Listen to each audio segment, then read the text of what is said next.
This is my mom. God bless you. This is what she's doing. God bless you. She has been suffering right from my primary school, right from when my dad left us. This is what my mom do to raise me to this point I am. There's no place in Dutch. I still need to do this. There's no escape. You don't come out.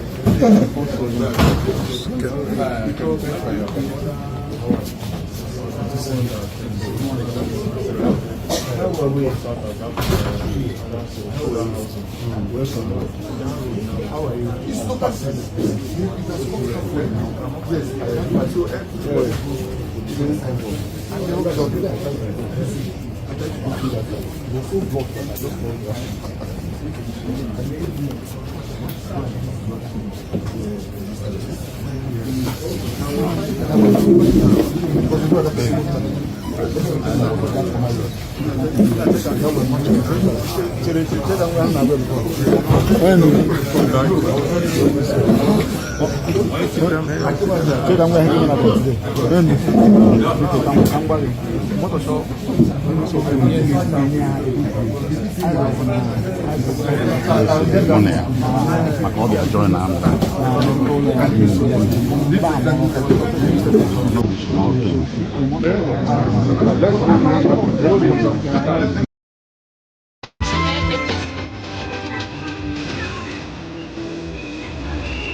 Yes, Minister, I would like to interject. This monologue is quite long.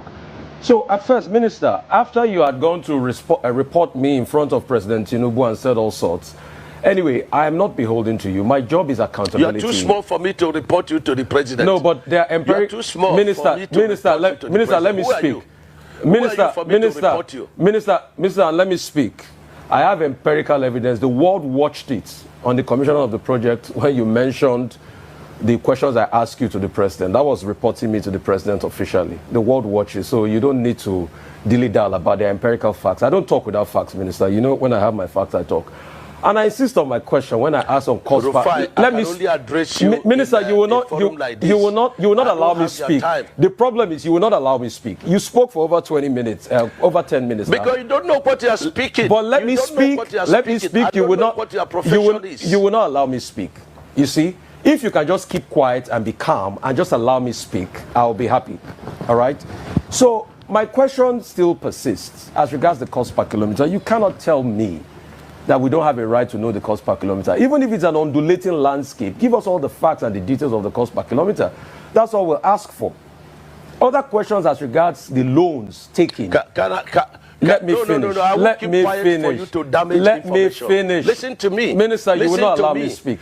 The minister will not allow me to speak. No. Don't do that with me. Minister will not allow me to speak.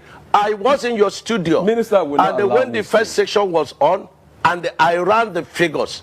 And what you're asking us is 750 kilometers of coastal highway. We should tell you cost per kilometer. So you multiply by 750. That's nonsensical. No, so tell me the cost per kilometer. There's nothing too hard for you to tell me that figure. You've not still told me that figure. So I was right on that point. The second point... Because you don't understand anything. The second point I'm trying to make is You don't understand anything. I'm a professor in this field. Okay. You don't understand anything. What university gave you professorship in this field? And you cannot ask me to tell you a cost. What university gave you professorship in engineering? I didn't know you were Professor Mai, Minister. I didn't know. So... Please, I'm professor in practice. In practice. I'm professor in practice. Okay. I understand engineering very well. So secondly, and you have no knowledge of what you're asking. If you will let me... You have no knowledge. If you will let me ask questions. So you keep quiet. Okay. And then stop, you know... Minister, it's all right. Keep dignifying yourself and let the world see you for who you are. If you allow me speak, the other 100 kilometers that you said they've added to it, we would like to know the cost per kilometer of that one. And the Winsome Homes, the case is in court. Now, I would like to know the cost per kilometer for that one. I would like to also know The over 700 billion first tranche of loan you guys got for this project, has the money been spent? How was the money deployed? I would also like to know. I would also like to know the terms of that loan. All right? How many years? What's the payback period? What's the payback term of that loan?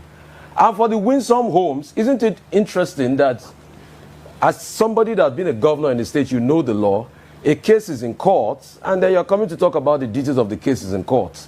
Because you denied that the case was not in court. Now you've already accepted that the case is in court. So is it not just better you thrash it out with the woman that has been reporting a case in public that we all heard, and I ask you questions based on that? So, Minister, just answer the questions. I've got no axe to grind with you. You know that. We've spoken many times. In fact, when your people called to book, I booked them, and I said you should come on air. So please just tell us those information. It's very important, Minister.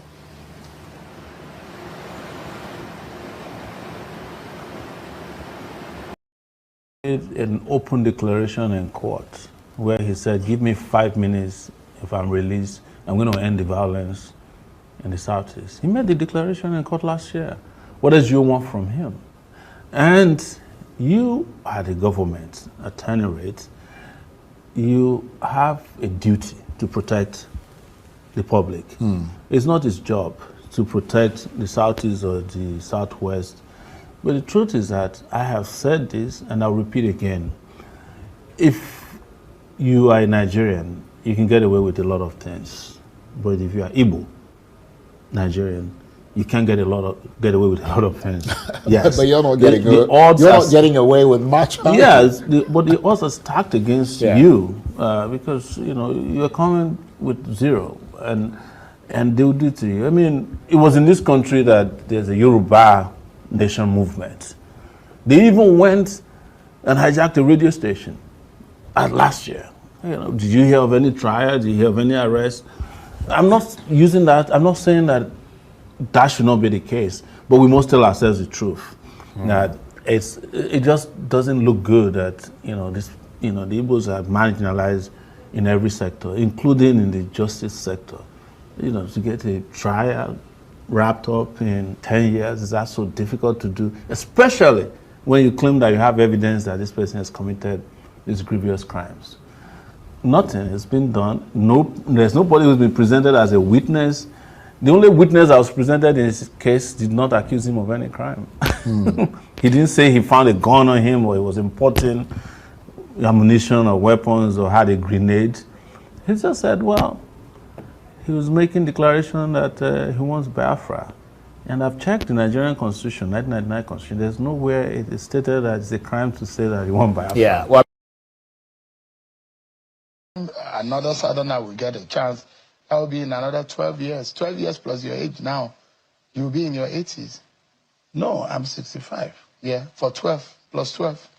What will I be? You'll be like 78 or close to 80. President Trump is 79. So you still can be president Yes, at of 79. course. If I'm healthy, if God give me life and good health. The question is not age. The question is competency. What is in my brain I need to deliver? It's not when or where. It is how ready you are. You think that the Igbo should support Peter Obi? Maybe the aspiration of an Igbo man. Let me be honest with you. I'm a member of APC, and I don't want to discuss Peter Obi. I've told you this before in this channel. I don't want to discuss Peter Obi for any reason. Not for anything, because I don't want to discuss him. You can ask me about the leader of my party, I will answer you. Whether the question is right or wrong, I will answer you. Each time I mention Peter Obi, you become suddenly uncomfortable. No, because I don't want to discuss him. I've told you before, Sean. Any day you want to discuss Peter Obi with me, give us 2 hours. You be in the model, keep him there and keep me here. And we'll be able to sort it out. This is what I've told you. He wasn't even your generation of governor. No. He wasn't your class of governor. All of a sudden, does it look because he's now looking like a leader of the Southeast? No. Politically speaking. It's not my leader. It's not I am the most important politician from that zone. I have won 2 states before of PPA. I have run for president before. My 4.9 million vote is still there. It's 2007. And we achieved a lot with PPA. We had ministers, we had ambassadors, We have all kinds of appointments with President Yaradua. And you cannot be telling me anybody can run for president. But what I want to tell you, I want you to discuss issues that concern. Because, I mean, Peter Obi seems to be the most popular Igbo man. No, why don't you politically speaking? No, you are making a... If you are in Labour Party, keep it to yourself. Who? You. Any day... I'm not a politician. No, listen to me. Over what they described as an insulting interview with the Minister of Works, Dave Umahi. They accused the journalist of trying to embarrass and undermine Umahi, a former governor of Ebonyi State, who now oversees key federal infrastructure projects. Afia TV correspondent Chijoke Njoko now reports. The protest followed a heated exchange between Senator Umahi and Mr. Osani during a Rise TV interview. The minister reportedly asked to be allowed to speak, but Osani's sharp response draws criticism from viewers. Protesters marched through the major street of Abakaliki with placards accusing Osani of disrespecting the minister. Some of the placards read, Senator Umahi is a competent and trusted in civil engineering. Arise TV and Rufai Osani must apologize now, and ABC and BOM must act against media misconduct. The group leader Damian Ono expressed disappointment over Umahi's treatment on live television, saying Osani's misconduct was not only disrespectful but also amounted to media ambush. That young man, Rufai Husseini, had the effrontery in his nerve, the stimulating force, the guts to ask Dave Umahi to keep quiet. Who gave him the told him to keep quiet in the face of the whole world? As if that was not enough, he accused him of reporting him to Mr. President. Who is Rufai for God's sake? For them with all the time he's spending from state to state, from local government to local government, all the nooks and crannies of this nation, making sure that those are done according to stipulation. So he will have time to go and be discussing small Rufai with Mr. President. As if that was not enough. Let me understand that. We are gathered here to make a demand. A demand, firstly, that Rufai Husseini of Arise Television and Arise Television, as an organization, they are given 24 hours to tender non-reserve apology to our God-given leader. He is the father of the governor of Ebonyi State. Free Nnamdi Kanu protest for us, we go. Sowore challenge you, that will be Soludo. Sowore challenge you, Apari Biale Soti. Sowore challenge you, Peter will be show walking. Talkie, you don't do today. Soludo show walking. Our mumu you don't do today. Apari they show walking. Talkie, you don't do today. Alesoti show walking. Our mumu you don't do today. Talkie, you don't do. Una go dey for corner, then yumu on top Nnamdi Kanu, where they abduct them from Kenya down to Nigeria, which is illegal. Because no gree free, Buhari no free, Tinubu no one free. Hey, fakey love, una dey show Nnamdi. Oh yeah, time don't come. Sowore don't set challenge. This is time for action. Sowore challenge you. That will be Soludo. Sowore challenge you.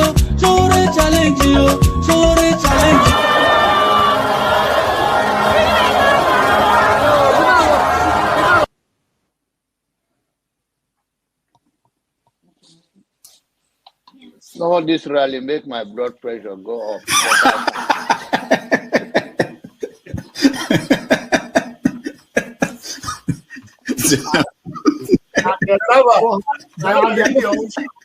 And the people who are asking a platform for him, who are supporting him. So you should get a filter sometimes, filter your thoughts before you say. I'll continue to take blood pressure medication. Why are you getting high blood pressure, Jonaba? Now, I'm not taking medication for myself. I'm taking it for people like Paul and some of you guys that after the February something, And then people like Soludo, that is a good spoiler. I thank God for his life. He's working for my. And I am ready to die defending Nigeria in whatever way. When it is God's time for us to go, it is you no took more my going time to be to on the talk. You are ready to defend Nigeria. I gave you my time. No, I'm coming. I'm coming. Alexi, hold on. You already started. What I'm saying, defending Nigerians is this. I gave him my time and he's using it to defend Nigeria. No, sorry. I'm sorry. I hope that Nigeria wins. I'm never going to wish any president evil so that I can say I told you so. No, I won't wish them evil. I hope. You see, I'm not praying. There's no point. I can't pray for Nigeria to be fine. I only hope that Nigeria wins and Nigerians win. Because if you choose a dodgy doctor who has a dodgy record, who has, all sort of accusations leveled against him, to say this doctor, we think he's done this, or this doctor, this surgeon, yes, he's a senior surgeon, he's the most whatever surgeon, but there are a lot of accusations leveled against him. If you choose him to operate on you, and you tell me to pray for you that it doesn't kill you surgery, what's the point? I can't pray. You might make it, you might not make it. My prayer won't change anything. So I hope Nigeria and Nigerians win during Tinubu's 4 years. Thank you. Thank you. Uncle, right? I have the right to address Sowore the way I like. You don't know what Sowore did to me. So learn to control your emotion, right? That's the only thing I'm going to tell you. But if you don't want to control your emotion and you insult me here, I'm going to insult you 100%. Okay. You understand? You cannot insult me on a normal ground. Physically, you can't insult me, right? I will treat you like a child. If you insult me physically, I will handle you like a child. I don't care your age. Do you understand? You are powerful over the camera, so you can say whatever you want to say, but you can't yet say it to me physically. You understand? I will handle you like a kid. I'm not joking. You understand? So learn to control your emotion. You understand? Okay. Please don't take him out. I also have a right to respond because you mentioned my name. There's no need to take him out. All you have to do is to meet them or something. And you're taking too long to manage them. Comment. What did you say? Comment. I know, but he mentioned my name, so I'm asking to respond to him. When he gets your time, then you make up. No. He mentioned my name. If you want to make it rowdy, I will take you out. Take me out, you son of a bitch. Take me out. You think you're a big boy because you're moderating. Take him out, please. Hello, come on. Don't use such word now. Don't forget, that state is now oil producing state. So they now have derivation, if you are not aware. So if you want to speak for anybody, please do not defend a character like Yabelo. Please do not. Okay, let me respond to him. 1 second. Do not defend a character like Yabelo. Do not. All right, thank you, Mohammed. The people of that state. Can I respond to him? No. Then go to hell. Rudolph, go to hell. All right.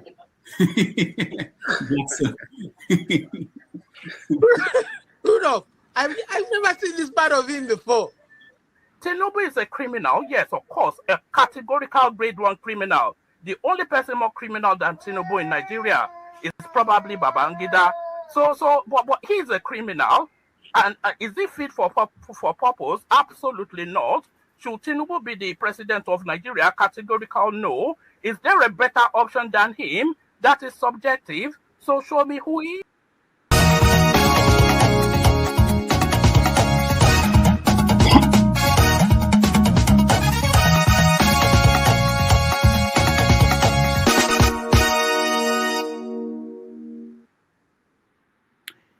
Hello, everyone. Welcome to Have Your Say 247.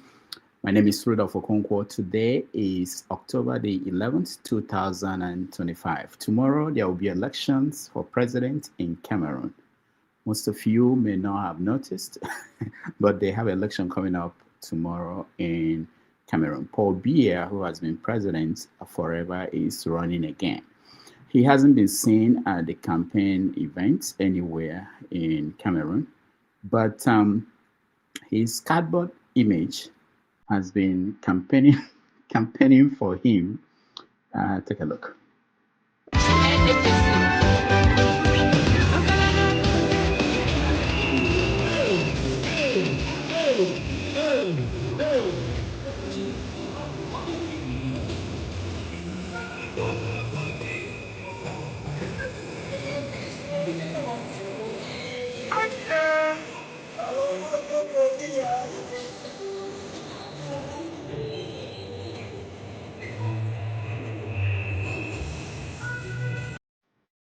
All right, that's from the Cameroon. We have it on strong authorities that Paul Biya will win the election tomorrow, even though he didn't show up. Meanwhile, around the world, we know that the Nobel Peace Prize was awarded on, I think it was yesterday, to Venezuela's leader of the opposition who has been in hiding, Maria Machada. She won. She defeated Donald Trump, President Donald Trump of the United States, who has been campaigning for this prize. And a lot of people are trying to make excuses why Trump did not win, but he just didn't win.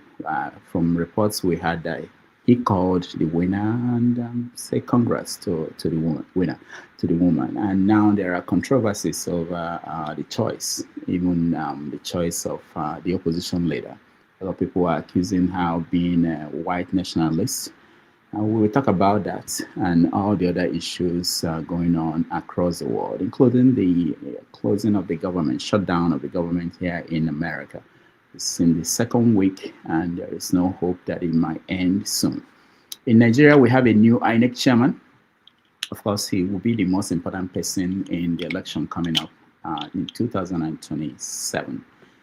Anybody in that position will receive fire from all sides, and it's already coming out to the professor, deputy vice chancellor of University of Jos. Everything is under question, including his CV. We're going to touch on that and how he's going to do the job of conducting the most important election in a generation. We say that all the time, but this one is very important. Meanwhile, in Nigeria, Sowore is leading a campaign to march to Aso Rock to free Nnamdi Kanu. And that's putting a lot of politicians, especially those from the southeast, in very difficult position in terms of what they are going to do. Are they going to join the march? Are they going to stay away? So we're going to discuss that in that frame. Already there is a support from Atiku Abubakar is supporting Sowore, and Abaribe, Senator Abaribe is also saying that he will join the march, which will happen, I think, on the 20th during the anniversary of the protest that happened some years back, 2020. What else in the news? We know that Hamas and Israel, they've agreed to a ceasefire, and they are going to begin to exchange prisoners and hostages and things like that. So finally, there might be peace in the Middle East. I don't know how long it's going to last. Everybody is weighing in, and we hear from you. On this program, what we do is that we throw out the topics. We want to hear you, your view. We give you the chance. This is not one of those shows where we sit down and tell you what to think and what is going on. We want to hear your views on what is going on. That's why we call it Have Your Say 247. So thank you so much for joining us, those who are in the comment section. I'm seeing your comments, those who are already in the studio, and those who are watching at home. We appreciate you. Again, my name is Rudolph Okonkwo. Thank you.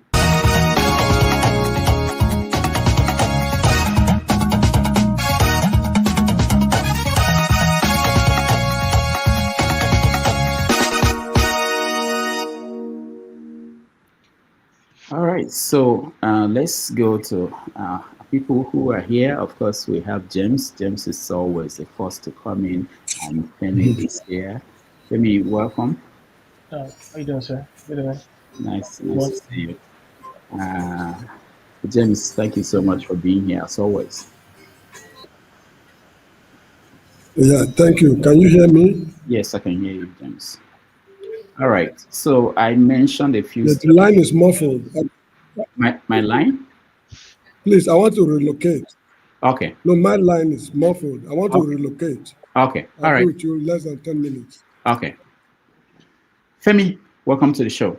How you doing, Dr. Damages? Good morning. Yeah, how are you doing? Quite well. Another interesting week, always full of. Yes, yes. Has the world been like this, or is it that we pay too much attention?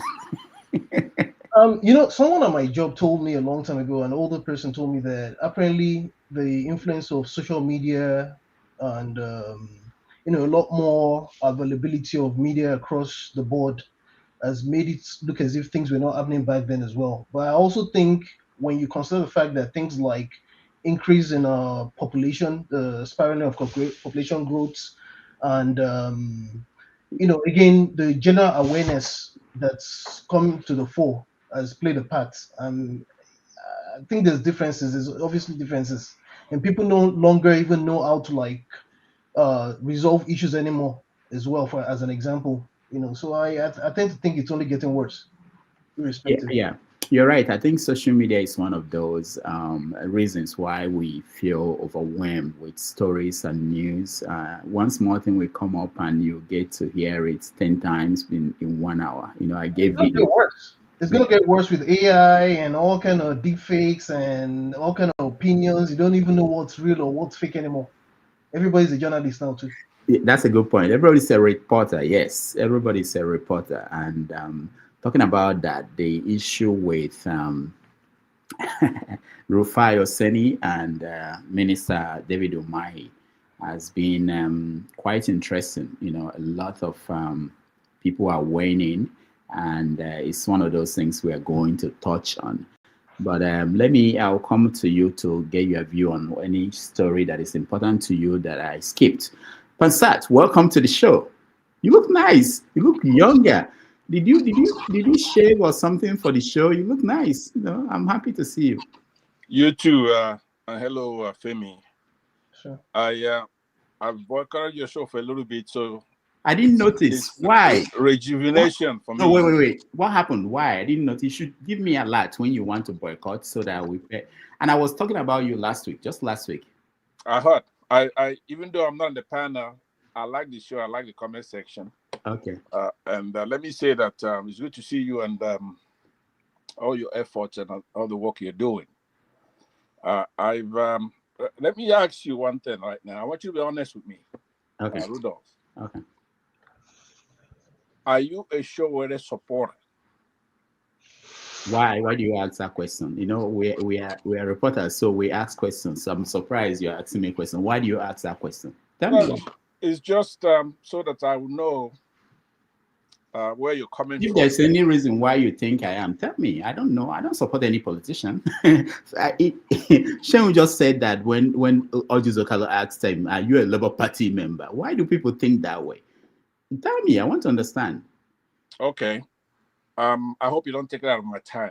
No. We've not started. We are just having a banter now. Go ahead. Because we're human beings, right? Yes. And we have our biases, no matter how much you try to be unbiased, right? Mm-hmm. So when you have editorial content, where you get to choose what the topics are. Yes. You understand? Mm-hmm. So it would seep in. For example, Sowore, as you know, is maturing here. I gave him some advice last night. You did? Not by telephone or something like that. Oh, okay. I wrote some advice for him. Okay. And I'm saying Are you the one that suggested that he should lead this campaign to free Nnamdi Kanu? No. Oh, okay. Oh. Yeah, I did suggest, and I did write to Atiku to. Wow, you are up there. We should make you the guest. Femi, can you give us space? I'm just kidding. No. So, let's be a little focused. What I'm saying now, this is not just talking. I want to know if you're a Sowore supporter. It's going to be enlightening everybody. You should tell us why Sowore over Peter Obi, for example, because you're friends with both. You like Sowore, you worked with him before. You like Peter Obi because he's from your state, for one thing, and he's inerrant pretty much. So what you need to do, because we need to take our country back, you can't be strictly a journalist. We have to rescue the country. All hands have to be on deck. Hold on. Femi, I hope you follow what I'm saying. Pastor, hold on. Someone has said this, it's only journalism that people tell them how to do their job. You don't go to a doctor's office and say to the doctor, you know, you cannot be giving Panadol to everybody that comes in here. But in journalism, people tell them how to do their job. Au contraire, if you go to your doctor and you don't tell your doctor, 90% of what the doctor does should be what you tell him. Do you understand? So a lot of people go to a doctor and they don't want to do that. I suggest that when you go to the doctor, you have to be candid and honest and tell him what you feel. Do you understand? No, you tell him what's wrong with you. He will recommend what you should do. You have the right to say, I don't want to do this. I don't want to take this pill. But you are not going to tell them, I want this pill. If I'm a doctor, I'm not going to give you the pill you want. I give you what I think is going to help you. But if you don't want that, it's up to you not to take it. And that's what we do in journalism. We don't tell you, like in this program, I'm not telling you what to believe. Okay, but with the knowledge. Hold on, Pastor. And what we're doing now is we do this every week. It's intentional. I'm saying to you, give me other stories I missed that I don't think are important. I may not even know. So, which is something unique. I'm giving you the chance to be part of the editorial team. You know what I mean? That's what we're doing. I know, but listen, don't gloss over what we're talking about. A doctor, when it comes to treatment, right? When it comes to treatment, yeah, he gets to talk. When it comes to diagnosis, for example, right? You, as a patient, you have a lot. You have to be able to tell the doctor what you ate. What if I don't know? Oh, yeah, of course. Those are basic things. We're hot, right? Yeah, those are basic things. Yeah, for him to be able to do his job. But now, not for me to tell him his job. Oh, I want this blue pill. I don't know the name, but they say that he does this. Can you give it to me? No. Since you've stipulated that, that's where we are now. I'm trying to find out from you. Yeah. Right? The doctor. I'm trying to find out from you. So let me tell you, I know where you're going. Let me tell you. Let me help you. Yeah, if Tinubu will answer my phone call today, I'll be his friend. If I can call Tinubu and he will answer, we talk. I saw that a CNN reporter was texting Trump, and they were talking about what Trump was texting back to him. If Tinubu will answer my text, if I have his number, I'll call him. So there's no relationship to the point that I cannot talk to any of these people. If Atiku will answer me, I'll call Atiku. You understand? So it's not. I agree. My job is not to isolate somebody who is a player in the Nigerian scene because you don't like him. Okay. For me, my job is to bring people to express their view to the Nigerian people. We're not talking in the abstract, right? Yeah. So when you get Tinubu on the phone, where you and I agree with you. You should get him on the phone, but you shouldn't call him up and say, "Hey, look, you're doing a fantastic job," right? I'm saying that when you get him on the phone, you're supposed to say, "Hey, look, this is high inflation here. This is this." Be able to talk to him, elucidate the problems of the Nigerian people. It's not, nobody's against you calling him on the phone. It's what you say.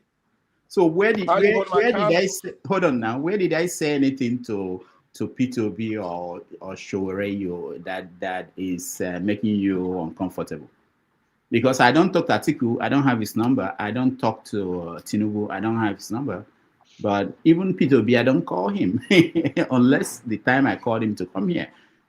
So where did you hear? What is worrying? No. I'm not accusing you of any of that. You're a good actor, right?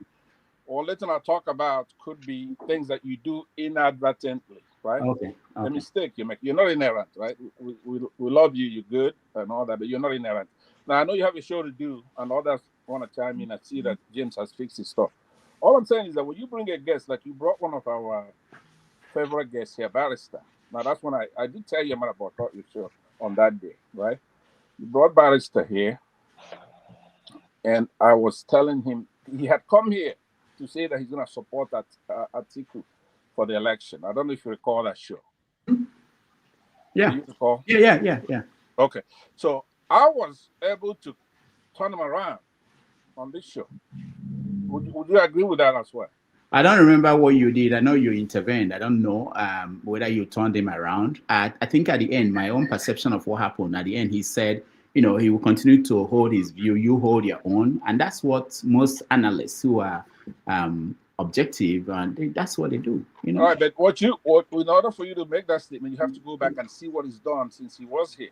I believe, and I've monitored what he's done, was to go back. Oh, I've not followed him. I've not followed him. I moved on. There are many things I do. I could tell you that he's a valiant, he's a warrior for the truth, right? He's a good guy. So now he changed. He switched sides. Back to what he was, which is to be for the best candidate, right? He did not switch sides. He went back to supporting Peter Obi for president. Okay, that's good. Then we should bring him back. I'll bring him back so that he will explain to us what happened. Thank you. Don't worry about that. I'll get him to come back. Okay, I will yield because I've spent a lot of time on the tangent. Let me go ahead and yield, and then we continue. All right. Thank you. Thank you, Pastor. All right, Mr. James, welcome to the show. Yes, thank you. I'm sure you can hear me now. We can hear you. Yeah, go ahead. Yeah, I frankly don't know where you are. No, we just want to know if there is anything that is of concern to you that I didn't mention. Obviously, I can't mention everything, but I just want to know what you're following. Something happened in Benin City. What happened? You know, this Yaloja business and the Yeki something, the urban market in Benin City was set on fire. Oh, I didn't know that. When? This week, I can't remember the exact date. It was set on fire. The market is just adjacent to the Oba's Palace. Wow. Just a road. They used to call it Plymouth Road. I don't know what they call it now. This will be also separating the palace from the market. The market was set on fire. Was that the first time? It should be the first time. Although markets have been set on fire. Yeah, I can tell you, like Onisha market is almost every year. Something will happen. That very market is a special market. It's a market of markets. Wow. I mean, it's a prime traditional market. Yes, in Benin City. It was set on fire in the midst of this crisis. I'm not accusing anybody, but that is what happened. Okay. All right. I'll remember that, and if we have a way to put it in our conversation, we will. All right. Thank you, Mr. James. Femi, anything you want to add? Yeah, out of the myriads of news that one could look at, in addition to what you mentioned, I don't know if you noticed the AI campaigns for President Paul Biya, which hopefully we get to discuss about. But in addition to that, something that was of interest to me, maybe on the positive side, is the new Ogun Airport, which looks like the first proper airport I've seen in a while in Nigeria, that had its first inaugural flight on Tuesday, the Valley Jet. Oh. I don't know if you saw that.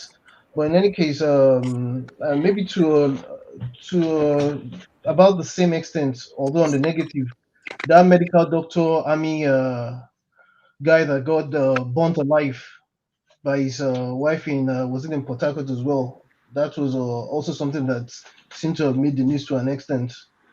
And of course, the big bat between IMF and the Nigerian government on where the health of the country stands. I mean, it's ironic that the same IMF... Is the IMF or World Bank? World Bank, rather. I mean, both the Bretton Woods institution, they work in tandem. It's like, it's five. They're 5 and 6. They're the same to me, irrespective. So anyway, the back and forth between them and the Nigerian government, and how ironic it is that it's the same institutions that we teach African countries, for example, that yet borrow things like the local parlance. They'll teach us what to do, and then they'll turn around and tell us we're not doing certain things well. Maybe just because not tough enough. Can you hear me, Rudolph? Hold on, Femi, hold on. Yeah. We can hear you, Pansat, but there's noise where you are. Okay, try again. Let me see. Pansat. All right. Hold on, Pansat. Let's Femi finish. I'll come back to you. Femi, go ahead. Okay, and then what seems to be a brewing impasse between Wike and his chairman right now. Apparently, that also seems to be something that I'm beginning. Initially, when I saw it on Sahara, I was like, maybe Rudolph and his people have come again. But it seems to be something that's subtly making the news across the media space. I think I even saw it on one of the international news media. I can't be too specific now.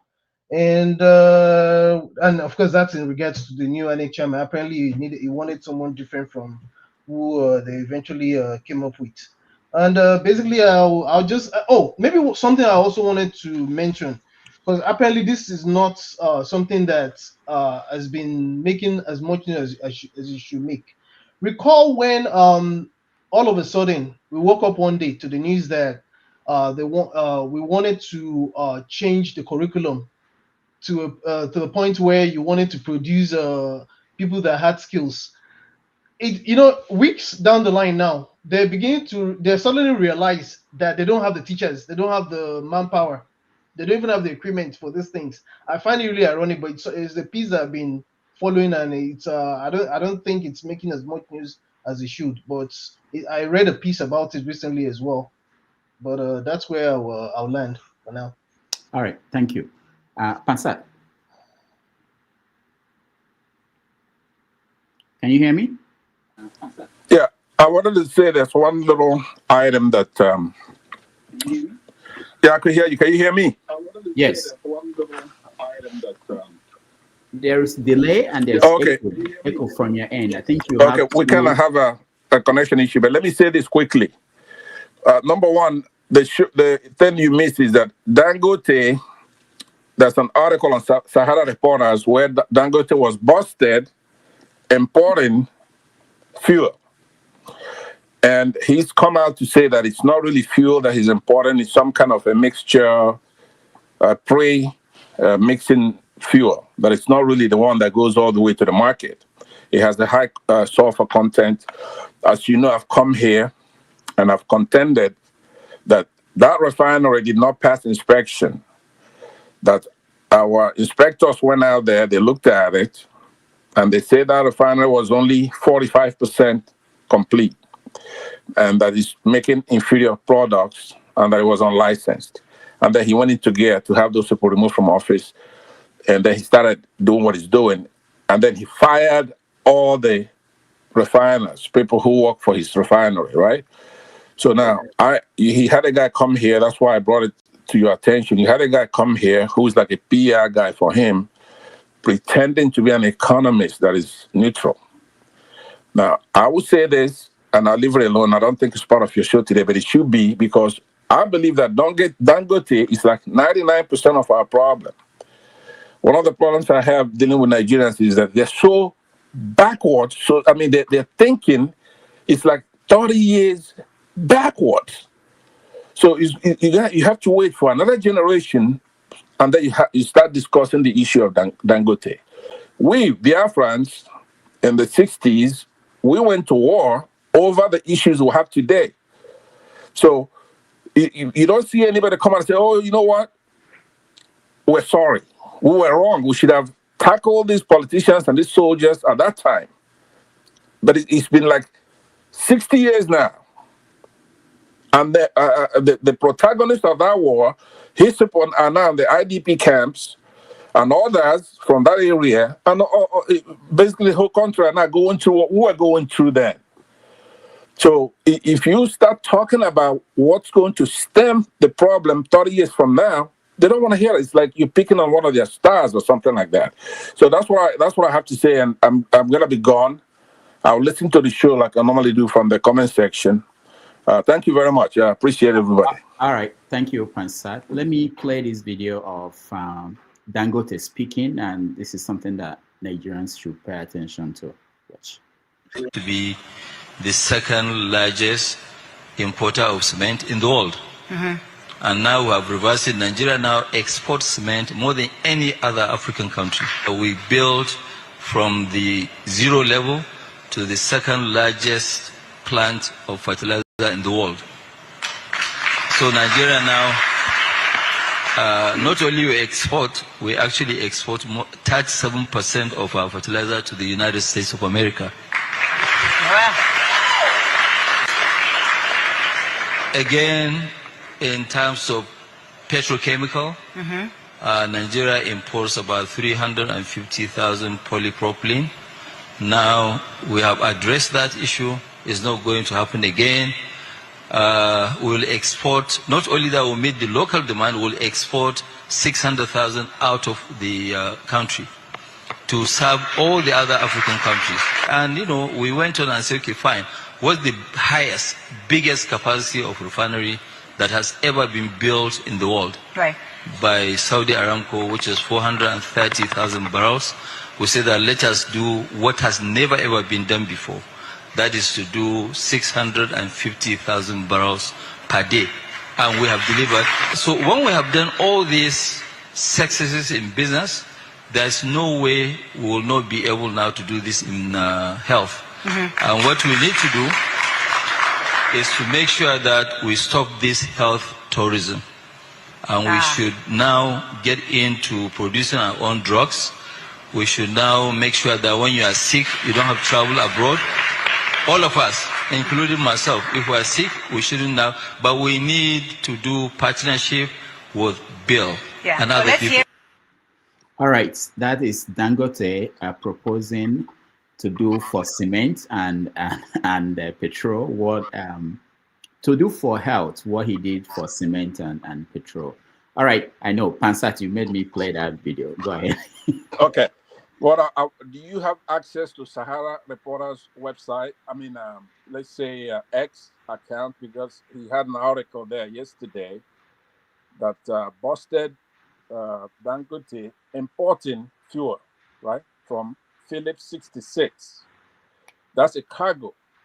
Now, I spent a lot of time going through with Grok, which is an AI, which confirms that he's actually an importer.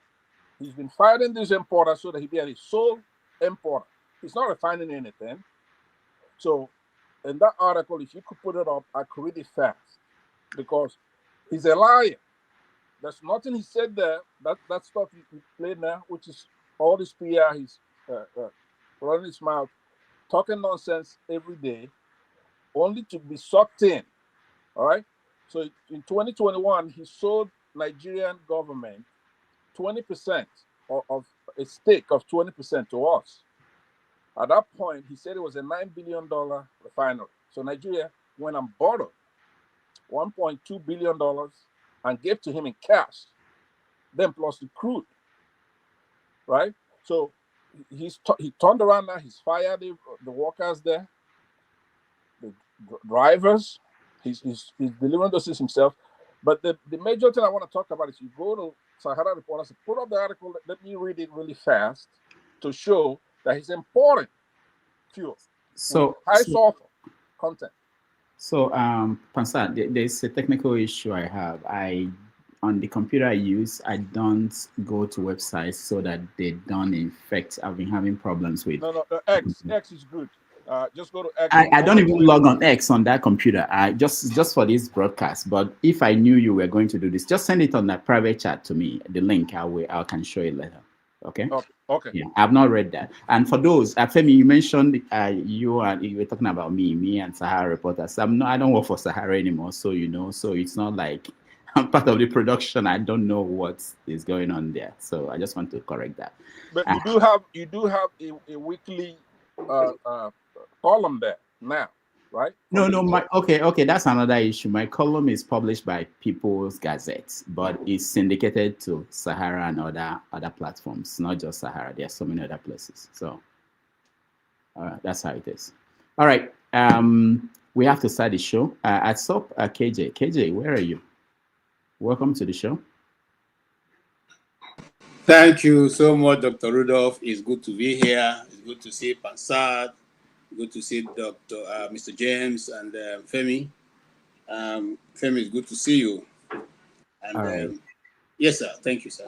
So we just went around to talk about, possibly issues that people are concerned about. What are you looking at this week that we didn't mention?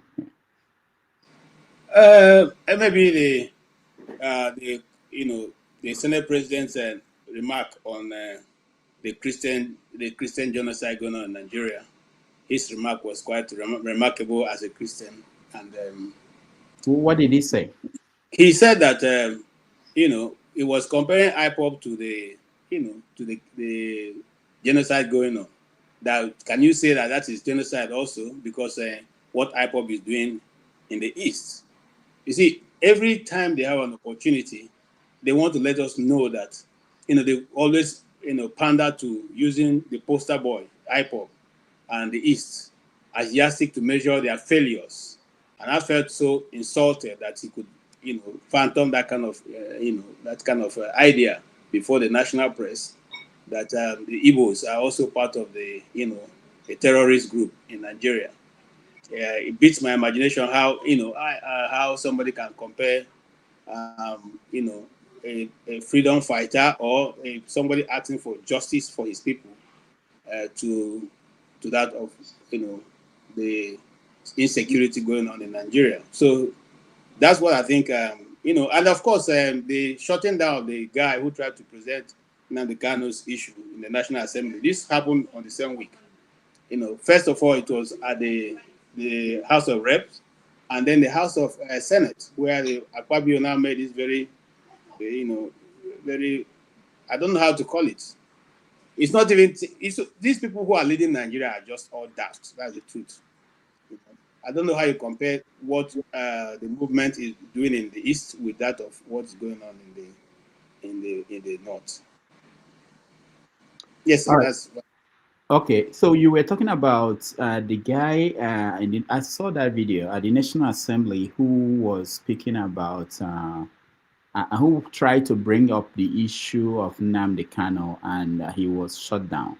Do you know Yes. do you know His the name name? is a senator representing Nnamdi Kanu's region. His name is, his name came into my mind just now. But he has been the one going to court almost on every court session with Nnamdi Kanu. He's always there. Shut me down. You also have the right. Honorable, It is important, Mr. Speaker, it that is this House only when your takes privilege cognizance is compromised of the issue of Nnamdi Kanu that you can bring it up. And I thought that particular position is talking in respect of instances where the issues is beyond your control. But this is not what a letter from you to from yourself to me.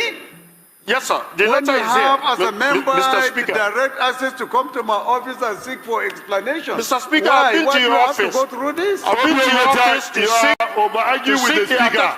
Please. Excuse me, sir. Can you read the order book, Rule 6 and subsection 2, to know that Honorable Obi Agocha, I represent the great people, Mr. Speaker, of Iguano, Umaya North and Umaya South Federal Constituency. Mr. Speaker, I'm an Abia man. Mr. Speaker, I rise on Order 6, Rule 2, matters of privilege.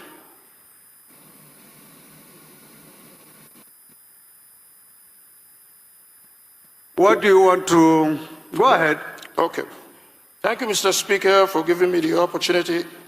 I wish to draw the attention of Mr. Speaker and the House that on the 26th of August, 2025, I wrote a letter to Mr. Speaker, the House of Representatives, as well as a letter to the Attorney General of the Federation and a letter to Mr. President, urging for the urgent intervention request the deteriorating health conditions of my constituent, Mazen Nnamdi Kanu.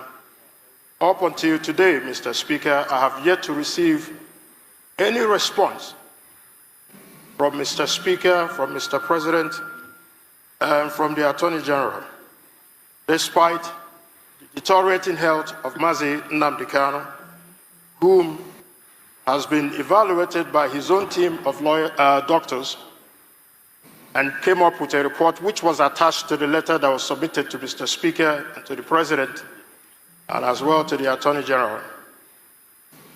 Second evaluation has been conducted by the Nigerian Medical Association, and the results even further confirms the deteriorating health of Mazen Nnamdi Kanu, that he has organ deficiencies, low potassium, and that he is, as we speak, on the verge of death. Mr. Speaker, at the instruction of the court instructed in 8 days for the Nigerian Medical Association to also do their own assessment. So there are 3 reports now, Mr. Speaker, all leading to the same direction. I quote the judge. The judge says, it's only a man who is alive and living can stand trial. Mr. Speaker, this is not politics or any other thing, but it is a fundamental human right that should be ascribed to Nnamdi Kanu. Most other people in that gap have been given opportunities to even travel overseas to seek medical attention.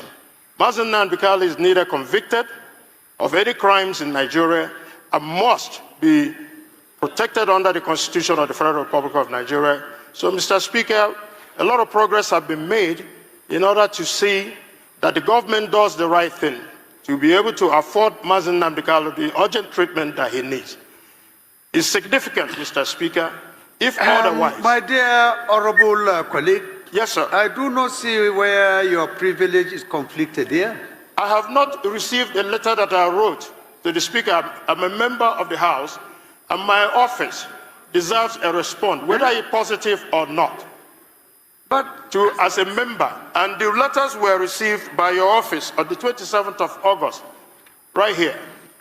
Is the letter you wrote to Mr. Speaker's office just a notification? Not a notification, or a demand for a certain action to be taken? Yes, we requested for a certain action, which was to intervene in the medical condition of Nnamdi Kanu, whom is now, his health condition is deteriorating. If it is something specific to the office of the Speaker, Honorable, I find it a little bit intriguing that you will come by way of a privilege to demand action to be taken. Mr. Speaker, the letter was written. Of the Speaker that you have direct Mr. Speaker, the letter was written since August 26th. You have direct, unfettered, Honorable. Yes, sir. Unfettered access to my office. This is not the kind of thing that I would expect that would come by way of privilege. It is a matter of privilege. If it is something beyond you, from the outside, but if it is something that is a letter written to my office, you know, a phone call from you, a visit to my office can solve the problem. So I don't think if... Mr. Speaker, I've been to your office, Mr. Speaker. So you mean I've you also have submitted the explored letter, all Mr. options Speaker. and opportunities. You couldn't see me except here. I've come to your office, Mr. Speaker. We just resumed today. I don't think we just resumed today, Mr. Speaker. And it's very important, Mr. Speaker. Please, Honorable, Order, please. Honorable, please. Please be guided. Step it down because it is not the right thing to do. Yes. Please, I beg you. Step it down. Please be guided. Mr. Speaker, it is please be guided. Mr. Speaker, it's a matter of life and death. Please, my constituent life please is at stake. I am trying to tell you the procedure. The House, Mr. This Speaker. is not right. Step it down and see me if you want any action concerning any letter you have written to me. You don't need to go by way of this. The House rules, be guided. Excuse me, sir. The House rules allows me the latitude to bring an issue of privilege to this House and to the attention of Mr. Speaker. And it is important, Mr. Speaker, that this House takes privilege is compromised of the issue of Nnamdi Kanu. That you can bring it up. And I thought that particular position is talking in respect of instances where the issues is beyond your control. But this is not what a letter from you to from yourself to me. Yes, sir. The when letter you is have, here, as a member, Mr. Speaker, direct access to come to my office and seek for explanation.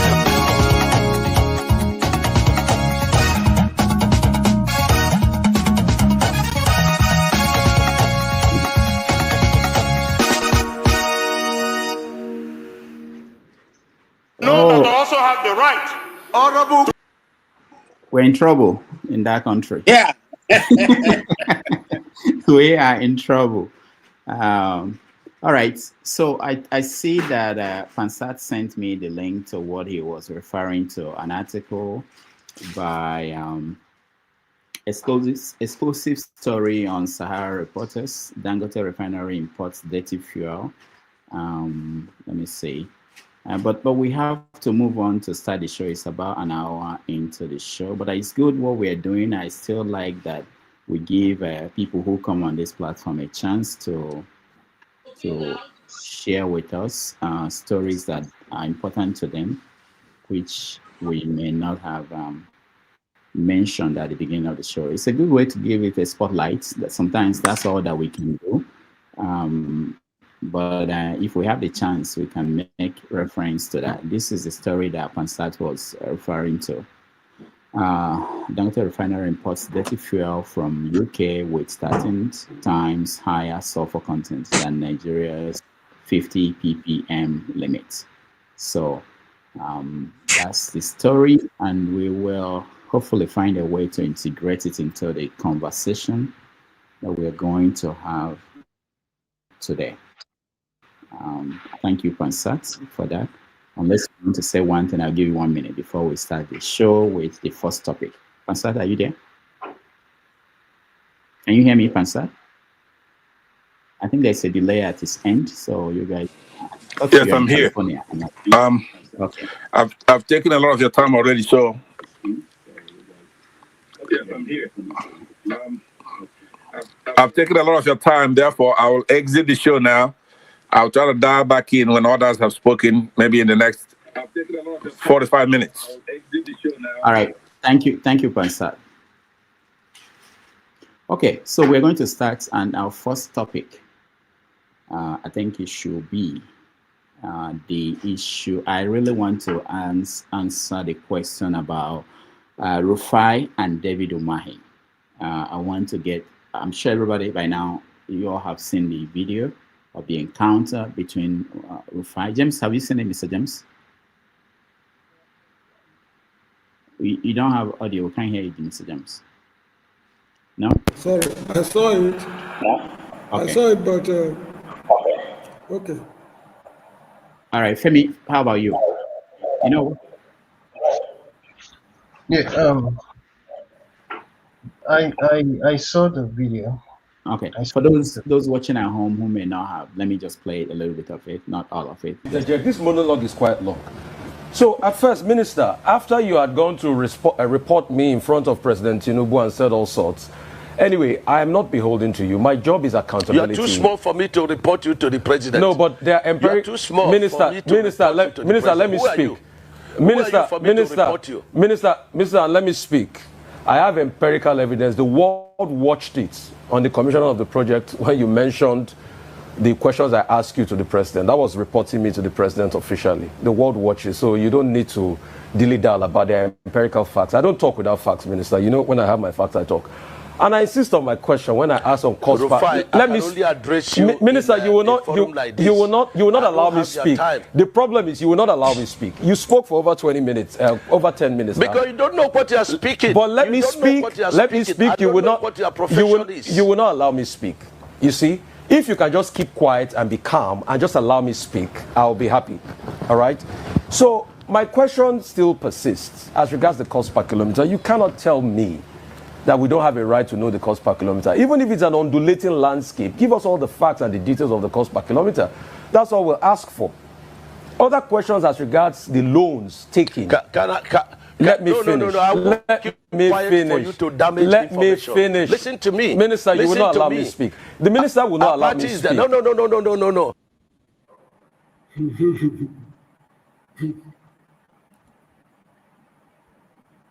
Mr. James, Mr. James, what is your take on that? There are people in Abakaliki who are protesting. They don't know what they are protesting. You get the point? The issue is this: when we say freedom of expression, it means that you should also listen to what others have got to say. You know, just the way you want them to listen to you. That is what freedom of expression entails. The minister is arrogant to start with. And this type of arrogance is what people like Adisa Akinloye, Umaru Diko, and others displayed during the Second Republic that eventually led to the military taking over the government from them. These people are only preparing the ground for a military takeover, which, frankly speaking, we don't need, because the military laid the foundation of the monumental rot we are grappling with now. Now, this guy is asking you, what is the cost per kilometer? You, a servant of the people, you are telling the boy, you don't know what you are talking about. Who is he, the minister? What has he accomplished in life, apart from political maneuvering? What has he accomplished in life? We have a lot of accomplished Nigerians. He's an Igbo man. A man like Kenneth Dike distinguished himself in academics. You get the point? What has he, Mr. Umahi, accomplished in life, either for the Igbo man or for Nigerians in general? It's just sheer arrogance the man is displaying. Have you not listened to BBC and what's it called, VOA reporters? CNN reporters interviewing people? You are a professional minister. Let's take it at that. This guy is a professional journalist doing his job the way it should be done. It's just sheer arrogance. This is just how I see it. Is it even worth talking about? We are making the man feel more, to feel very important. You spend public money. A representative of the public is asking you, how did you spend the money? If you have nothing to hide, why not tell you this is what, please, let's talk about better things. Thank you. All right, thank you, Mr. James. KJ, I'll come to you later, and Femi, let me welcome somebody I don't think I've seen on the platform before. Musa Waziri, welcome to the show. Musa, can you hear me? Musa, if you can hear me, tell us where you're joining us from and what you think about that encounter between Rufai Oseni and David Umahi, the Minister for Works. Musa, can you hear me? Your audio is off, Musa. Let me see if I can unmute you, if it's from this end. Go ahead, Musa. All right. Can you hear me? Okay, Musa, you may have to join us again.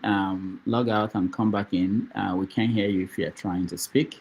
Let me go to KJ. KJ, you were once, or you still, I don't know if you are still carrying a ID card of a reporter, but what do you think of I don't agree with Rufai sometimes, especially when he talks about the Christian nationalists as the ones, projecting the genocide that's going on in Nigeria. That's not true. We have been reporting about the genocide going on in Nigeria since 2012. Yes, 2012. That's the first time I did the story on Agatu, okay? The massacre in Agatu. So now, but in some times and with his ability, he's able to hold people who are in office to question, to account. And that is very lovely. Even though I know that there's a lot of pressure behind the scene after the show ends for him to tone it down.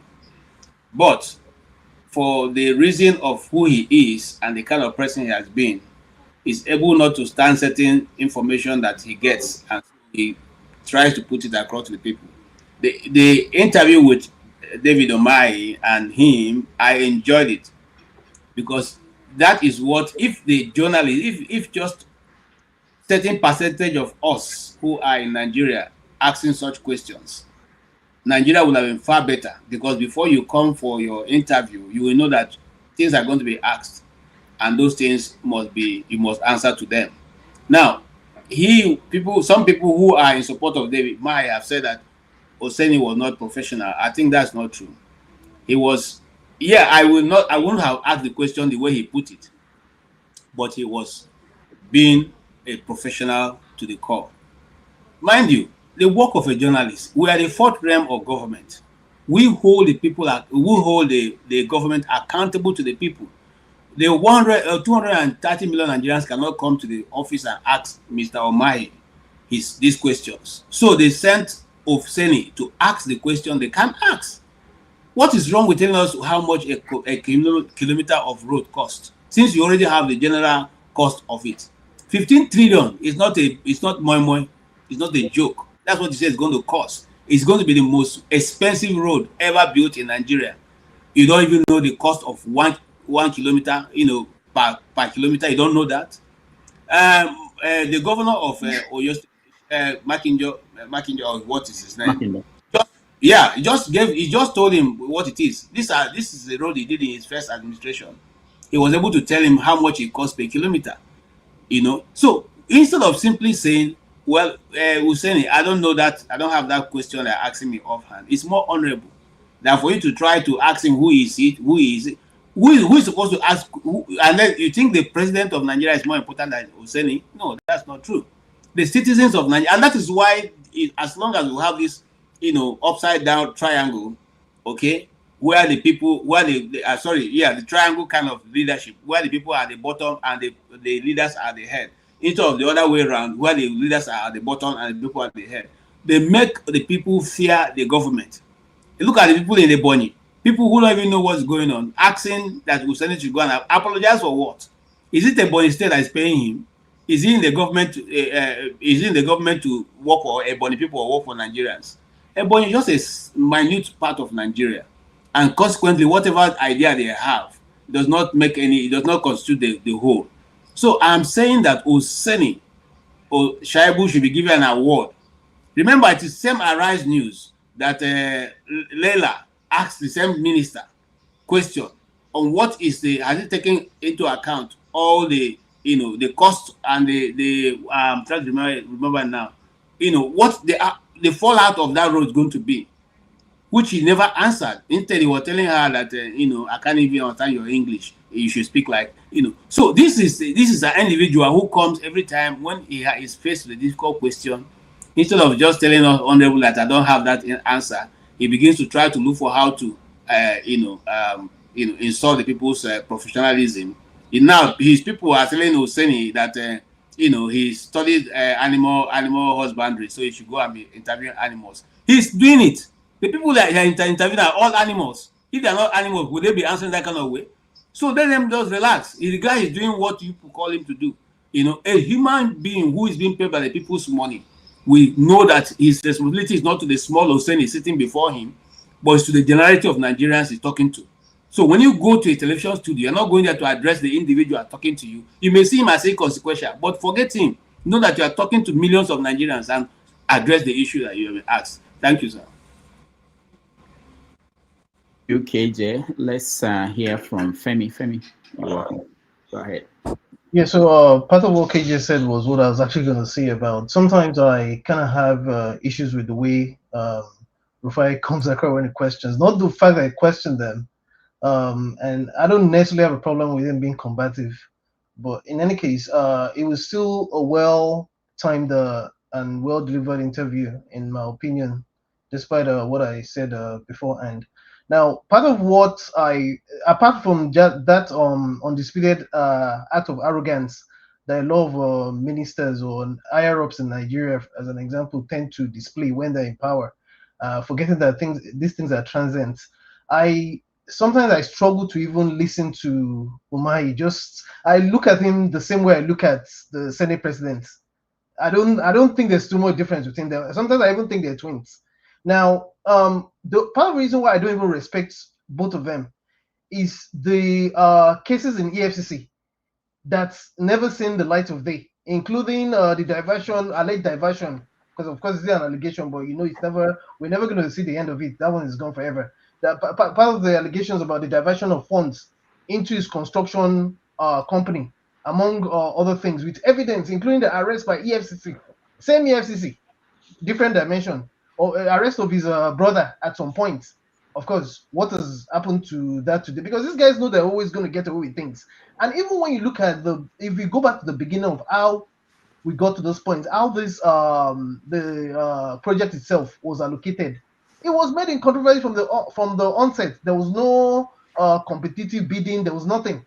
We just woke up one day, and that's the way we've been living in Nigeria up until this point. Is it getting any better? No. Is anything going to come out of it? No.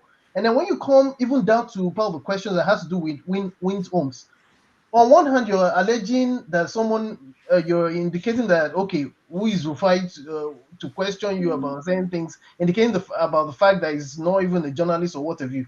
But is Umar himself, is he a lawyer for him to be making determinations like the way he was answering things when it came down to that Win Homes? And if anybody had a chance to, if you've had a chance to listen to that lady that seemed to have led that consortium that had put so much money, including Oyibo people, because sometimes the way I look at things, I don't think we understand that on one hand, we're talking about foreign investment, including from Nigerians.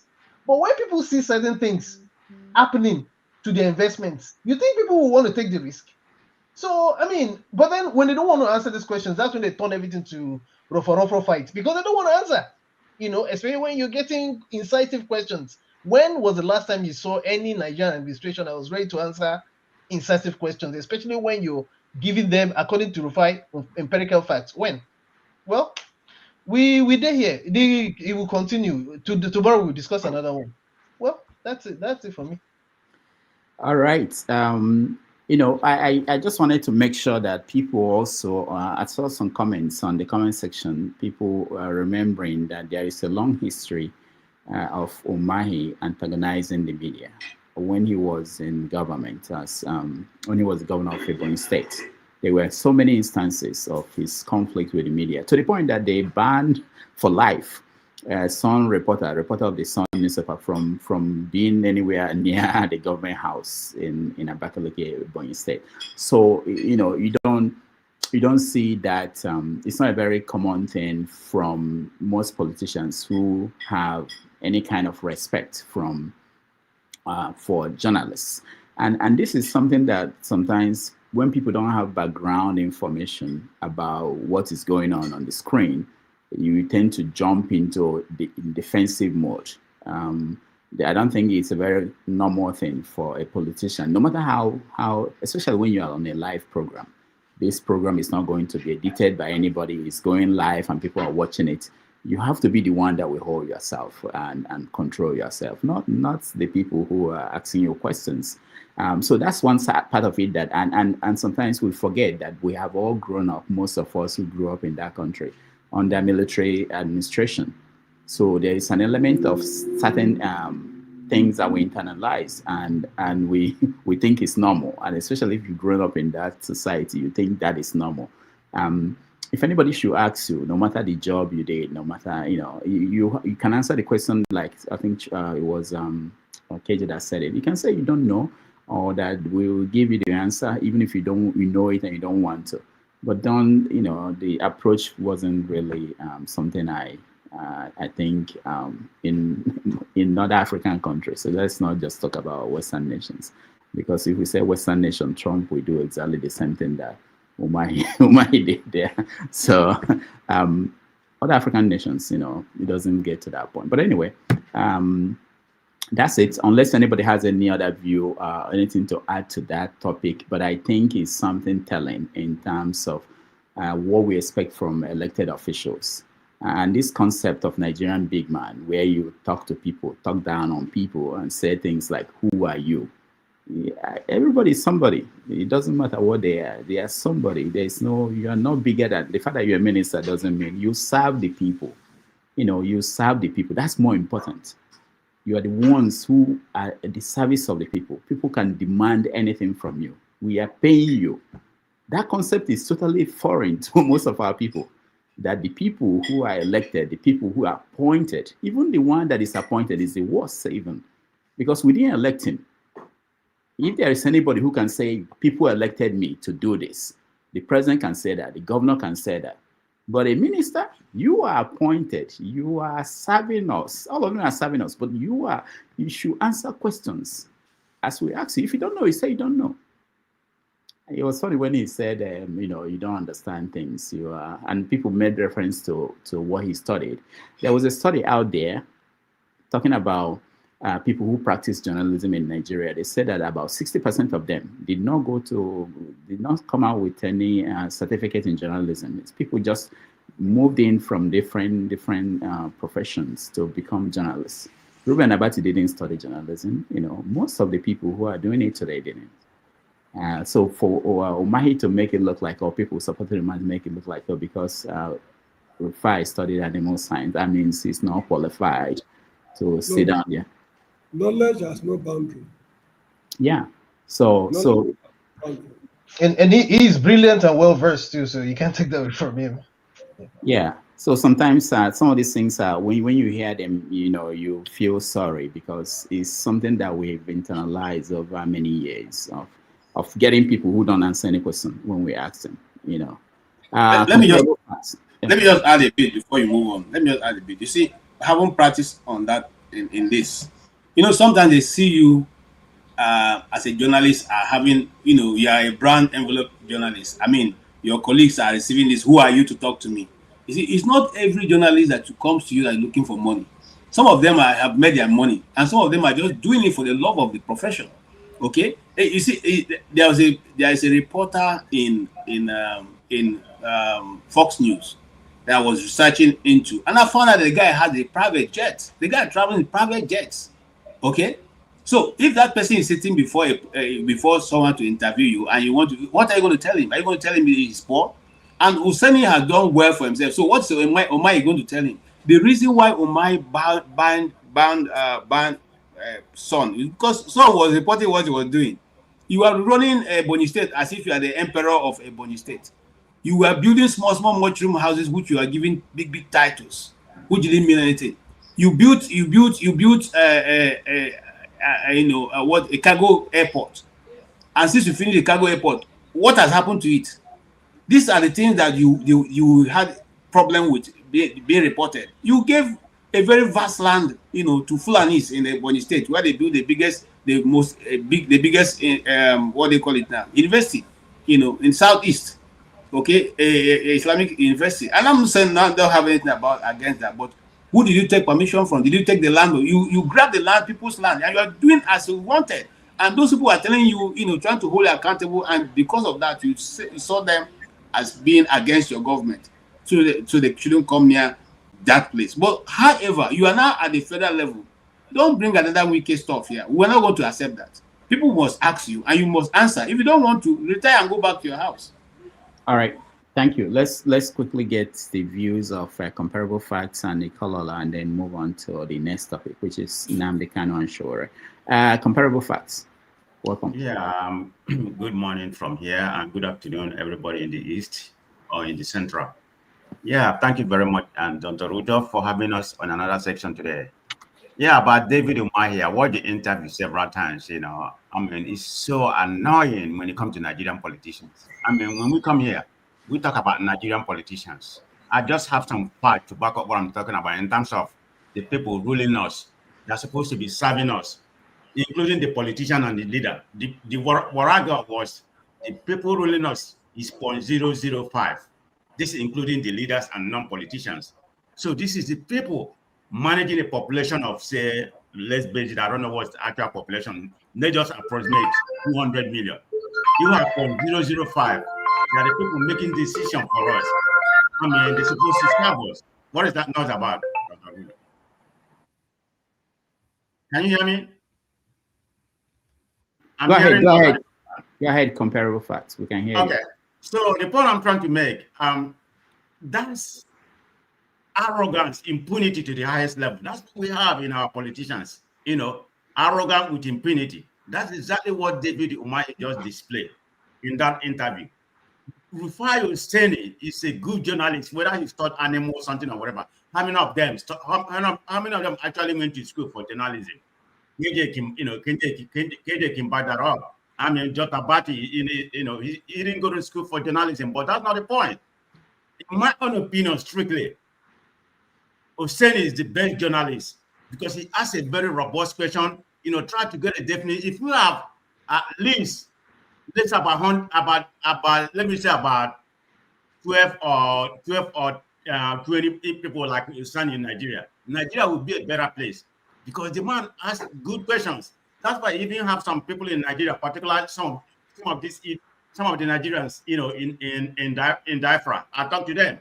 They don't like Husseini. I mean, I would say some of the people that I speak to, friends and non-friends, half of them don't like Husseini. For what? They say he's very arrogant. He doesn't know about journalism. This is somebody who asks robust questions. I mean, the other journalists, so-called in Nigeria, they are being bought off. You know, they just came to the politician. But you have a man who's fighting for your right, and you come here, you don't like him.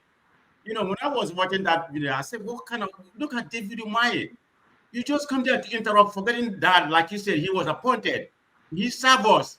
It's about taxpayer money that, you know, that bring him to that platform. He's supposed to answer with honorable. You think he's making, you know, I think what I can foresee, I think that's Fashola or whatever, some guy that came again, you know, and berate Rufai.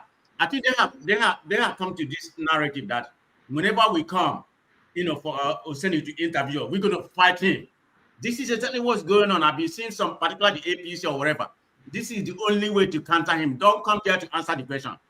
Try to fight him. Try to make him look literal. That's what they are doing. But they are, they're not making themselves look good. I mean, that's a platform that's being watched globally. And you come there, you can't even answer journalism. You say, do you know who I am? This is the Nigerian problem, impunity to the highest level. You saw annoying total damage. I don't know where we go from here, okay? I mean, that's your specialty. You have a very knowledge in that area. But can you tell me, is that sustainable when we can't get an answer from our politicians, particularly this particular APC, that has become their mantra. Whenever we go to Arise TV, we don't want Oseni to interview us. Maybe Dr. Abati and some other Solomon people. But when it comes to Oseni, we're going to fight him. And that's what they're doing. But anyway, it is Nigeria. That's where we are right now. Thank you, Dr. Rudolph. Thank you, Comparable Facts. Ikolola, welcome to the show. Good evening, Dr. Damages. Good evening, all viewers and panelists. It's been a long time. It's good to see you all. And, I've not seen you in a while. What happened? Life took over. Are you sure? Well, it's I think I just some things took over my Saturdays and Sundays. I sometimes want to join, but before I realize it's the time has gone. So today I was lucky to see your text and immediately got into the place. All right, and on let me go straight to the point so I don't skip people waiting. On Umahi, I think Umahi is just being Umahi. Everybody has the right to be himself at the end of the day. But what the buck stops with his commander-in-chief, because if Umahi is not behaving appropriately, it is left for the president to say, look, my friend, I employed you. You have to serve these people. And if they ask you questions, you should answer. Umahi is just being Umahi. He has the right to be himself. Even if he says he doesn't want to answer the question, well, it's left for the president to say, look, this is not how you treat the people who have brought you to serve. Hold on, Ikolola. What are you talking about? Which president? Is it the one that has never talked to the... You're not from Nigeria. Hold on, Comparable. Is it the one that has never spoken to the media? Which one will tell? Yeah, we're making the same point. No, we're making the same point. So, but you are saying that we should now relax because Umahi is Umahi. No. Hope that the president. No. You said we should hope that the president will wake up and tell him to do the right thing. No. You see, you're putting words into my mouth. You see, you're putting. I am not saying that. Look, the point. What you have just seen is what you have just said. Your president doesn't care about you. He doesn't give you interviews. He doesn't. So how do you think his employees would respect you? So we're just putting the cart before the horse. Your president has never come to address you, the people who placed him in power. So let's look at every other nation. If your cabinet member comes and speaks to a reporter like that, and the populace says, look, this man is not what we want, it is left for the prime minister or the president of that country to say, look, cabinet minister, I'm taking you off. The people don't want you. They don't like the way you address them. But your president doesn't even care. So Umahi is just taking the cue of his boss.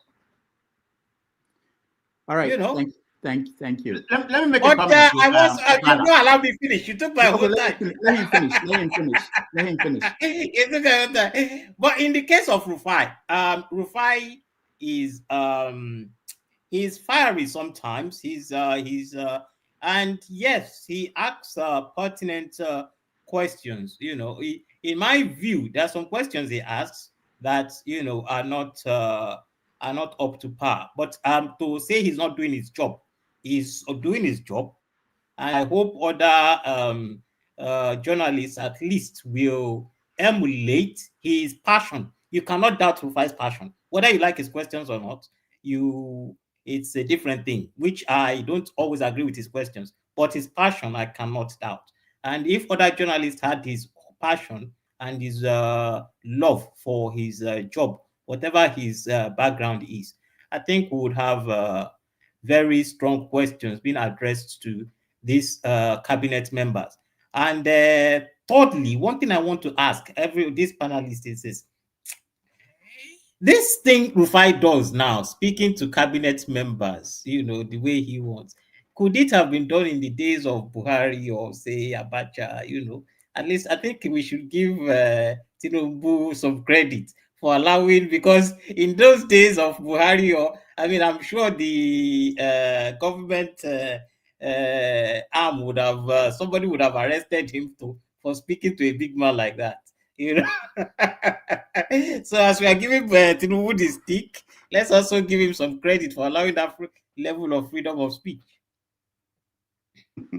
Comparable facts. Yeah, go ahead. Yeah, Ikolala, kind of baffled me a little bit, but it's your opinion. Maybe that's the prism you see things. You're familiar with Nigerian politics, and you are asking, about what happened to Umahi or wherever. Like, you're not from Nigeria. Like, Tinubu is supposed to come there, and say, okay, maybe we should fire you. You're not being accountable to my presidency. This is a guy who promotes snatch and run with it. This is a guy who promotes criminality. This is a guy with dodgy background. It's what I call yeah, we're saying the same thing. Hold on. It's what I call comfortable to the highest level. And you here thinking that no. I agree with what you're saying. Something right. Don't go too far. The guy who's fire on Nonuga is promoting ethnic jingoism. The Tinubu are aware of it. He's aware of what's going on in Lagos. So the buck stopped with Tinubu. So whatever the ministers or the appointee is doing, is Tinubu that is doing it. Just call it like that. I don't know why you're beating around the bush, in my own opinion. But that's the opinion, okay? Because there's nothing factual about. There's nothing that makes sense to me. That's me about what you said when it comes to Tinubu. Like Tinubu's supposed to do. Tinubu is the one perpetuating the whole thing. What are you saying? What have I said? What is different from what you've just said and what I've said? All right. No, you're being very soft. You're being very soft with Tinubu. That's my point. Thank you, guys. We have to move. We have to move on to other topics. Okay. We have to move on to other topics, and this is the next issue that we're going to tackle. We go. Sowore challenge you. Tao be soludo. Sowore challenge you. Apari bi ale soti. Sowore challenge you. Tao be show walking. Talking you don't do today. Soludo show walking. Our mumu you don't do today. Apari be show walking. Talking you don't do today. Ale soti show walking. Our mumu you don't do today. Talking you don't do.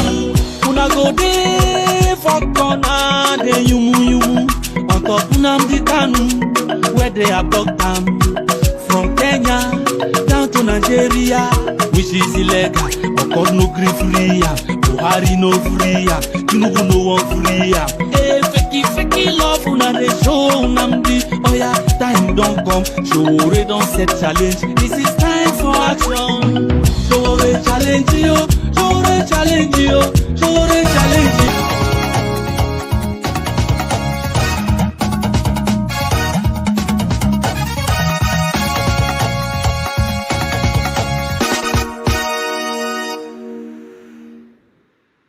All right, welcome back to Have Your Say 247. And my name is Rhoda Fokonkwo. Thank you so much for staying with us.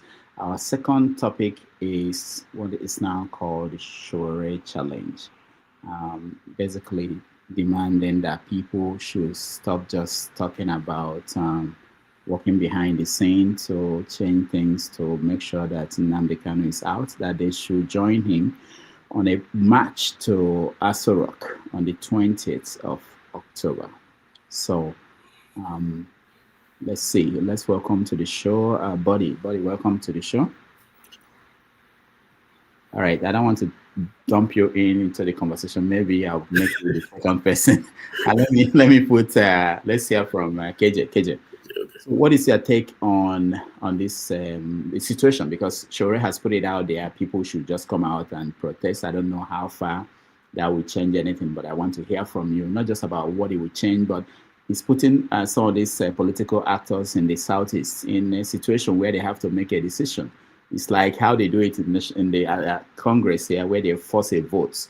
We have Congress people, members of Congress, who are not interested in showing that they are voting one way or the other, will be forced to vote one way or the other. So Sowore, and I think, someone said, I think what Pasada said this at the beginning, that he advised Sowore to do that. Whoever gave him the idea of pushing this button is a master stroke, because it's forcing people to make a decision. So what is your take, KJ? First of all, I want to, again, like I've always said in the past, celebrate Sowore. I like him and his politics. And so far, he has shown, that he can be above, the normal Nigerian kind of politics, which is tribal-based.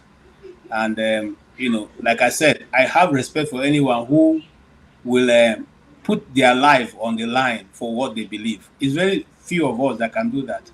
I'm not even one of those, because if I was one of those, I would have still be in Nigeria following up, At one point, I had to think about my family and think about what's going to happen, So Sowore has again shown class. And whether it is him that advised him or not, what Sowore have done is going to forever change his political style and the way Nigerian people perceive him, especially people from the East, young men from the age of 50 downwards.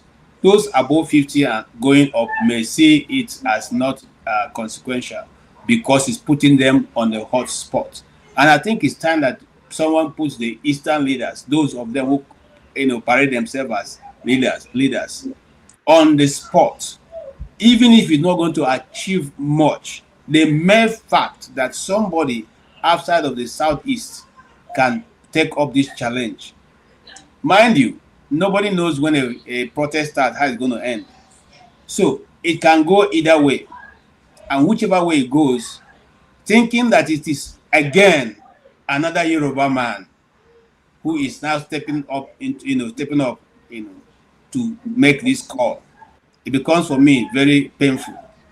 Because if you are a wide reader, you will have found out that even before, when the Civil War was about to start, or during the year, Wole Soyinka was the same person who stepped out to say, look, you guys are wrong here. Okay, Nigeria, you should, shield back your sword. And so, again, in this century, in where we are today, it is a Soyinka. It is a Sowore that is stepping up in the plate. Is it not shameful that all the so-called, I know in this platform, we have talked about this issue like the last 3 weeks or so. We said on this platform, we are surprised that people like Ato Eze, who seem to know when Igbo should come to the presidency, don't even know how to go about getting Nnamdi Kanu. People have covered the fact that Nnamdi Kanu insulted the leaders of the East. What he said, I want to ask them, is it not true? Have they been able to? And those who may say what Nnamdi Kanu did is against the Southeast, what he was demanding, is it for his family? Is it for what was demanded? It's not that he was demanding that the Southeast be open to business and that the seaports along the Southeast, Calabar, that's Cross River, Akwa Ibom, and rivers should be opened up, including that seaport in Warri. Is that only for the Southeast? What he was demanding, that what is done to the North, it should also be done to the Southeast. Is that something that is wrong? Did he say they should make him president? Did he say, even when they offered him vice president, did he take it? He didn't take it. When they offered him oil well, did he take it? Okay. So what Sowore has done is showing class again. And I don't know how to say it. I don't know. I'm saying with the best word I can put together. He may have been winning 50-50 votes at each election as presidential candidate. Okay. But now he has shown that he is not in the same class with all those other ones who have been contesting for presidency. Because if he can go out and say, look, injustice has been done here and it must be corrected, and he has been able to pull both those who would have otherwise opposed him and not to this forum, it means that he has class. And I totally agree with him. Thank you, sir. All right. Thank you, KJ. Let's hear from Buddy. Buddy, welcome to the show. Good afternoon, Doctor. Good afternoon, other panelists. Yeah, so let me quickly make a few highlights on Rufai. Rufai is doing his job fine. But whenever you are doing your job, there are ethics, there are civility. You don't make your case uncomfortable. We may not like them.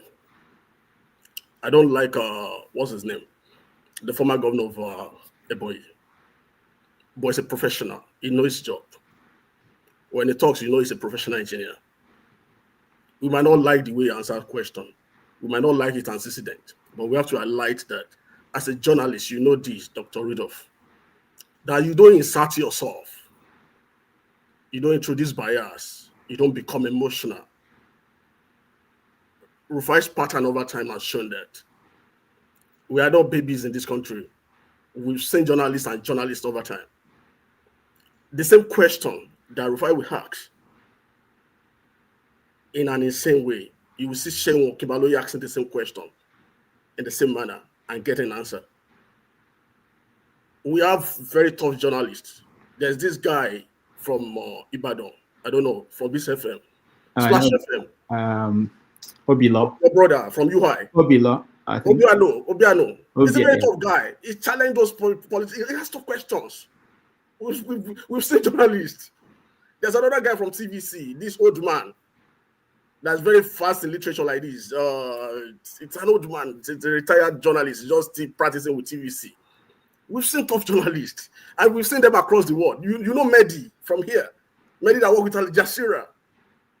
There's this guy for the former New York governor. We have journalists that ask tough questions. You know the guy that went in with the guy from ABC that went with the president of recent, with Donald Trump of recent. He hold the feet of president to fire, but eventually the guy was later sacked by ABC. But making your case making them comfortable. Once the journalist become a privateer, the integrity collapse. So we have to know that. We know these people, make them comfortable, ask right question. Even at times, making noise as a journalist does not make you sound. At times you see these Arise journalists, they just come to the show in the morning without doing their research. The kind of question is asking, because the way Ivo started, let's look at the way Ivo started the conversation that particular day. He said the minister reported him to the president. It's like you just trying to exacerbate his own ego. It's unnecessary. But the minister fell for it, which is unnecessary. He will have just look away. But in engineering, there's nothing called cost per kilometer. Because the topography of lands are different. And as a journalist, you have to research into that. Because that's why we're asking that question repeatedly. The only thing you could ask is average cost per kilometer. Because as a section of the road, you might do bridge. At another section, it might be swamp.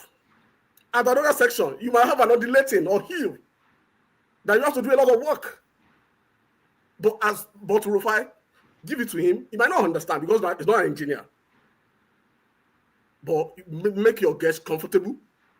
Ask the right question. The same result, the same answer that you will get if you apply civility. It's the same answer that you will get. If you look at his interview with what's the name of the former governor of Ekiti, Ayo Fayose, it was so rough. There's another guy called Napasa. There's another guy, Lady Olayinka. It's been a pattern. And people, you see the way people are saying this thing, you might not like them. And you see same Rufai of recent. He had an interview with Oti, the governor of Abia. He applied civility. We've seen his interview with Obi, and we've seen his interview with other personalities. So, as a journalist, don't insert yourself. Don't be too emotional.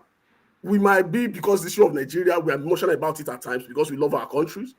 So, but we still have to be careful as well, so that we don't create an enmity for ourselves. Because relationships span beyond just the studio.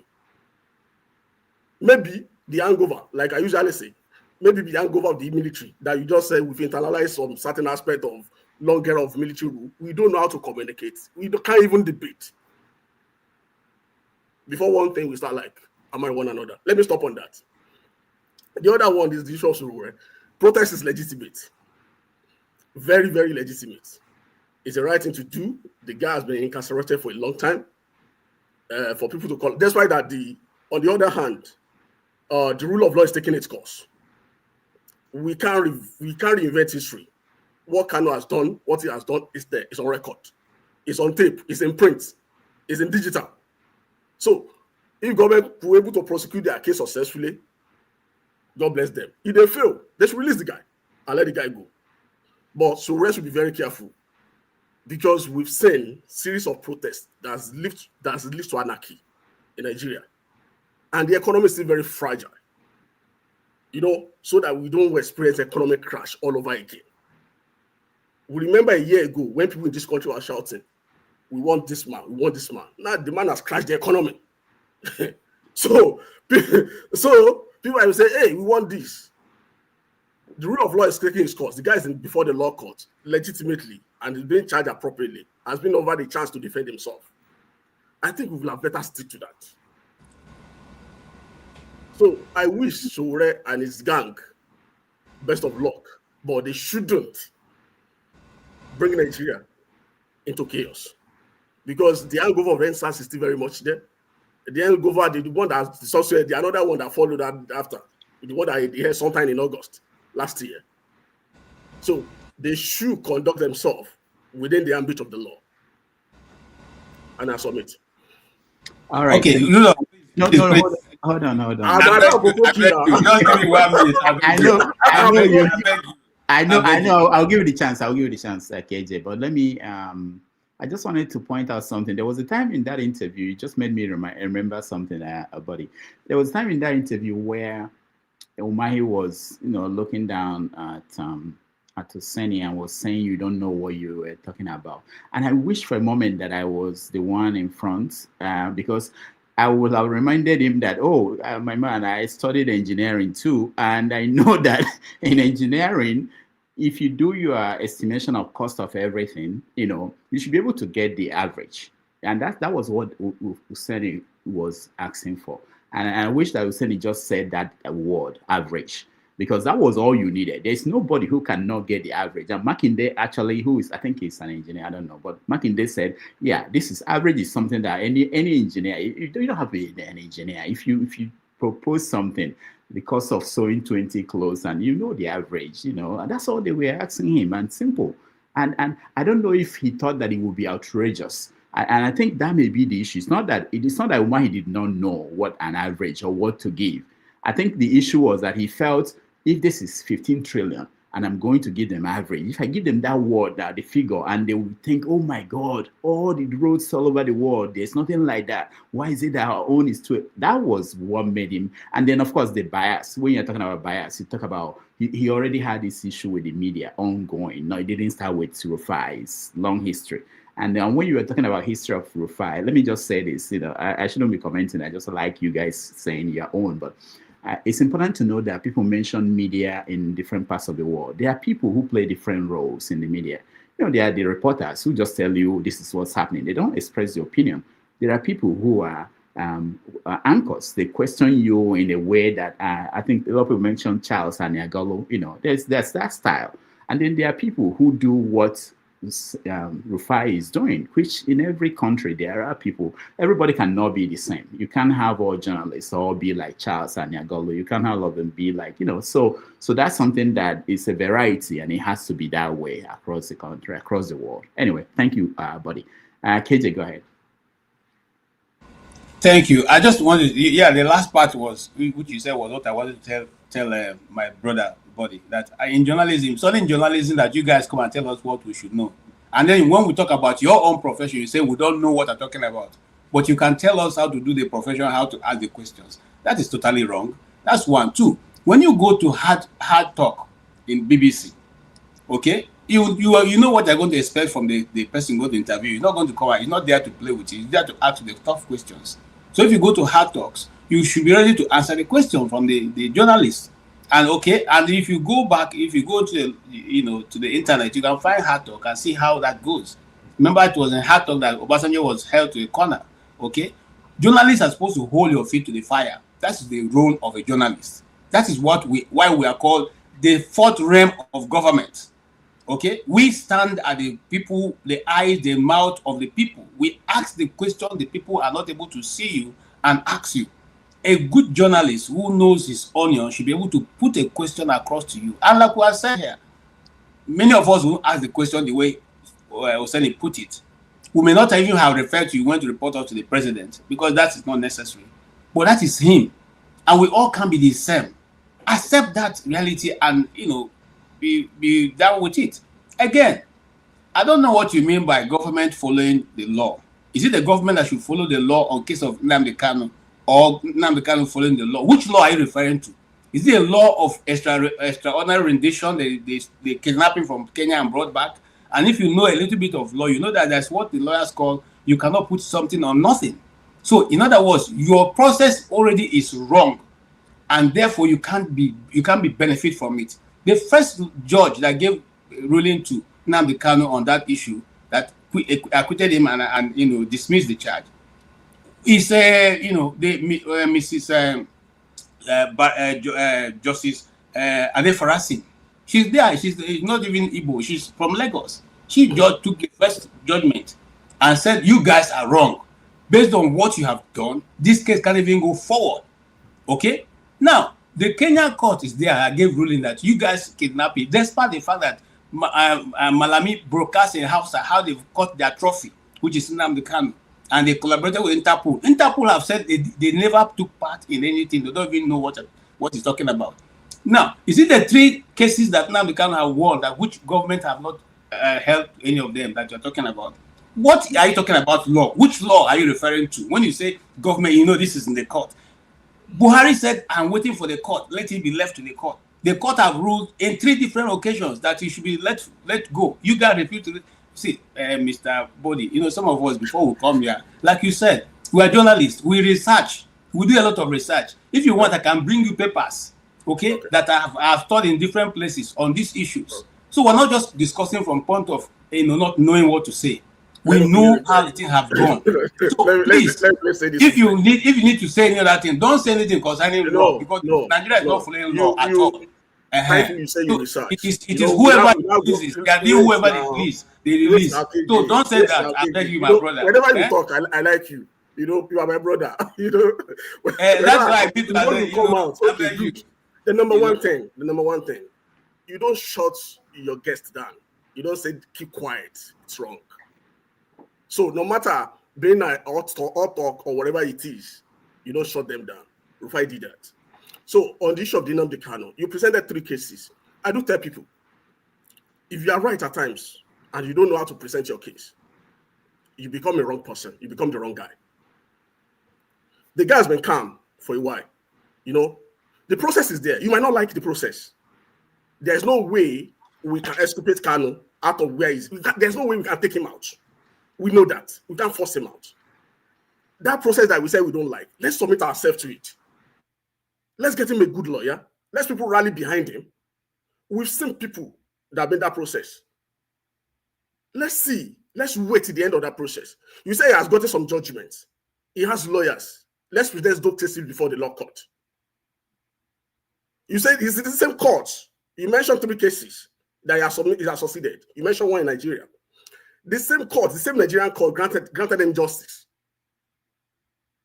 Why are we losing faith? Why are we losing faith in this one? Let's have faith in this one. Let's see the outcome of it. Budi, I think you don't have the facts behind this case, so I'm not even going to. What's the facts? Even the one that we are even talking about is even wrong. I'm challenging you that don't decide to side it aside. It was before the appeal court. They went to the appeal court. No.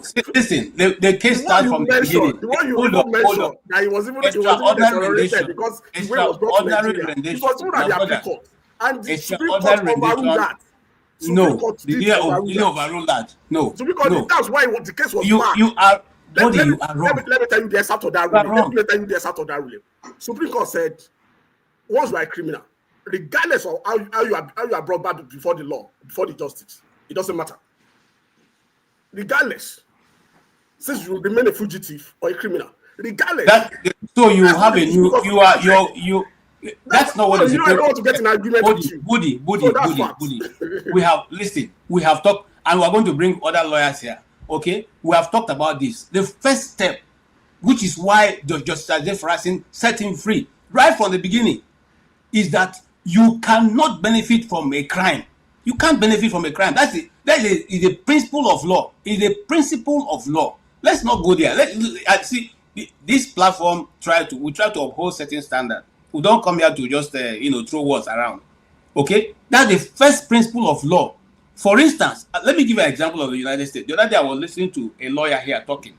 I was talking to some some immigrants who are here. When he said to them, look, if the people come to your door, I don't want to call their name, and they knock and you don't open the door, okay, let them break your door. If they break your door, give them your hand, let them handcuff you. When you go to law, when you go to the court, the judge will dismiss it because right from the first start, they've broken the law. So you cannot break the law and expect to get a result from that. Gentlemen, we're not living.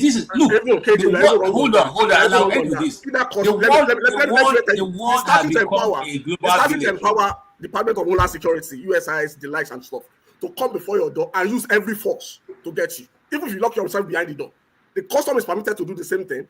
The Department of Homeland Security are permitted to do the same thing.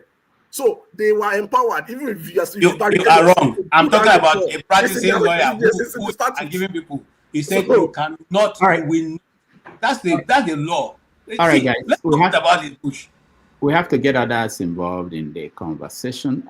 Thank you, buddy. Thank you, KJ. For your information, tomorrow on 90 Minutes Africa, I won't be here. KJ will host a show. KJ, I can't see the link to that show, but it's on Nnamdi Kanu, all the angles to this story that will happen tomorrow. So if you want to join that conversation tomorrow, join KJ. KJ, if you can send me the flyer, I can share it with people.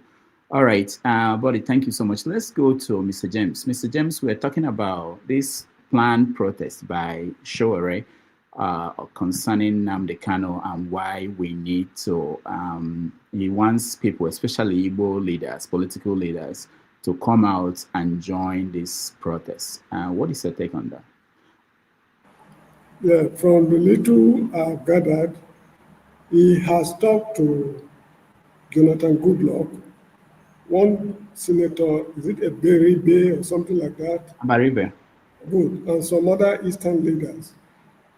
From the look of things, some of the Eastern leaders are dragging their feet. And I find it very funny because I do not know of any prominent Yoruba man who has criticized Sunday Igboho for all he has done during Buhari's time. Not even one prominent Yoruba man. When he was arrested in the Republic of Benin, they did everything possible to make sure, he's not malhandled over there in Cotonou or wherever he was tried in the Republic of Benin. And when he finished his sentence, he returned home in style. And nothing has happened to him. Now, for the Igbo leaders of thought to be dragging their feet over this man's case speaks volumes. The Benin people have a saying, I'm sorry, I'm not a native speaker of that language.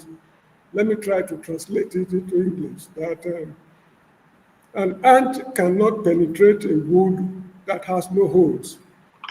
Yes, that's the best way I can translate it. An ant cannot penetrate a wood without holes. Considering the fact that the man who organized the aircraft that brought him allegedly is one Mr. Ifeanyi, something I can't remember, from Kenya to Nigeria, an Igbo man. And Igbo leaders of thought are dragging their feet over this man's case. There's more to this problem than we are seeing. So the Easterners, because Nigeria is already tribalized, so nobody should tell me I'm being tribalistic. The country is already tribalized, and this is a tribal matter as far as I'm concerned. So this is why we have to praise Sowore for doing what Soyinka did, according to someone not long ago. So the Easterners, they need to examine themselves vigorously to find out what is really wrong. Why is this man still being held up to now? I cannot really say much about this because somebody advised me some time ago not to take Panadol for other people's headache. Thank you. All right, thank you, Mr. James. Before I bring you, Femi, let me just respond to something that Kulata posted. Kulata said, you can't get the actual cost until the work is completed. What you can get now is the budgeted average cost per kilometer or estimated cost per kilometer based on current actuals. All of you are wrong. Okay, Kolade, that's exactly what the minister should have told the nation. This is the estimated average cost. Even the cost they announced today, it doesn't have to be that way. They Let can me just give you a sentence or two. In my high school days, there's what we call average velocity. An aeroplane flying from point A to point B, the distance is this, and what is the average velocity? That is what this boy is asking for. He's not asking for rocket science. Umai has something to hide. This is why he's misbehaving. All right, thank you, Mr. James. So, Kolade, so that's it. If the minister had said this is the budgeted average cost, that's all that is needed. But instead of saying that, he went on tangents and all the other things. Femi, one thing we have not mentioned was that Sowore also met with Goodluck Jonathan. None of them were not smiling.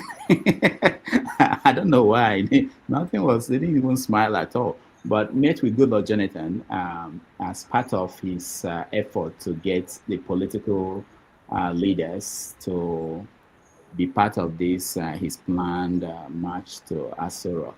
And Goodluck promised that he will talk to the president about Nnamdi Kanu. All right, Femi, you're next. So I'll start by saying no pun intended, but good luck in speaking to Tinubu on this matter. Because all of a sudden, it's at some point, at some level, it becomes to look like a caricature of sorts. But in any case, I start this way. We've been at this for about 10 years, since 2015 when he first got granted bail. And then leading up to when his house was burnt around, was it 2017 or 2018? And then all of a sudden he resurfaced in Israel. Now, Mr. James said something that I was actually going to pivot to as well, because in truth, as much as you don't necessarily want to say too much, because you're always going to have some people that are going to come and what is your business, you're Yoruba? You know the way we are now. That's not going to stop me from saying what I want to say. Now, I like to always look at things from a perspective of how about if it was my own, if it was Igbo as an example now, because I don't see what he has done as an individual too different from what Igbo was fighting for as well. The only difference being that there's been two different. It's almost like we're operating one justice system, but with two different results. Yeah, one might argue that okay, Igbo wasn't as radical as he was, but at the end of the day, the bottom line of what they were fighting for is the same. And there's actually supposed to be a court case for Igbo which never really went anywhere and is working a free man. Now, why do I go this route? Is that again, just to allude to Mr. James's point, I think I've actually thought about it over time, and I find it really amusing. Again, choosing his words again, that Igbo leaders, a lot of so-called Igbo leaders, don't seem to actually. In fact, some of them seem to either be speaking with both sides of their mouths, or in some cases remaining silent, or actually even worsening the issue because of political motives, because they're interested in positions and what have you, and some of them you can't even take too seriously. At the end of the day, like my cousin said yesterday when we spoke about this issue, he's one of those that was of the opinion previously that he should suffer for his crimes. Can't I see what he's doing? And I was shocked yesterday when we had this conversation again, and for the first time he told me, man, they should just release this guy, if nothing else, because all I told him was that there are other things happening in that country that are even worse. Is it banditry you want to talk about? Is it kidnappings and what have you? After all, what are we even talking about? If they were able to, you can say there are differences, there are different scenarios, but you have to convince us about if they're able to pardon terrorists or former terrorists, then what has it done that's worse than that? This is the way I think. And if, for example, today you say you want to try and convince me that what Igbo has done is different from what he has done, and Igbo is working free, and because I'm a Yoruba man, I would look the other way. I'm like, come on now. In what world are we living? That's the way I think, and that's just my submission, and that's all I'm going to say on this. All right, thank you, Femi.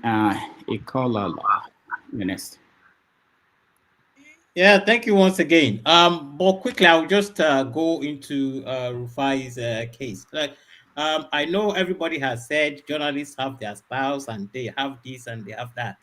Look, your job also as a journalist is to serve the people. And if all you do is confronting your guests, you have not served us. And if somebody has used the case of Mehdi and Stephen Sako of BBC. What they do is they give you facts. They could give you an estimate of all the roads they know and the average price it costs to make those roads and ask you, how come that you don't have an average price? It puts you in a corner. Anybody listening would know that you don't know what you're saying. But to come and be confrontational with and okay, now all we are talking about is that Rufai against Umahi, rather than show us that the man doesn't know what he's doing. So we all say, oh, if I asked him a question, he couldn't give an answer. You know, just like somebody has talked about Obasanjo here. Sako didn't confront Obasanjo. He just gave him analysis of what he thinks. I watched that interview many times. Obasanjo couldn't answer him.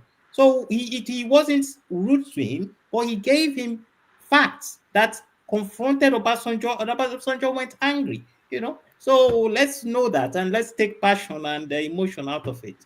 But on the case of Sowore, I think Sowore is doing what is necessary, and some people have failed to do, because there's no point that, I mean, somebody has come here to talk about the law, and the law said that, and the law didn't say that. I don't know why we want to always take our history from the middle of the road.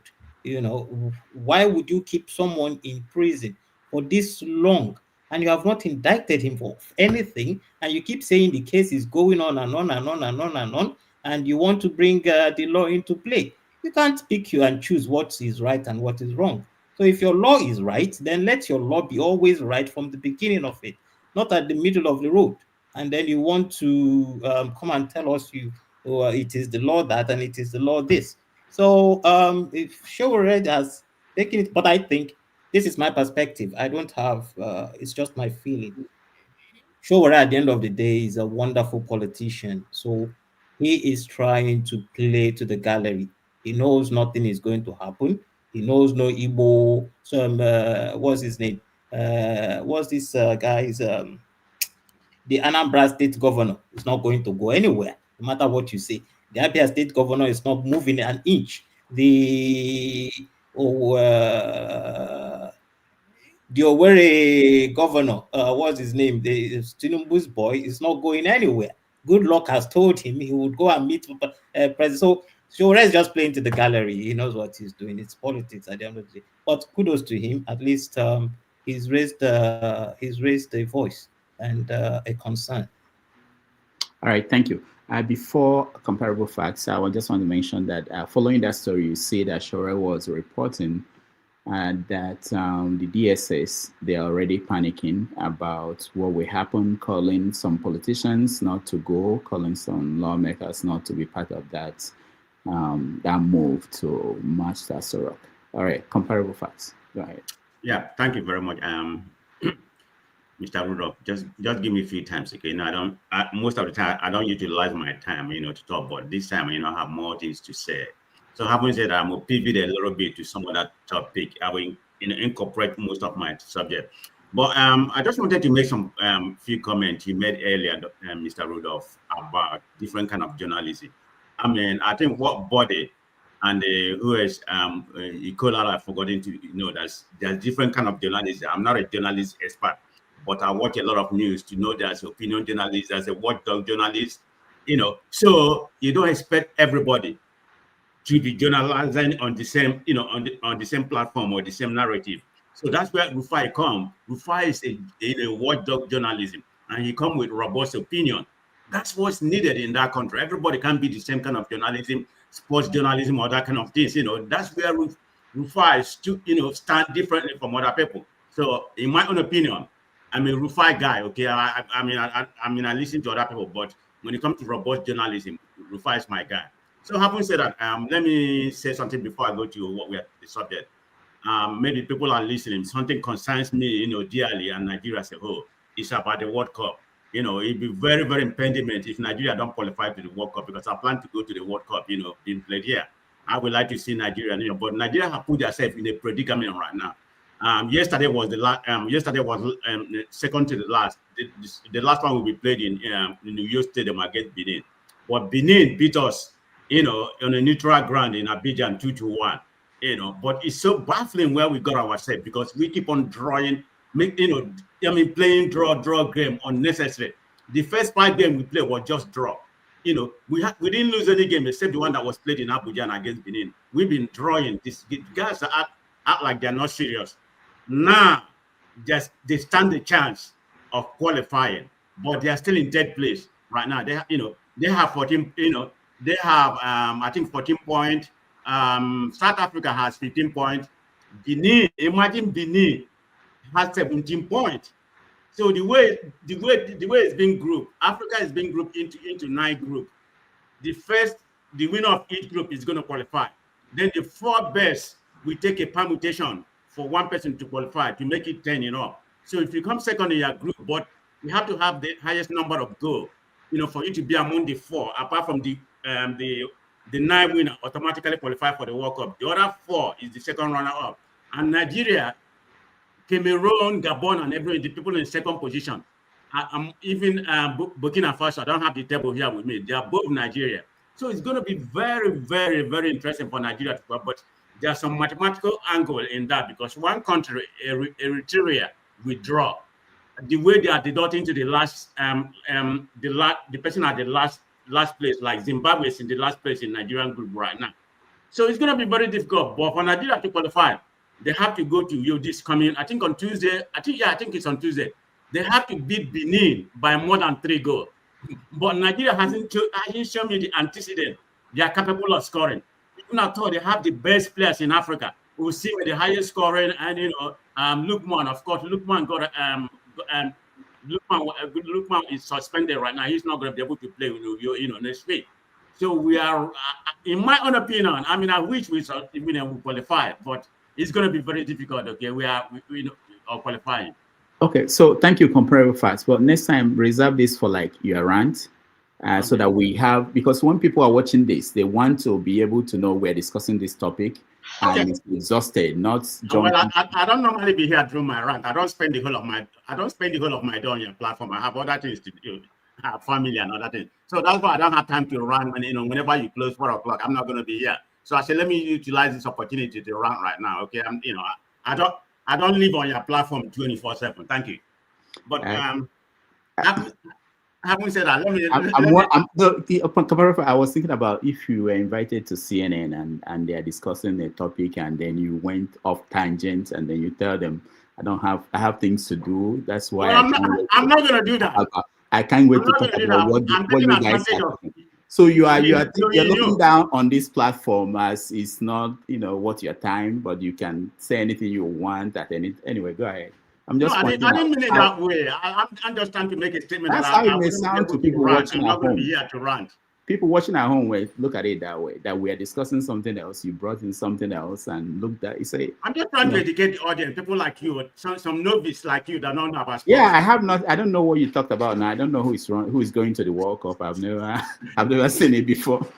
Okay, let me. I'm going to make it short. I'm not going to spend. So you know what? Kolade need to be quiet. He doesn't know anything. But anyway, having said that, let's talk about the process. In short, this process has a reasonable chance of happening, but there's a high risk, in my own opinion. Suppression. To achieve the right result is going to be very, very difficult. The uncertainty depends on the resilience we're going to have from the coordinator and the movement. But the security, how about the police people? They're going to try to suppress the protest. That's where I see it. But if the protest has to have a meaningful, ground, the opinion poll has to support this. Okay, what Sowore is doing right now, I think it's supposed to happen on the 20th of this month. Yeah, That's when it's supposed to. Everybody's supposed to be marching to Aso Rock. Okay, Atiku is on his side right now. He's trying to convert some Igbo leaders, which a lot of them are coward. Abaribe, Oti, Soludo, and Obi. They should join. Nothing is going to happen to them. I mean, some of the, particularly the Southeastern leader. Oh, I don't have any hope for my governor. I mean, that one is a Filefko, whatever they call him. So he's not gonna come. He's Tinubu boy by no means. He probably, he's not gonna follow the mark. But for you to have any kind of legitimate sources, there has to be a good mobilization, and the leaders has to participate. This is the only way. If not, just bring more awareness to them. Is it going to be, say, because they protest and go to Aso Rock, is that going to make Nnamdi Kanu be released? Probably not. I mean, the solution to that is going to be political solution. I don't know what Tinubu is doing. Maybe he's mad, or some of those Kaba in the north or wherever. He doesn't want to release. But I mean, to me, Tinubu is not a leader anyway. So I mean, what do I have to say about Tinubu? He's not a leader. It's all about politics. He just try to play his political sarcasm. That's where his mojo come out when it comes to politics. But he's not a leader, in my opinion. So we see what happened. Anyways, like I said, for the protest to succeed, it's going to depend on many factors. Just the success, but that's not going to lead to Nnamdi Kanu being released. No, just to bring an awareness. Thank you. All right, thank you so much. Before I go to Jefferson, Jefferson is one of our subscribers, so I think we should be finding a way to say thank you to those people when they come into the panel. Jefferson, hold on, okay? Let me hear Ikaola. Yeah, what's going on? Okay, I'm just going to add some news I am reading now. The Blackwater private army, just like I think it's a private army, the mercenaries in America. So the founder, Eric Prince, is saying he's putting together an army to go and defend Nigerian Christians in Nigeria. So we don't know, somebody has called the Sowore an American asset anyway. So I think many things are coming together. Just to add that to the mix. All right, thank you so much. All right, go ahead, Jefferson. Welcome to the show, and thank you for being a subscriber to the channel. All right, thank you very much. Can you all hear me? Yes. Oh yeah, Good afternoon, good morning, and good evening, everyone. It's nice to hear from you guys again. All right, so there's a lot of topic. I think let me just concentrate on what I'm seeing in the headlines. Well, the chairman, INEC chairman, can you hear me? Yeah, we can hear you. Hold on, we're picking topics one by one. What we're discussing now is just Sowore's campaign for Nnamdi Kanu's freedom. But you can add to the conversation the one we discussed, which was the first one we discussed. I totally forgot now. We discussed Rufai and Umahi. Those are the two things we discussed. Other ones we are yet to get to them. Okay, no problem. All right, let me just do the Rufai one and the Nnamdi Kanu one. As far as I'm concerned, as far as journalism is concerned, to me, Rufai is a bold journalist, a bold TV anchor journalist, and he's doing what needs to be done. Because if you give Nigeria the chance, every journalist will hide their tail between their legs and be afraid to ask questions. He's asking critical questions respectfully. Most times, if you watch his interview, you will find out that it's actually the interviewees are the ones that are even provoking him. He asks questions respectfully, but because either they are maybe in APC or one thing or the other, have one links, they feel threatened by what he's asking because they feel they don't deserve to tell us what needs to be told. So his questions put journalists off balance and they don't like it. So to me, I don't feel that Rufai is an outspoken person, and I pray God will continue to protect him throughout this whole saga that is going on. That's my own opinion concerning the Rufai. And then Rufai asked a question to Umai.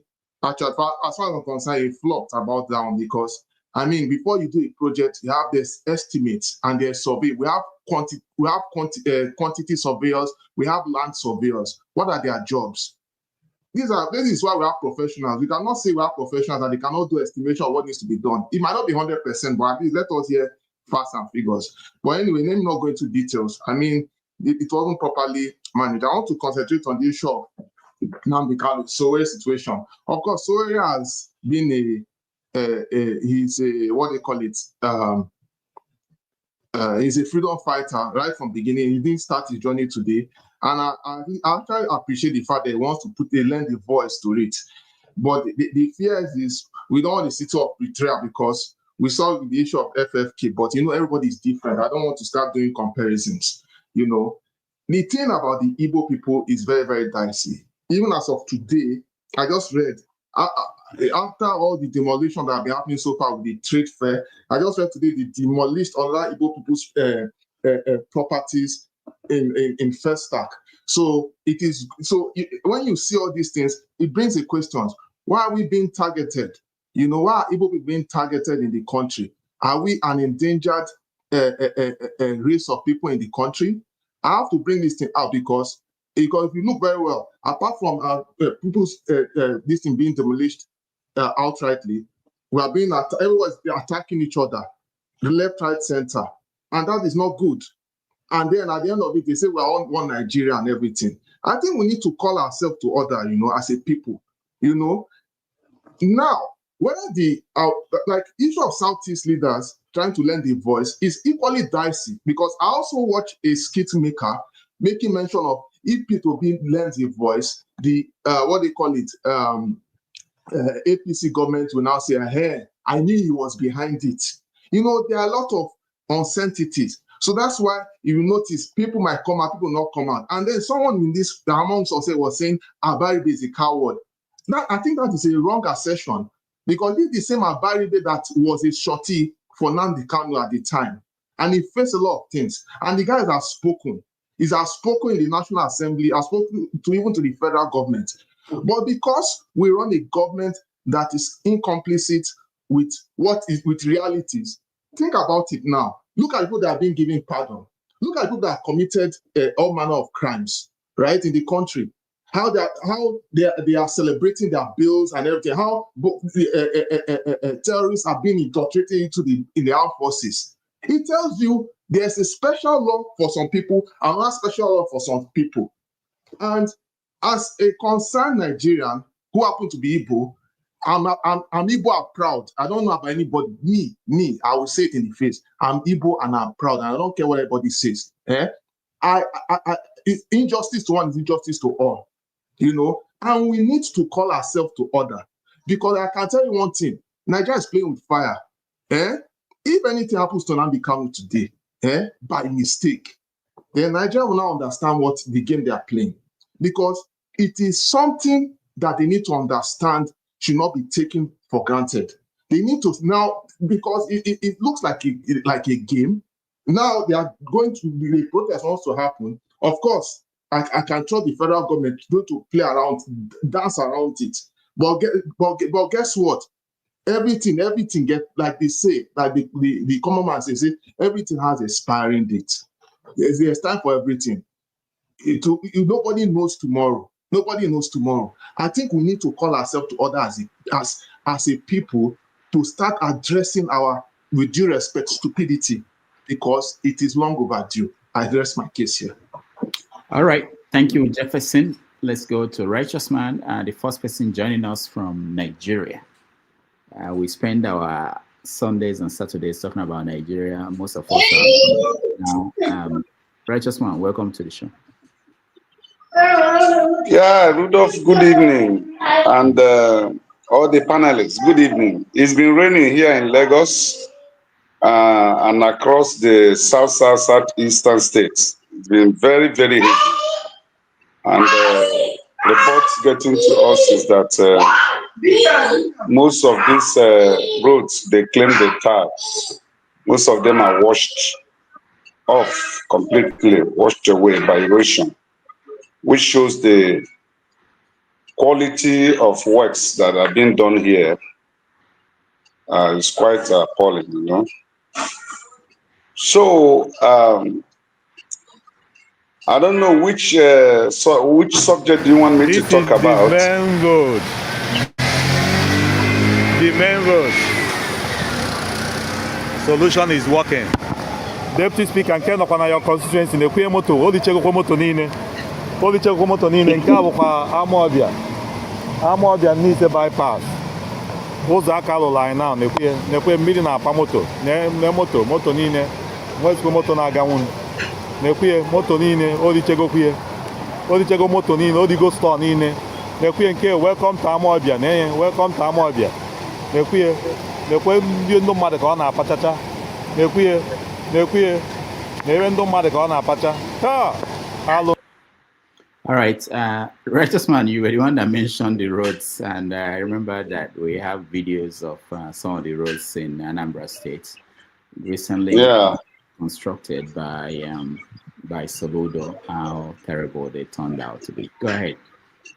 At least it's not the professor of practice in engineering that did those. That would have been terrible.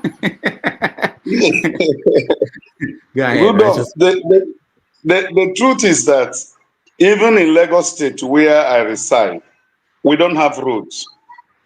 They will just choose one of these track A roads and do their manipulated tile.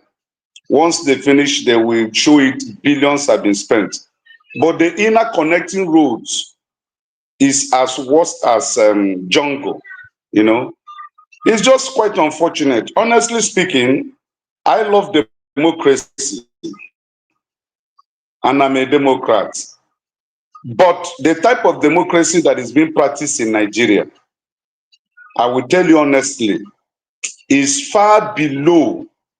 I think the worst military regime is better than the democracy we have today in Nigeria. There is no more freedom of speech in Nigeria. They say the army will harass you. We have been harassed by a civilian government today. There are radio programs, when you contribute, they will first warn you before you make a contribution, guide you, don't say anything, don't do this, don't do that. But I remember during June 12th, some of us were on radio making commentaries, saying things, and we were not arrested because of the speeches we made. It was only when we went out for a protest. So I don't understand. Nigeria is really going down. And it's quite unfortunate that, will I say, some privileged Nigerians that found themselves abroad became agents of a failed state to propagate what is not existing. Because sometimes at the background, when I listen to some of our brothers' comments here, I will begin to wonder. I said, are these people actually having conscience to say what they are saying, or they just want to please their paymasters? Because Nigeria is going down every day. All we hear is propaganda. All news that are being flashed in the main media, they are all propaganda. There is no element of truth in every one of them. Look at the INEC chairman that have been appointed. We don't have information about his early education in life. How can you start your educational career from university level, polytechnic level, and within 10 years of interval, you have reached to the position of a professor? I don't understand. And nobody is talking. Everybody is keeping quiet. And some people believe they are more superior, they are more educated than other groups in Nigeria. I was telling a friend recently, I say from independence to today, the two dominant tribes in Nigeria have ruled Nigeria and ruled Nigeria to a failed state. A failed state, and yet they proclaim they are wiser than every other tribe. They have managed the affairs of this country militarily and in the civilian regime. And yet Nigeria have not seen a progress that can be commensurate with the money and resources that have been exploited in this country. And yet these two major tribes that have held Nigeria captive since 1960 till date claim they are superior to others. And when they manipulate Igbos out of context of power, they believe they are superior. Okay, fine. Igbos have not been president of this country for 65 years. Where is Nigeria? Can we boast of electricity? As I'm talking to you now, I am burning fuel in my generator to have light. And not only me, so many millions of Nigerians. Look at the, is it a UN report or World Health Organization report? The lifespan of Nigeria now is put at 46.3, the lowest in the whole world. The lowest in the whole world. And people are celebrating. So it's quite unfortunate. It's quite unfortunate. We are going nowhere as a country with what we have on ground now, with the kind of politics that are being played in this country, with tribalism and sentiment, with people not have moral virtue to say the truth and stand for truth. Nigeria goes nowhere. No matter how somebody cosmetics it, paint it, color it, make it look as if life is, worth living in Nigeria. I am telling you, it is a deception. Life is getting worse every day in Nigeria. Hundreds and thousands and millions of Nigerians go to bed on daily basis without food, without water, without electricity. Nothing has actually worked in this country. Absolutely nothing. If it is not the support of Nigerians that are overseas, this country would have collapsed. That is the truth. So that is just what I have to say for now. Thank you. All right. Thank you, righteous man. We appreciate that. We just a reminder, in the next 30 minutes, we are going to end this program and there will be a new stream. The next stream will start in about 30 minutes and forefathers will be your moderator. But before then, we are going to do our typical normal rant. That will be after the break. But before all that, let's welcome to the show, Ike. Ike, welcome to the show. Hey, doctor. How are you doing? I throw away salute to everybody. God bless you. Happy Saturday to everybody. My brother, righteous man from Nigeria. God bless you. Where are we, doctor? I just came in. Stop laughing. Stop I laughing. like that. I like the people that will just walk in, like this is Sunday after service. What do you call that? Sunday school. Yes. Walk in anytime and say, hi, what did you read, Pastor? Yes, exactly. And today is special for me because today is my wife's birthday. So we went out for enjoy ourselves. Oh, yeah. So I just came in to say, let me enjoy my brothers and sisters Dr. Dameji's show. Yeah, thank you. Thank you so much. Say hi to her. We wish her all the best. And so we're talking about the topic now, which we're rounding up. You are the last person that weigh in, unless I missed anybody. We're talking about Sowore's campaign to free Nnamdi Kanu. We looked at it from many angles, where some people are writing in the comment section. For those that say, I don't read them, I see comments about that P2B is stuck, in the sense that if he supports a campaign, if he goes out to match, he'll be in trouble. If he doesn't, he's in trouble. So he's putting some Igbo leaders in a tough situation. What are they going to do? Are they going to follow Sowore and go out there? Will Atiku be there? For those who did not, or who will not, what would that mean at the end? Will it be that they just talk, when it's time for action, they won't be part of that? So that's what we're discussing. And for you, what do you think? Do you think Sowore is doing this because of politics, or do you think that he's doing this because he cares about Nnamdi Kanu? Thank you, my brother. First of all, let me say that I am one of the street urchins of obedience. So help me take it to Congo that I am one of the street urchins of the obedient movement, right? He was part of us as a street urchin, but now he has moved on. So reminding that I'm still an urchin, street urchins. Is it urchins? You can pronounce it better than me. That is who I am. So people who are close to him should tell him that Brother Ike is still the street urchins of obedient movement. I'm not giving it away. I'm going to change my profile to street urchins of obedience, right?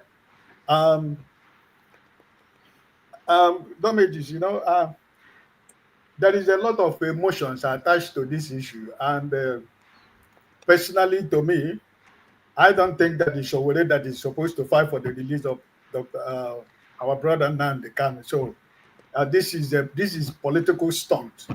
Personally, to me, I don't know what any other person feels, but to me, it's a political stunt, and he has been on the street for so many years. I've not seen whatever he has achieved with his program of protest and whatever. So I do not believe in all these emotions and sentiment that is being attached to it. Everybody in Nigeria, the case of Nnamdi Kanu is not an Igbo issue.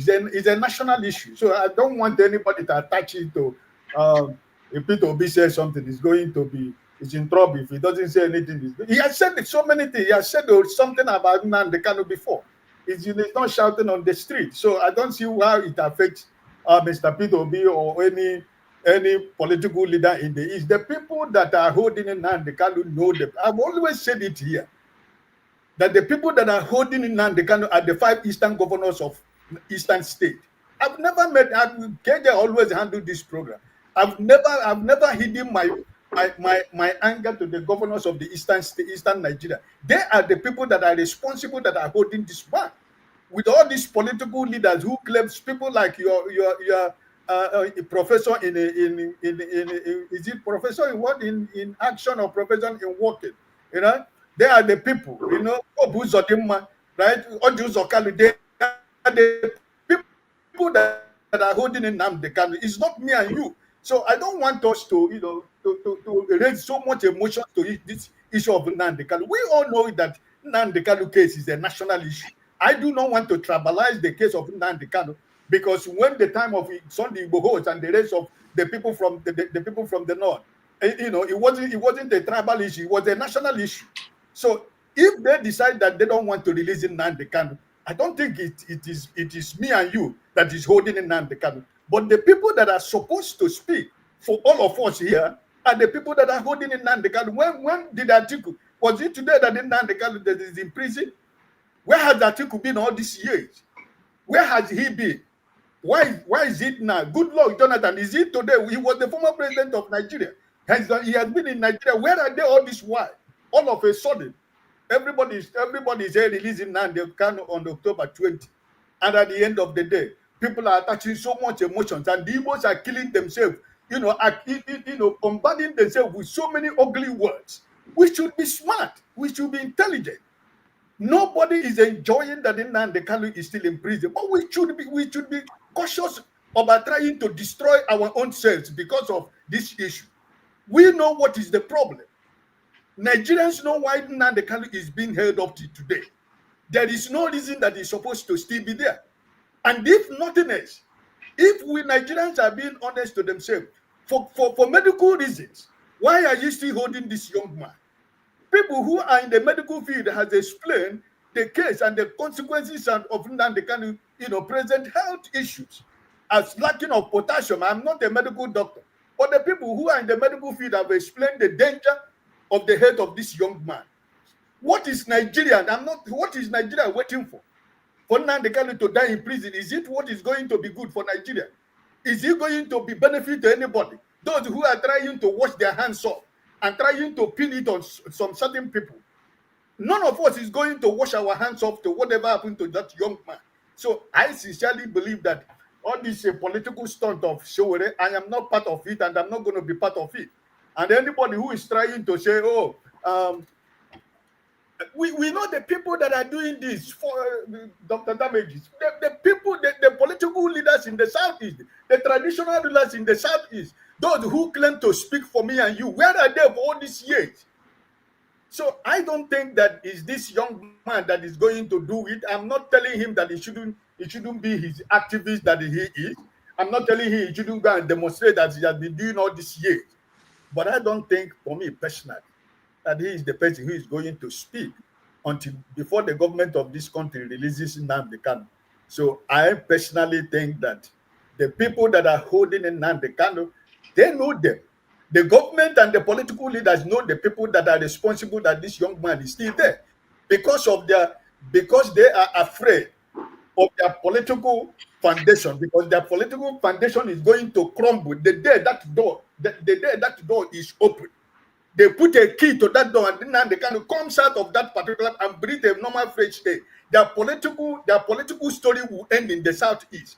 They are the people that are making it impossible for this young man to be released. So personally, to me, I do not believe in what Sowore is doing. All right, thank you so much. We are going to we are rounding up because we want to maintain. Hold on, okay. All right.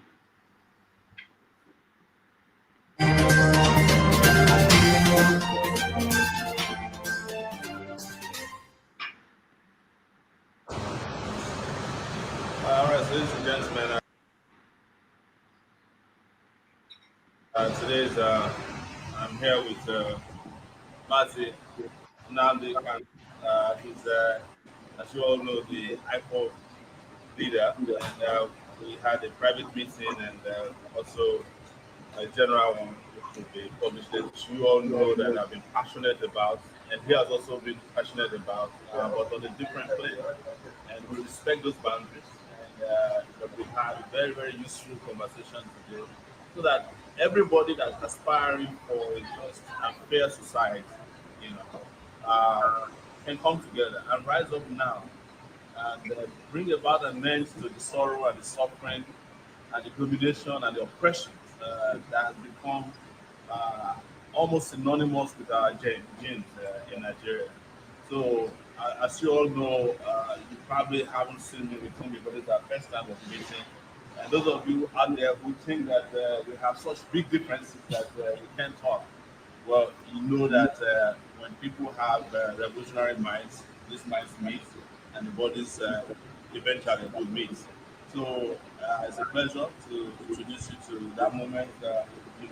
More of this will come out later, and the statements and video will come out also from our friend who monitor this meeting.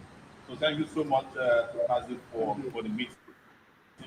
And to say hello to our people on our side. Yes. Hello to all people that follow and listen to us, our reporters and my good friend here. So what our discussion has yielded today is a confirmation that people can come together, that there isn't much of a difference between that which we are fighting for, because that is justice, isn't it? That's what we are fighting for, is justice. That we know and hope that the people that found themselves today trapped in that contraption called Nigeria will one day be free. And it takes people to do it. It will come from heaven. We have to do it. We have to let to do it, and it must be done. That's right. Thank you very much. Thank you. I hope to see you again soon. This is the beginning. All right. Someone asked on the comment section, I think it was Machuku, why are you showing this video? I'm showing the video because I want to make sure that everybody watching, they are aware that this Sowore being involved in this conversation about Nnamdi Kanu wasn't something that just started. That they actually, I was in that hotel the day they met for the first time. And that was the day I interviewed Nnamdi Kanu for my own channel. That was 2019, Rudolph, right? That was 2019. Yeah, I think so. I don't remember the day, but I think so. Yeah. All right. I saw Concern here. Where is he? Concern. I'll give you. We are rounding up. I just wanted us to prepare to rant after a break, but I want to hear from Concerns and Pansat, and then we go to rant. Hold on, Concerns. There was a question by Shegun on the comments section. Why is it that I think I want, if anybody wants to address this. Shegun, I forgot the exact wording of the question, but something about why is it that Igbo people do not want others to help them or something. Shegun, if you can retweet that. Okay, I got it. It says, why do Igbos believe that other tribes cannot fight or lead their cause? Please, someone answer me. Maybe Pansat will answer you. Let's hear from Concerns first, and then Pansat will round up, and then we go to get a break and then come back with rants. Go ahead, Concerns. Thank you, Dr. Damages, and thank you, all the panelists. You see, I don't concur or believe concur with Mr. Ike. Even though I know that he's a good Igbo man, you know, he speaks the heart of many of Igbos. But today I don't concur with him. So what Sowore is doing is what any good hearted human being can do. Nnamdi Kanu dear that is in that jail. If you're a great human being, you must be crying whenever you see that, whenever you see him there. Because how can somebody be locked up till now? And in a country that you see other tribe, you see like the Fulanis, their people are coming to negotiate with the government, and the other people, like some of the other Igbos or some of the Yoruba, they don't care. They don't care. If if that the South are people who are really have a conscience, honestly speaking, they're supposed to protest. All of them, the whole Southerners supposed to protest. Because why should the Northerners be negotiating the government openly? Like now we have two presidents in Nigeria. What you have now is two presidents. The Fulani that is having all these ammunitions on the body, and the president who's really not. That's what we have now. So if the South are really have conscience, know that this country doesn't belong to the Fulanis. There's all the whole South, not only Igbo, not only the Yorubas, all of them, the youth supposed to be protesting. Not protesting for Natasha in the Senate, not protesting for nonsense. They're supposed to protest because this concerns everybody. If, for example, what this man is saying today, let's divide the country. This issue of Igbo leaders are the one holding Nnamdi Kanu. It's not Igbo leaders. Igbo leaders have met Buhari, met all these people before. Let us understand that Nigerians are dealing with a terrorist country. Buhari was once this one of the Boko Haram, and when he's leaving, he handed this terrorist to Tinubu, and that is what is happening today. The people who doesn't want Nigeria to divide are the people who are holding Nnamdi Kanu. Whenever Rufai already said, you can't come into Nigeria and say you want to divide. It's better you said that this what the Fulanis are doing is just a small business are doing, kidnapping people and get them. But that's not it. The problem is those that are saying divide Nigeria. So when you look at them, you can see even 3 days ago, the Fulani said they will organize a protest to see that Nnamdi Kanu is not out. Whenever, even if you look at social media, you see what they're talking. Whenever I mention Nnamdi Kanu should be out, they're not happy. Because those people doesn't want anything that will say divide the country. And that is where the problem lies. Dividing this country will help people. For example, if the South will divide the country, now the South be able to manage themselves. All the whole Southerners behave like one. In as much as have small problems, but to behave like one. But this issue of the Fulanis or the House of, even Fulanis, they don't behave like any Nigerian people, any tribe in Nigeria. So that's the problem. And they're holding Nigeria to ransom. So when somebody comes here and said, Igbos are holding Igbos went to Buhari. Many of them, the leaders went to Buhari. When this man, Ibuho came out, did Yorubas went to Buhari or Yorubas went to Tinubu? So let us not be called Igbo leaders, Igbo. The court is holding Nnamdi Kanu, and that court is being manipulated by Tinubu and his people. So whenever they said release him, that's the people going to release him. If the Igbo leader said don't release him, and Tinubu knows as a president of the country, he knows that when Nnamdi Kanu is out, it will bring peace to the east. It will bring peace to the country. It will also make all the world to know that yeah, these people are doing the right thing. He will have to release him. He cannot say, oh, Nnamdi Kanu, governor of Imo State or governor of Anambra said don't release, then he keep. No, that's not true. And if it is what they're doing, forget about them. Release this man. I don't think these people have conscience, or because we're dealing with the terrorist people. Don't they have conscience? They must have conscience to release this man. This man didn't do anything. Well, if he can release, if he can negotiate with those bastards in that place, killing people, destroying people's life, raping women and every day, and then he cannot ask this man to go out. That means there's drug dealers doesn't have conscience. That's what we have to understand. If you see a drug dealer or any terrorist, it doesn't have conscience. So that is why Nnamdi Kanu is still where he is today. For the Bonny people, you see when people are talking about Igbos doesn't want criticizing the fire. How many people were that a video? About 10 urchins who Omar he gave maybe 3,000 naira. It does that depend the interest of the Igbos. Those are just people who are not who I don't know what I'm going to call them. And this is why we say divide the country. Because this is now, people learn this, these people are learning this from the Fulanis. It's only the Fulanis before, when you talk something, they start protesting. Hey, why are you calling our people? Now, this is what they're learning. The Igbos are learning. The Ebony people are learning. Let us not forget that this Ebony, this Umahi was the one who, when he was ruling, he was trying to convert his people to Muslim. To Muslim. So let us, when things are happening on that side, let us not say it's Igbos. This will continue to happen. People will continue to learn from nonsense from other people as long as we are together. And this togetherness is not helping us, and it will not help us. People, our houses are being destroyed, our this are being destroyed, business are being destroyed. What are we benefiting from that? Even the people of the south, east, south, even the southwest, they're not to be, even those who are here now. Those who are supporting Tinubu, now they're crying here. Now they're saying, we don't know what is happening. So Tinubu himself, let me tell you people, Tinubu, the country, the South is supposed to help Tinubu. Because that man there is not the one there. He's being controlled by the Fulanis.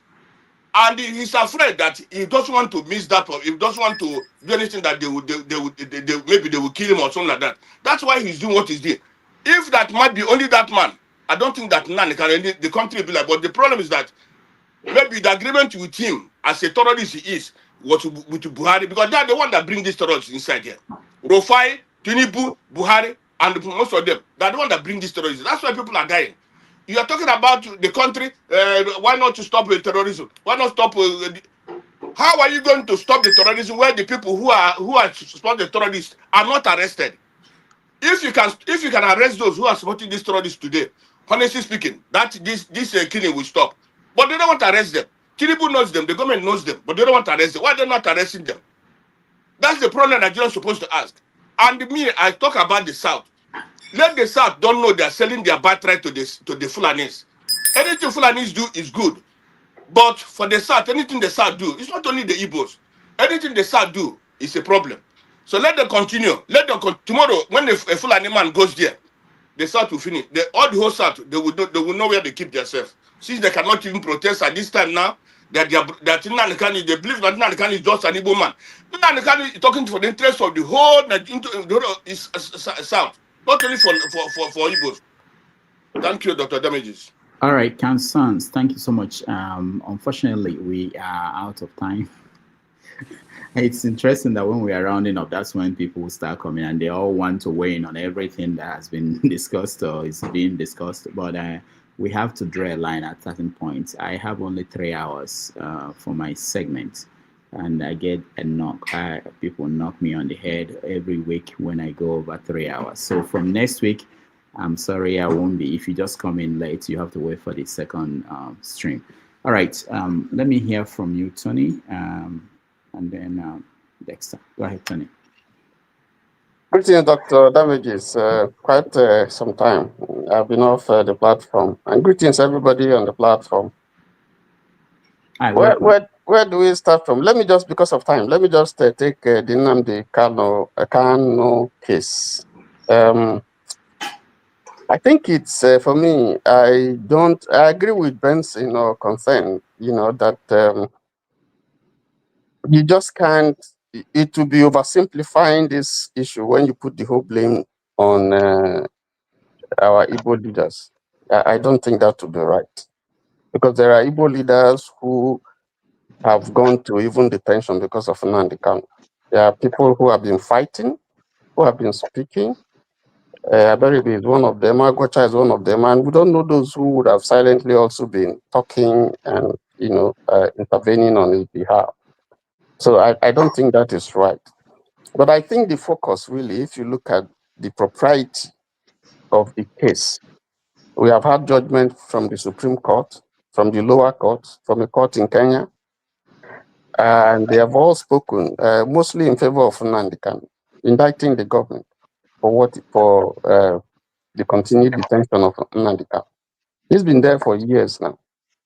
And fair is fair. We've said this so many times here. If you are looking at the justice of the case, you don't need people to go and beg the president to go and beg anybody. Because you have my people in the Niger Delta, they took arms against the state. They killed soldiers, they killed naval people, they exploded the pipes, and then it caused a serious economic problem for the country. It was downturn in our revenue from oil. But, at the end of the day, President Yaradua, had the handshake with them, and they are free now. Some of them are millionaires, some of them have universities. They are working freely. You go to the Southwest, you see almost the same thing. You have Igboho there. You even have people who invaded the secretariat in Ibadan, armed, declaring a state of Oduduwa. Some of them are working free. And then if you go to the north, of course, you see there are catalogs of examples that you can give, whether it's Boko Haram, ISWAP, or Mahmuda, they rehabilitate them, put some of them in the army, discuss with them, shake hands with them, go and see them, and so on and so forth. Handle them with kid gloves. So what has Nnamdi Kanu done that any of these people have not done? Well, you may not like his style. I don't like his style. But, if you look at the justice of this case, I think the government is the Nigerian. I don't think the government has done well holding Nnamdi Kanu. I feel that there must be a reason other than just that the things that he said or he did. I think it's unfair. I think it's injustice. I don't want to say it's because he's an Igbo person, but I want to say that they have not been fair to the man. No matter how you look at it. So I don't know why this thing cannot be resolved.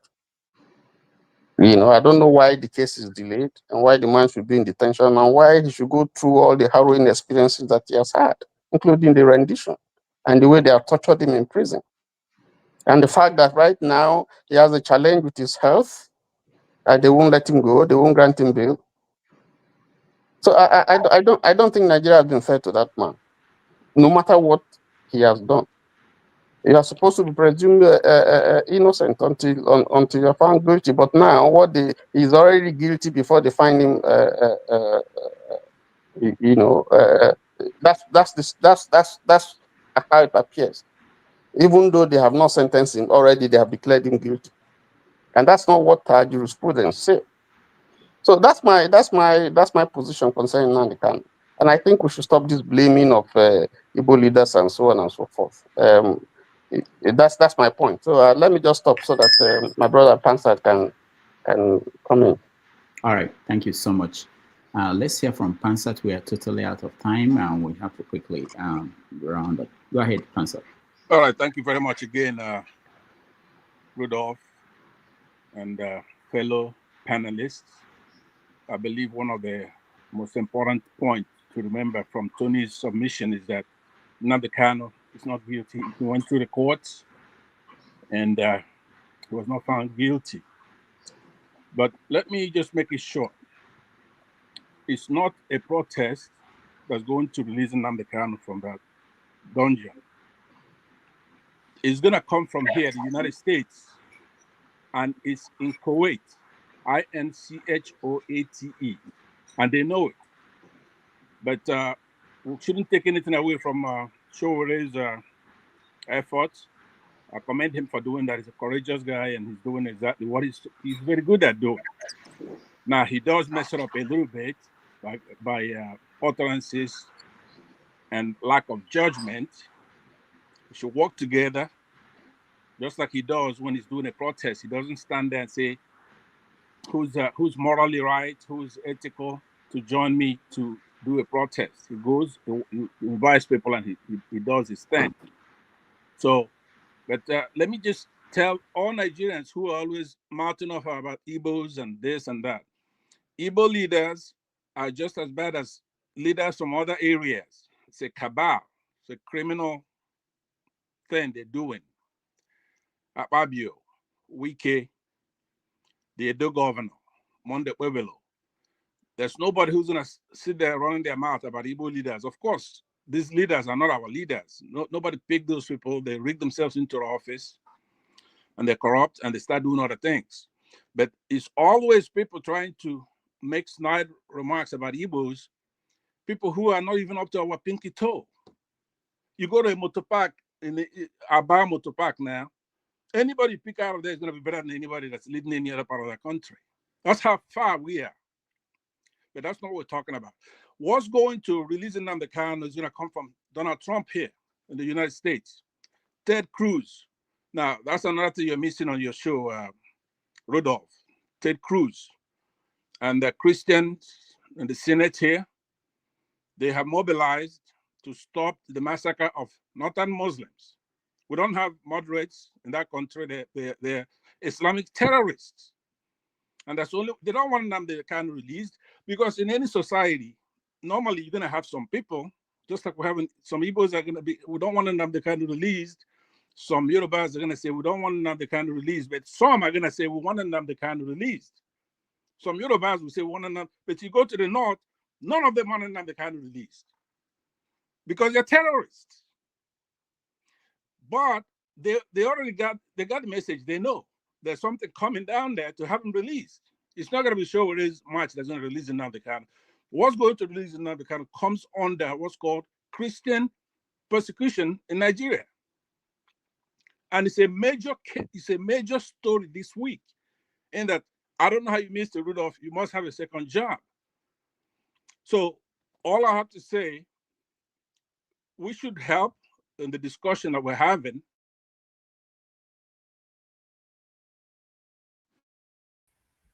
Thank you very much. Oh, Pansat, can you hear us?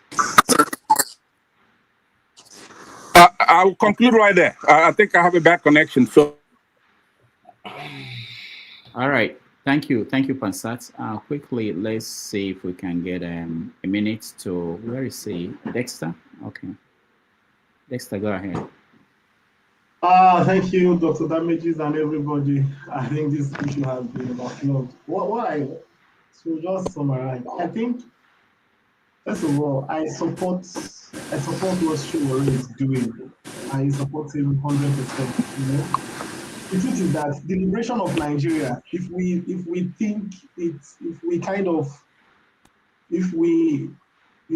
narrow it down to ethnic and tribal lines, Nigeria will not be liberated because the so-called politicians who are benefiting from it, that's what they want. They want that division. So if there is anybody that is promoting the liberation of Nnamdi Kanu, but not on a tribal line, I support that 100%. And another thing is, Nigeria is the way we are talking, let the governors do this. We're expecting justice in a corrupt system. And it just shows that many of us, the Nigerians who have lived for over 30 years, still don't understand that you are mixing apples and oranges. They don't really come together. Anybody that is expecting the Nigerian system to work, you are greatly mistaken. The way Nigeria has been structured, if anybody Nigeria has done 65 years and it's not working. And you're still repeating the same thing, and then you are saying, it will work. It can't work. And all these optimists religious people that come and make people have hope, it's not going to work. You can't have a criminal system and then you want justice from that criminal system. If you are sitting in that place and you are still thinking that justice will come from that system, then we need to reassess your mental capacity to understand that it's not going to work. And a typical example of what you can see in Nigeria is the Lupeng strike that happened because of Dangote refinery. And I have friends who are members of Lupeng, family members who are there, and they were arguing. They couldn't see any justification. And what was their reason? Because their own court. Because, Lupeng fought and then they have a good welfare for themselves. That's why they say they must join the strike. But when I ask, why are you pushing into a private, no, they didn't want to hear that part of the argument. And I just said, why don't you push for a fair wage across Nigeria? Why don't you push for a fair wage? If you say your fight is justified, why Why don't you people push for it? Oh, no. Why would we, the other people have their own association? And that is the typical system of Nigeria. And anybody say, oh, it has to be Igbos, that's what you're saying. You know, and the truth is that until we collectively, the truth, another thing we should face the fact is that not everybody in Nigeria reasons as in the same level. It's not to cast aspersions on anybody, but a section of Nigeria does not have the same ideology of other sections. So in the ideal sense, if Nigeria was to work, everybody should move at their own pace. You know, not this one of either one person will be holding the stick in front and saying, you cannot run, you are Usain Bolt, but you must run at a space of, you must run your 100 meters at 11 seconds. 11 seconds. No, Usain Bolt can do 9.58 seconds. You know, it won't work that way. And I think we here must come to that realization. Until we push for that system, I don't support that is violent revolution, but we must come to realize that there is truth in what Sowore is saying. As much as I'm not his biggest fan, but I must be able to realize there is truth in what he's saying. If we really want Nigeria to work, especially those people who have gone outside and seen how the West is better, then there must be a revolution. There must be a change. Typical example, people are making new tax laws. The people have no input. The people of the states, of the citizens of the country have no input in that tax law. Somebody just sat down, looked at American model, looked at British, and starts writing a tax law. They have not even thought of all the money, the crude oil, all the resources you have taken from these people. What have you given them back? Nothing. You have a minister that cannot account for the road. They ask him to provide accountability for the road. No accountability. All the ministers don't want to account for anything, but yet you want to put extra burden on the people. Thank you. All right, thank you, Dexter. Jonava, you have the final say before we take a break and then rant. Jonava, go ahead. All right, Rudy, good afternoon from here. It's nice to see you. You're looking younger as always, and fellow panelists. I want to just have one question to ask you. And the question is yes or no question. Is there a Christian genocide going on in Nigeria? To you, Dr. Rudy, that you know of, yes or no? Why are you trying to? I'm not expressing my opinion here. I'll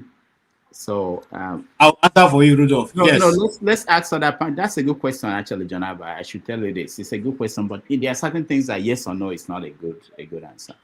You know, it's not. It doesn't serve any purpose because all you say is that you said there's genocide, or you said there's no genocide, but that doesn't solve. People are dying in Nigeria, and many of them are Christians, and many of them are Muslims. And I can decide by looking at Nigeria and say, as far as I'm concerned about Christians and they are dying. And that's what I will push, that Christians are dying. And somebody else can look at it and say Nigerians are dying. You know, so it's not about no or yes. No, but when you say people are dying, you can refer to it as in general, but when majority of people being killed are Christians, then you can now narrow it down, whether it's yes or no, but I understand you're a good journalist. You don't want to answer. Yeah, no, it's not my role, and there's nothing that can do any good. Right. People are dying. If people, hold on, the people who are saying this are interested in Christian, I want to hear more people saying we should stop people from dying and do something about it. But people are not doing that, but people are ready to debate whether it's Christian. People should not be dying. People have not said people should not be dying. Even the people debating, oh, should they be Christian? Or shouldn't be. People should not say Christians are dying. But they are not willing to say we have to go out there and make sure this is not happening. If a government has been there for 2 years and people are still dying and they can't solve that problem, and you are coming out to say you want to re-elect the government, that makes me, I'm worried about you. But when it's the issue of whether they are Christians or not, then people will wake up and want to debate. I don't think that's okay. Can I answer because you asked us? No, don't answer. Don't answer. You asked us for the question. Can I answer? No. Don't. He asked me, not you. You want to drag us to go all the way. Secondly, Ted Cruz, there was a power shutdown in Texas. Ted Cruz that is pushing this narrative that is shoot for his own political career and popularity and his own propaganda. He went to Cancun, Mexico, left everybody in Texas in darkness as a senator. People died that period. You can find out how many people died. Secondly, there is no the what we are having in Nigeria. You can call it what it is. It's not particularly to a Christian. People are dying in the east. People are dying in the north. In fact, the Boko Haram or the bandit in the north, they kill more Muslims than Christians. So to allow ourselves, people have the right to have their view, like you said. But history will look at it and say, when this happened and you did not speak to it, you allow a senator from Texas to divide you guys because it's easy when it's played by tribal and by religion to divide you guys. But that is not the truth. He's the most popular senator in the history of Texas and in the history of American Senate. And whatever he's pushing, he's not pushing it because he have any interest in Nigeria. It's just to buy into things that we want to hear. So that is about that. In this, Benue or the Middle Belt have suffered more casualty in the hands of bandits and all of that. And most cases, they even have attacked at the Muslim community. If you talk about the Agatu people, if you go to Benue, I know Benue history, Agatu people are more of Muslim than any other Idoma tribe. So it's not about tribe, it's not about religion issue, it's about what is happening across Nigeria. So, and then when it comes to issue of Sowore, I think it's a good political strategist for him. I think whatever he's doing is good. It's more political to me than to drag all those people from the east to the whatever he wants them to be dragged into. And Husseini and the other guy, I'm just summarizing my own thing because I watched you from the very beginning. Husseini and all those talk that they hired. The notion is also one of your panelist says that we should give more credit to Tinubu, that Tinubu is what Husseini is saying. If you say during Buhari and the rest, he could have been locked up. That is not true. The shortest time that this guy have been there, he have passed more law on cybercrime and locked more journalists, even though he was an activist, than Buhari. That is not true. So, and I think we from the diaspora should push back on issues that we just want to say because we've just come that Rudolph give us opportunity here. There are many, the media is over there. You can always create your own thing, but that is not true.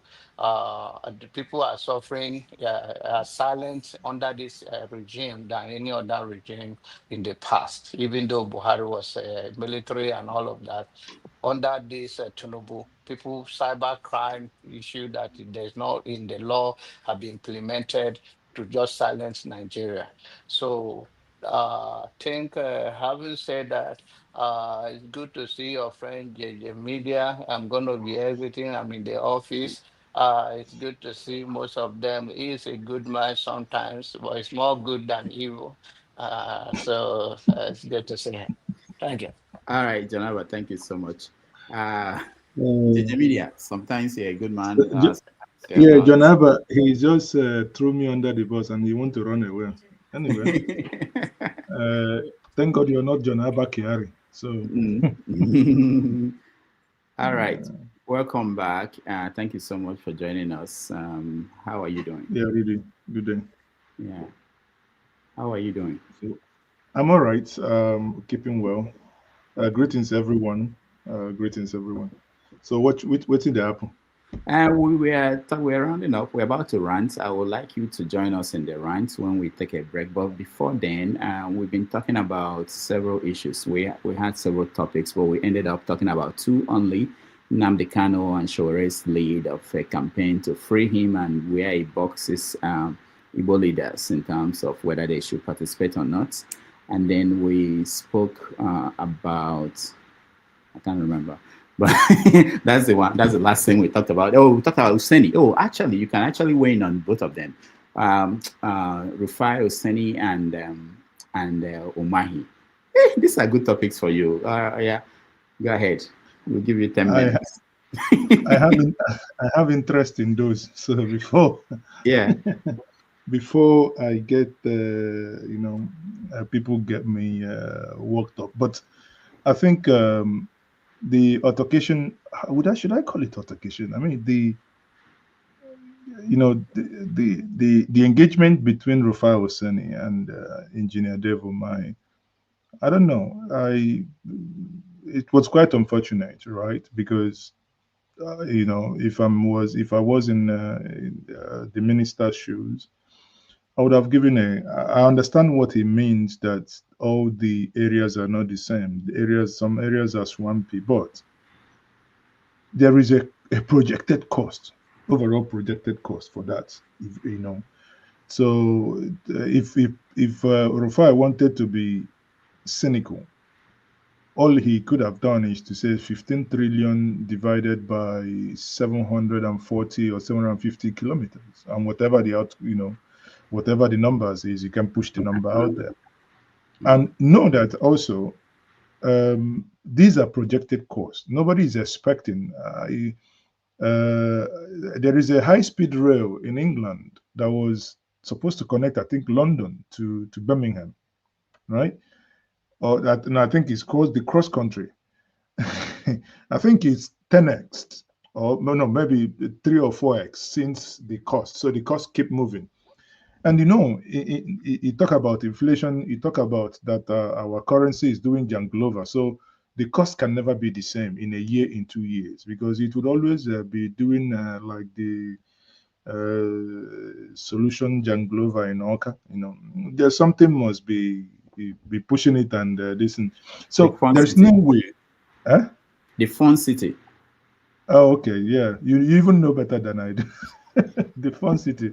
It's like you've been going there to have fun. But anyway, so it was, in my view, there was a projected cost of that. So I think what Rufai was trying to do, some would say mischievously so, was to have a sound bite, right? Because it's good. And Umahi felt, I don't want to give you the sound bite, because if I give you the sound bite, that will now be, anyone can cut out that place. You told us it was going to be 40 billion per kilometer, but now we are at 300 billion per kilometer. So that kind of sound bite was what he was trying to. But obviously, it didn't end well. And I think is a 1-0. It's Rufai 1, the minister 0. So maybe there might be a rematch. But I think, let me leave that a little bit. And what John Abbott said before he left, I want to weigh in a little bit here. And that is on the Nigerian Christian genocide narrative. There is something that happened that maybe many Nigerians didn't pay attention. Timeline matters in all this. When did all of a sudden the news everywhere that there is genocide in Nigeria? International Politics 101. Your vice president went to America, near less than maybe 10 kilometers from where Rudolph Okonkwo lives, in the heart of New York. That's and he stood there. Inviting people to your house. Oh, go ahead. They know the exact kilometers. Anyone in New York will know. I mean, anyway, so that's a thing that when you look at it, actually, the vice president in his speech supported Israel. Sorry, supported the Palestinian, right? And that speech, in my view, was what led to what we are now witnessing. So those who were not comfortable with that speech, it's like when you're mudslinging now, you look for the dirtiest part of the mud and knock somebody. The other person, he's going to keep quiet. No, he's going to look for something to plaster you with real mud. And now that Nigeria is suffering from that real mud, if you ask me. Because if we want to be objective. You know, sometimes I told someone where I had an interview yesterday, I said, I always want to walk away from this because you would come out being accused of, some will say, Maz is okay, you are naive. Some will say you're sabo. Some will, sometimes when you want to be objective, it doesn't go well with Nigerian audience, right? I do not want to believe, maybe then I will agree, I'm naive, that there is a genocide. Go and read the definition of genocide. What I think is happening in Nigeria is the failure of government. It is the failure of government that made us believe that there was Islamic invasion, there was Fulani invasion, because government failed in prosecuting those who have committed crime. You are a headsman from, I don't know, anywhere, from Mali or from anywhere, and you, because of the ECOWAS protocol, you have the free movement to move into Nigeria and the Sahel or West African region. Then in the process, you commit crime. Honestly, I do not give a damn. I don't care whether you're from Mali, from Niger. I don't care that you take your cow and enters into somebody's farm. That person must pay the highest price. The state must take charge. Now, it is because the state failed to do the things timely, because time is of essence. The people will now want to couch their own narrative, and in couching their own narrative, what they think is happening, the state then also appears to be weakened and not able to deal with what the citizens were crying about, because the citizens are saying, these guys are coming in here, they are killing us. I spoke to someone from the Middle Belt. He said that when some of these things happen, they cry out for government to come. They won't until the attackers are gone. This was under Buhari. Think about it. Under Tinubu, Tinubu is from the Southwest. Whether you may like Tinubu or you hate him, one thing you may know that Tinubu is liberal in thinking. If Tinubu is liberal in thinking, of what benefit would it be for Tinubu to support genocide against the Christians that the wife is a pastor on one plank? I think what is then the problem is, it's irrespective of what Tinubu as a person thinks. The structure around the security architecture and apparatchik in Nigeria appears to be what is weighing decisions down. And if it weighs decisions down, that these those that were wielded our power to make decisions on our behalf are unable to now protect the lives, then comes the geopolitics, international politics. There is a weak link. They knock you through your weak link, and everyone is shouting, "Oh, it's genocide here, genocide there." The question is, no one should die in Nasarawa. No one should die in Benue. No one should die in Anambra, be it Enugu or Bayelsa, on no account, whether it is community clash, because that you died by community clash, or that you've been killed by herdsmen, or that you've been killed by terrorists, or that should not have an issue. Anyone who engages in that should and must be brought to book timely. But it is the absence of these, one, the timely engagement, two, and public prosecution is what then drives this narrative.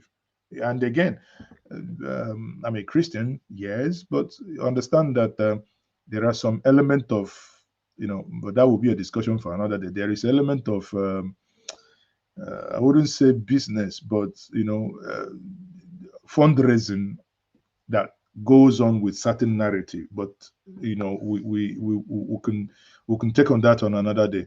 But my my final submission here is, Rudolph, the state is not doing right. When I mean the state, the Nigerian state is not doing right. The inability of the Nigerian state to protect our citizens everywhere they live within this confine called Nigeria. When you reel out the statistics, people will say, hey, you're defending the Muslims. In Castina, when you hear that people die, bandits, terrorists come, they kill. Majority of the people they kill are the same fate. We have seen mosques being bombed the same way they bomb. It's just that a bunch of, I don't know how to classify them, a bunch of idiots basically trying to cause mayhem, cause them in mosques, cause them in churches, you know, maybe with the mind that the Christians and the Muslims probably would at some point fight it out to have some sort of civil war. And the only person and the only entity that has what it takes to stop it is the state. Sadly, the state is not acting fast enough and not being decisive enough to stop this from happening. But what the government is doing now, and that's actually silly, rather than begin to address it now as it is hot, as they say in Nigerian parlance, you know, make some changes, some things visible, speak to it. But what the president did was speak to us through the corners, in the words of Sowore, by the corners, as he went to Imo State. He said, "Oh, there is no Christians are not being killed in Nigeria." If you look at it, that statement is false, because Christians are being killed in Nigeria, but not that it may be classified as genocide, but their inability to deal with it timely, as I said, is what your moment to do. The inability of the government to do that is what is happening. Anyway, one man went to the mall, and one man went to the mall will be the next president.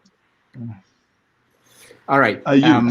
Okay, thank you. Before you go disappear from here, let me ask you, you had a lot of things that people were talking about, the reaction of people to a performance of Rufai Oseni in that interview. As a professional, you work with NTA, you know, you went to broadcasting school. Most of us didn't go to that school.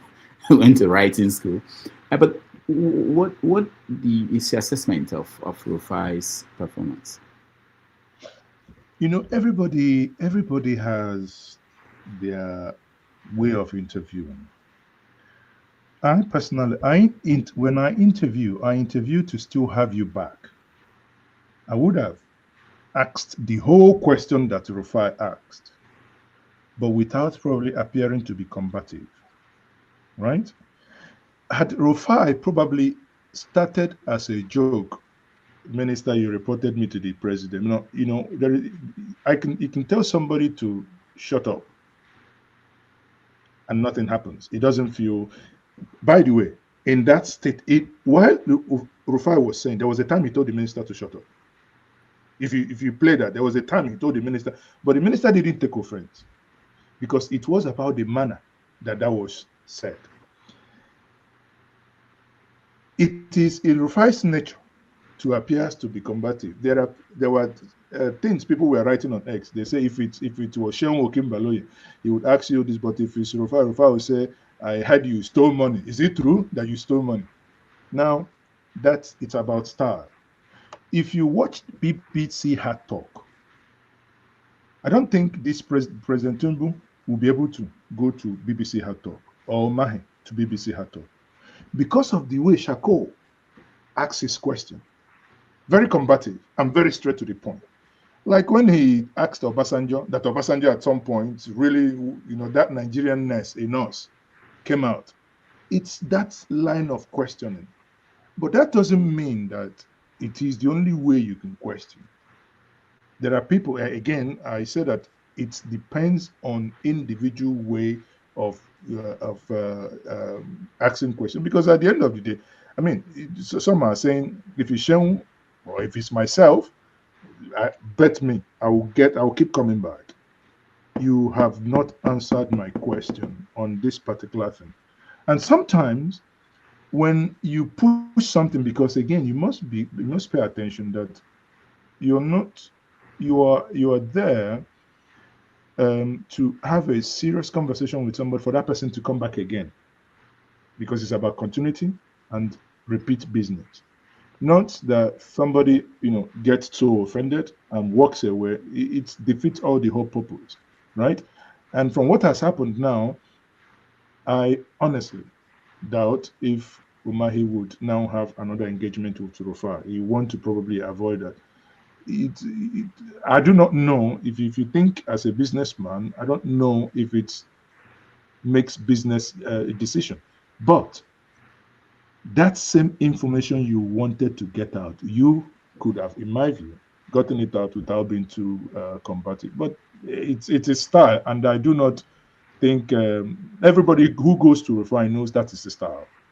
Ruben Abati would probably get the same, or even OG. OG would probably get the same, or Ayo, without necessarily sounding that way. So they're all quite different.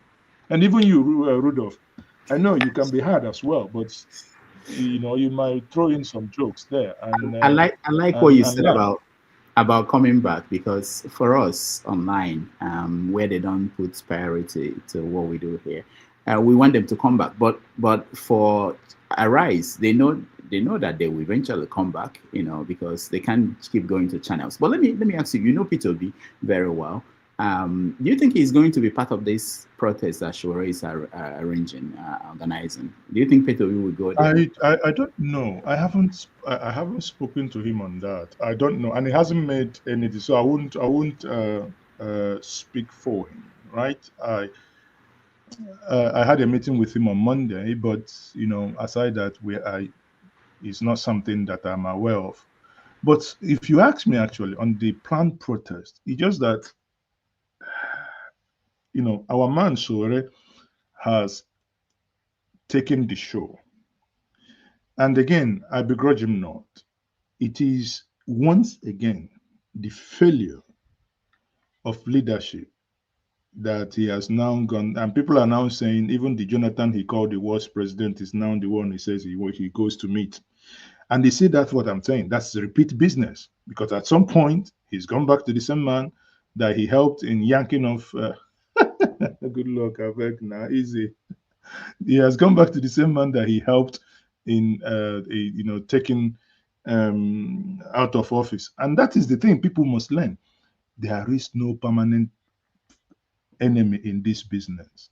The same person you go on, don't like Pharaoh to me wrote, do not die in their war. The same person you will be thinking, oh, let's go and destroy this. At the same time, you might see that individuals have eventually coming together. So, but my take would have been, I would have wanted Abia State to take lead in this. Hear me out. Will Sowore's protests lead to any conversation? I doubt. I'm being honest here. It will only be street razzmatazz. If that protest was led by Abia State House of Assembly as they planned, but I think I can, for now, I don't even understand. I try to reach the speaker if I will have a conversation with him for tomorrow, because I wanted to understand why they are not taking lead. When government of a state engages, the outcome is normally different. It's just like when people say, give us Biafra, or give us the referendum. How? Enahoro, when he moved the motion for Nigerian independence, he didn't do that from his bedroom. If he was not part of the assembly, whatever conversation you are talking on the street, the highest they will throw you tear gas, would amount to nothing. You must come, and those in government already must lead such engagement. That is what I am. And let me tell you, what is going to happen on the 20th is you will see name calling. Oh, this person didn't come. This person didn't come. This person didn't come. That's all. That's the whole thing will be muddled up in name calling. This person is against Mr. A. This person is against Mr. B because he didn't turn up. But if that was done within this established institution, I think probably would have had more traction on that. Why did nobody in the Southeast think about doing this before now? Was it that the assessment was that it won't bring any results? I think honestly, the Southeast with the leaders had a different array of engagement. There was an interview by Ojuzo Carlo. Sometimes we don't pay attention enough. We are too emotional sometimes to start cursing people, call people name, write whatever, keyboard warriors. But whether you like Ojuzo Carlo or hate him, if you pay attention to that interview, I think with Sheon Okimbaloye, where when Sheon asked him that question, and he said that he was not going to comment on this because he has already been engaging the president. I am aware that Ohaneze, the Southeast governors, have been engaging the president. I am not privy to whatever, and he said he wasn't going to say what they discussed. I'm not privy to what they have discussed.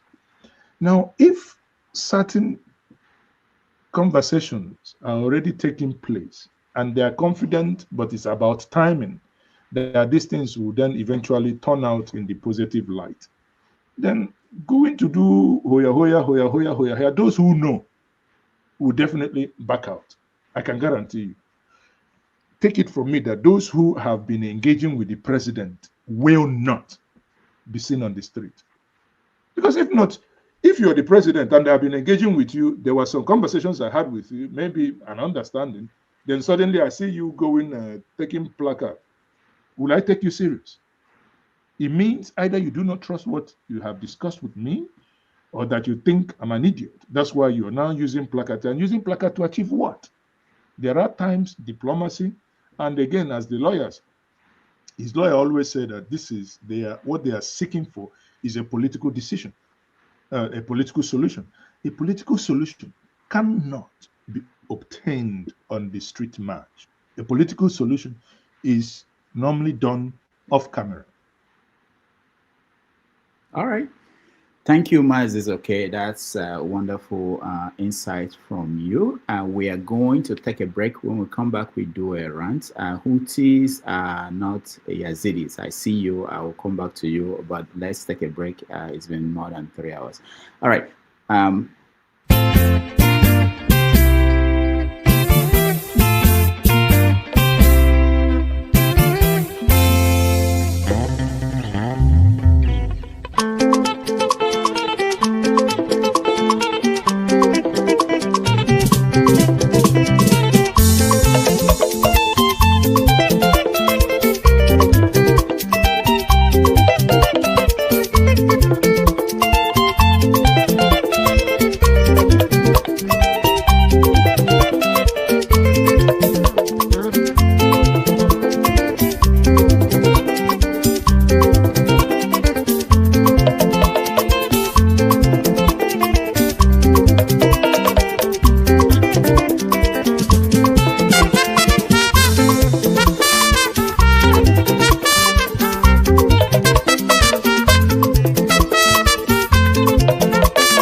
another Southerner will get a chance, that will be in another 12 years. 12 years plus your age now, you'll be in your 80s.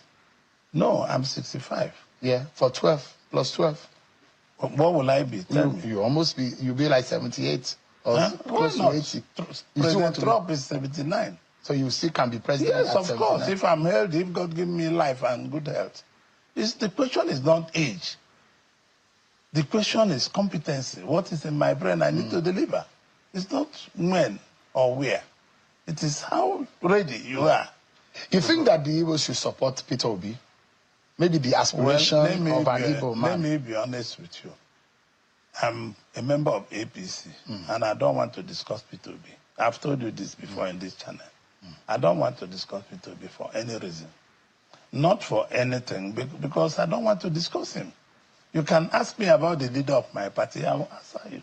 Whether the question is right or wrong, I will answer you. Each time I mention Peter Obi, you become suddenly uncomfortable. No, because I don't want to discuss him. I've told you before, Sean. Yeah. Any day you want to discuss Peter Obi with me, give us 2 hours. You be in the model. Keep him there and keep me here. And we'll be able to sort it out. This is what I've Peter told you. Obi, he wasn't even your generation of governor. No. He wasn't your class of governor. All of a sudden, does it look because he's now looking like a leader of the Southeast? No, politically speaking. It's not my leader. It's not my. I am the most important politician from that zone. I have won 2 states before of PPA. I have run for president before. My 4.9 million vote is still there. All right. Thank you, everybody, for hanging in there. Before you disappear, I wanted you to, in media, is that the most important politician in the Southeast? Is Sergio Zotalo the most important politician? It's not a voice vote, but I guarantee you that if they go to Sergio Zotalo's word, in fact, how you know who is the most important? If you go to the last presidential election, get his own polling unit, who won that polling unit. It's as simple as that. Who won the local government and who won the state? You know, because if you are the most important, I mean, I would agree with him. There is actually no need to debate this. He's right.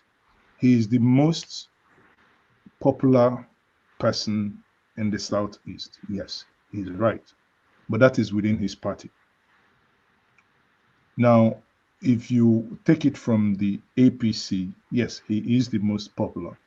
But I doubt if there is a free and fair election that he may also even, you know, I mean, Abaribe was his deputy, but, you know, times change as the event unfolds, things change. So he's right. There is no need if he wants to debate, and you know, because you see that's the thing. Seun was looking for soundbite. You know, these things we do it. Times you want to have soundbite, your shots is something you want to cut out. That person does 60 seconds. You want to use it to trend. So and he gave it to him. He said he wasn't ready to, because he's just trying to pitch him so that Peter Obi will react. Because if he says, you know, and again, there is nothing that he has said that will warrant Peter Obi to even react, because it is true. He's the most popular person within his party. That's true. But on the popularity contest, the next election, we will also see. But one thing that he said that is not correct, I think if my memory serves me right, I think in the last election, if I can find the data, I think in the election that he contested, he has about 680 something, around 600 and something thousand votes, not 4-point-something million. On fact checking, that's incorrect. He didn't have up to 1 million votes. So, you know, that is totally wrong for him to basically, you know, make that assertion. I'm just trying to see.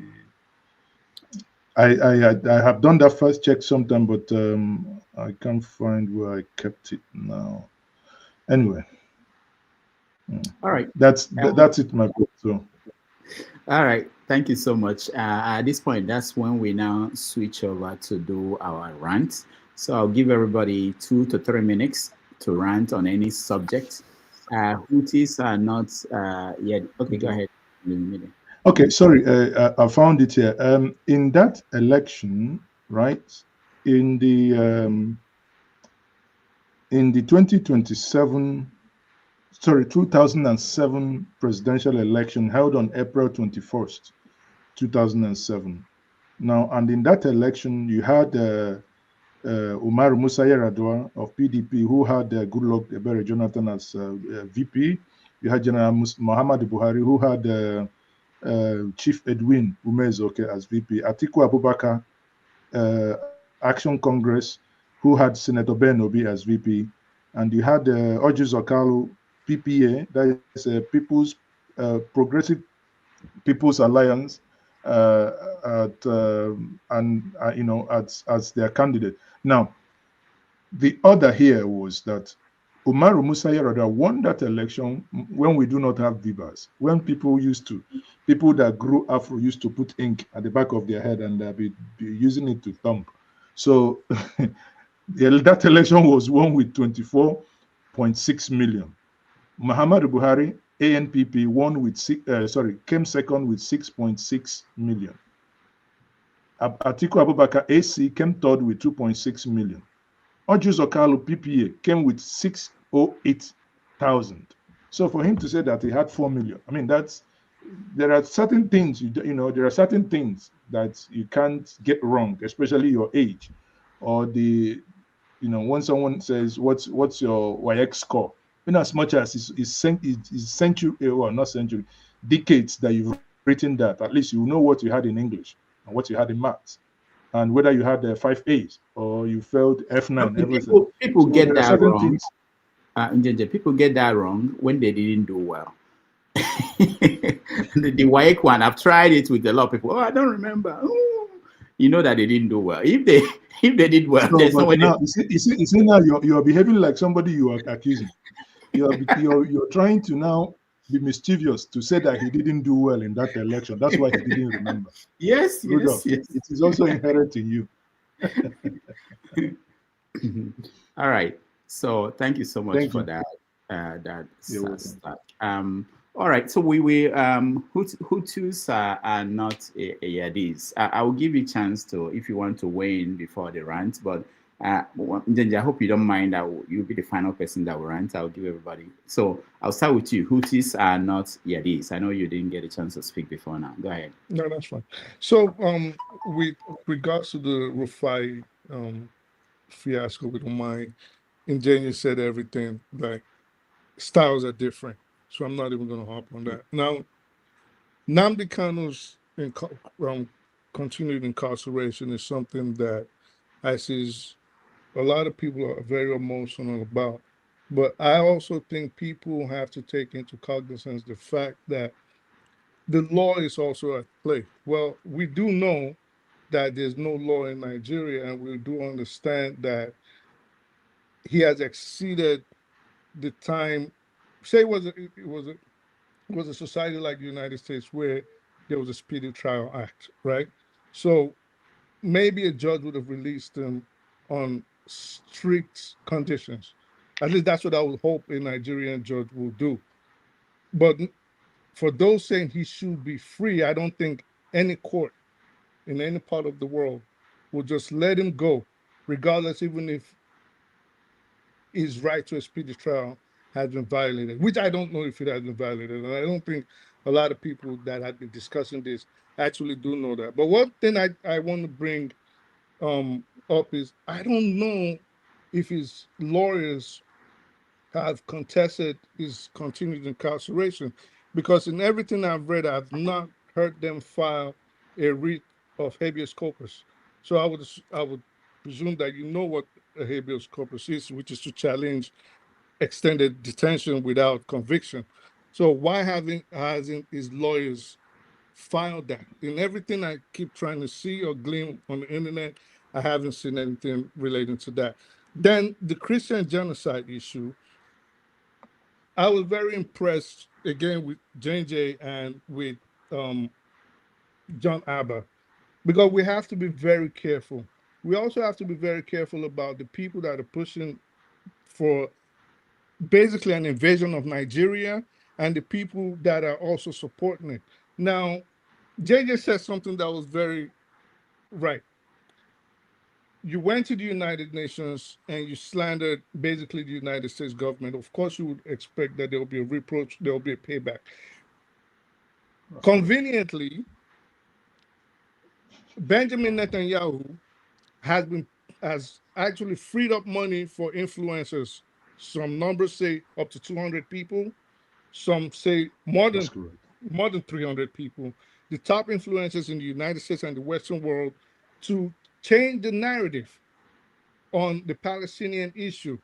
Which is why if you go on X today, you will see that everything you see, even on Instagram, is overwhelmingly pro-Israeli.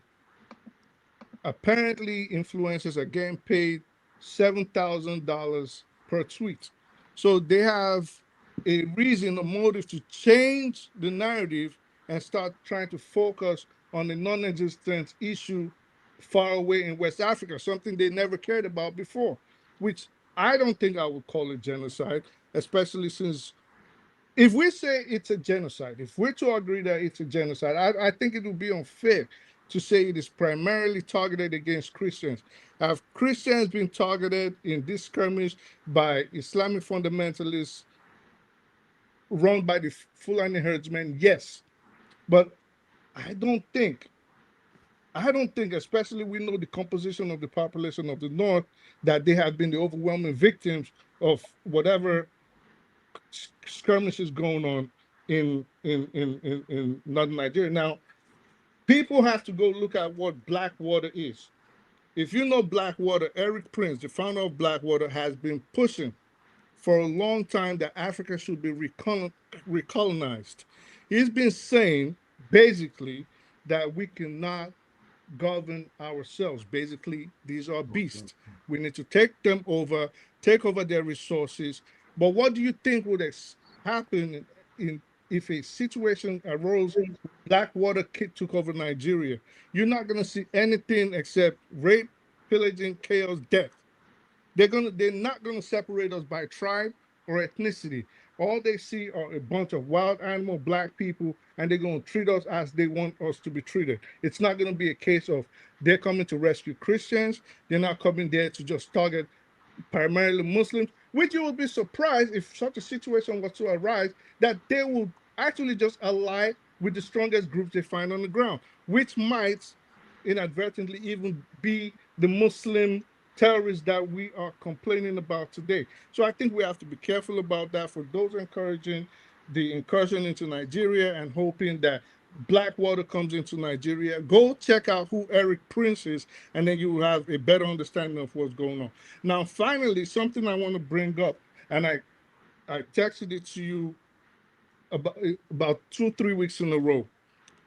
A lot of the world, and I hope those of us on here, we could become the voice, and we can become the ears, and we could become the eyes of the people that do not know as much as us. Now, it might be only a few hundred of us that listen on this show, but I think we can always make an impact.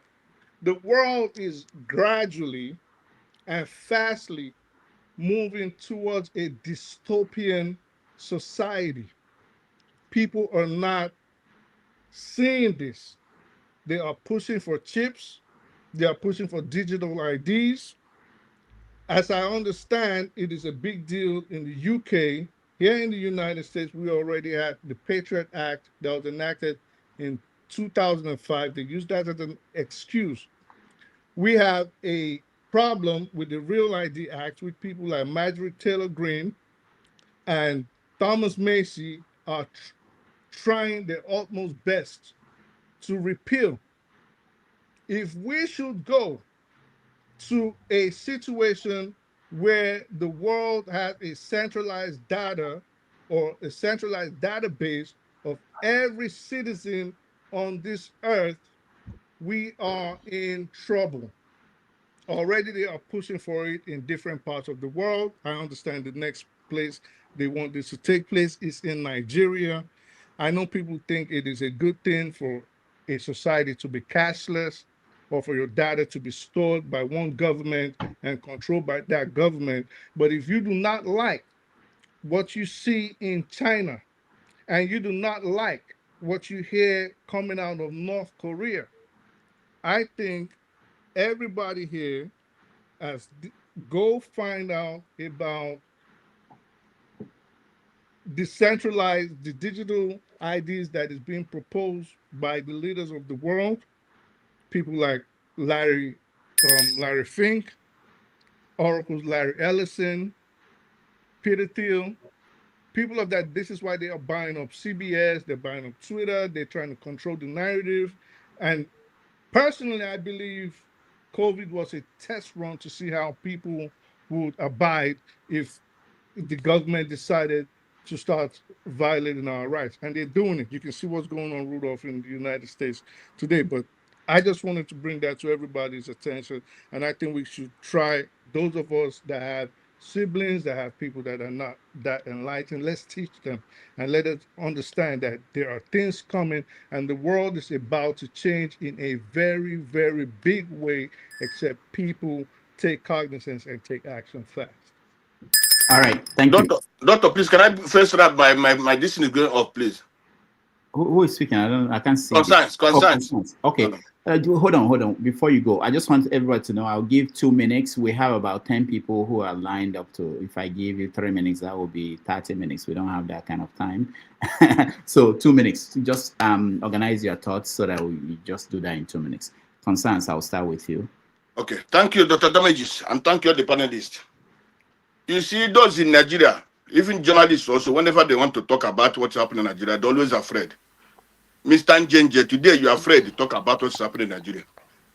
By saying that there's not a GSIN, there's no, what they call it, genocide, I think you're wrong. Who is killing who? Is it Christians that are killing Muslims, or is it Muslims that are killing Christians? Even whether it's Christians that are also being killed or Muslims are also being killed, who bring these people? People who bring these people are the Muslims.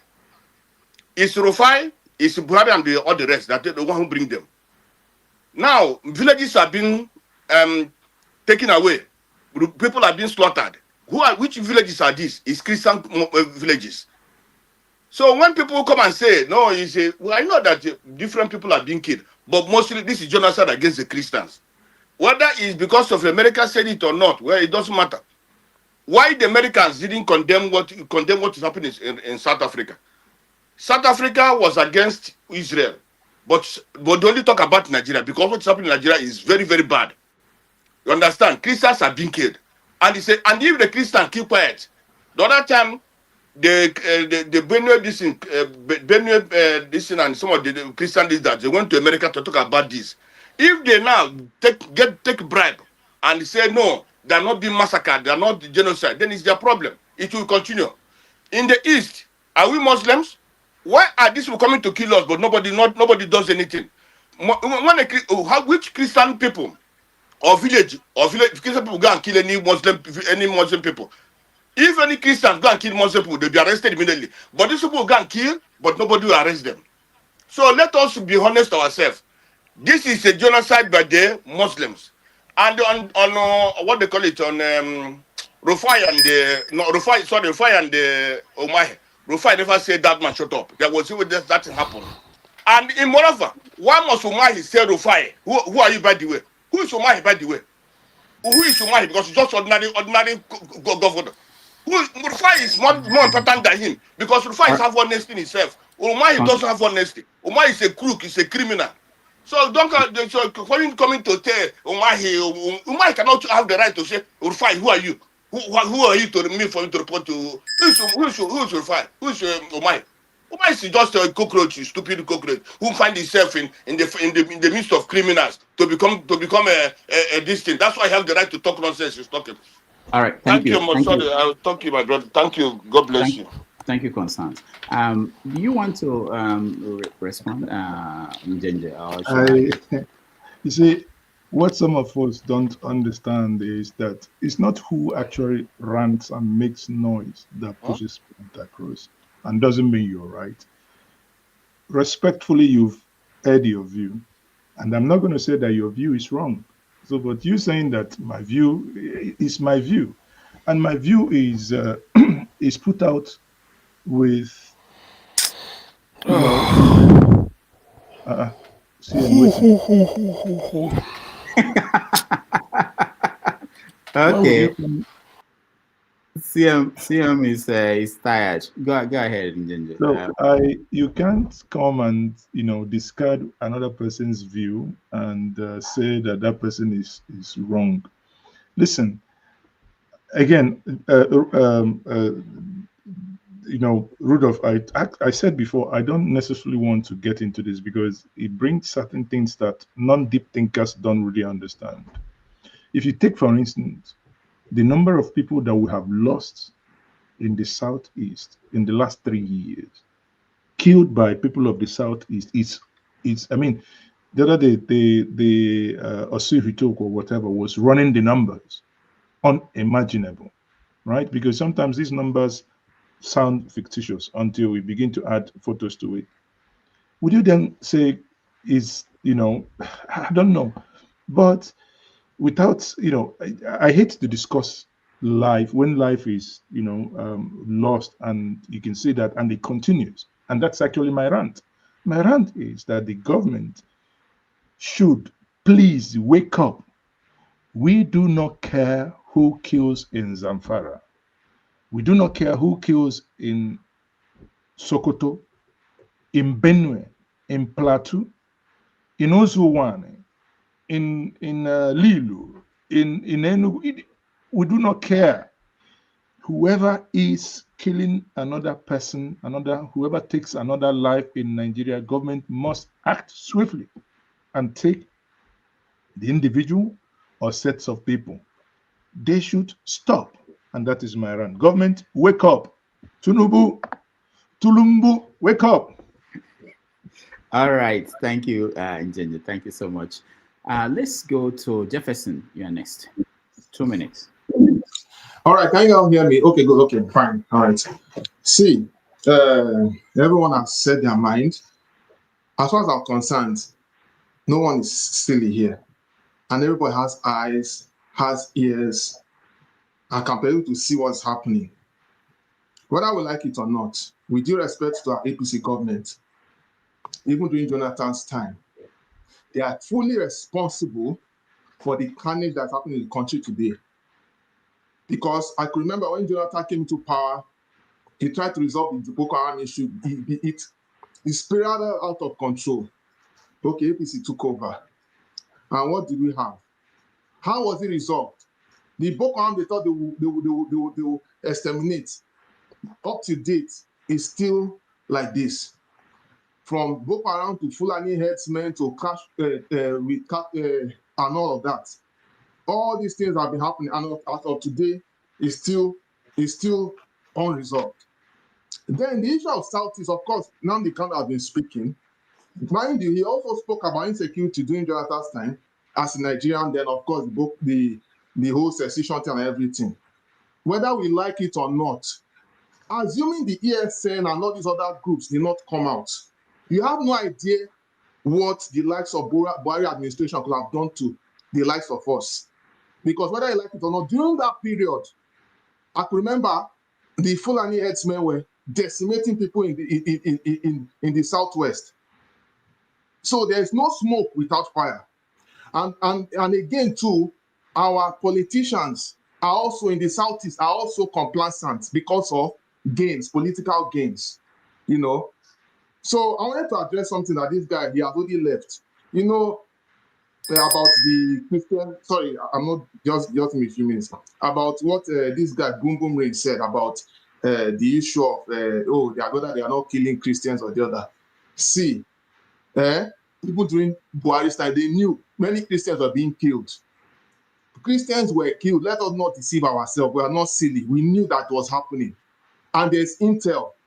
Before anybody from Nigeria even says anything, they have already known already that all these things were happening.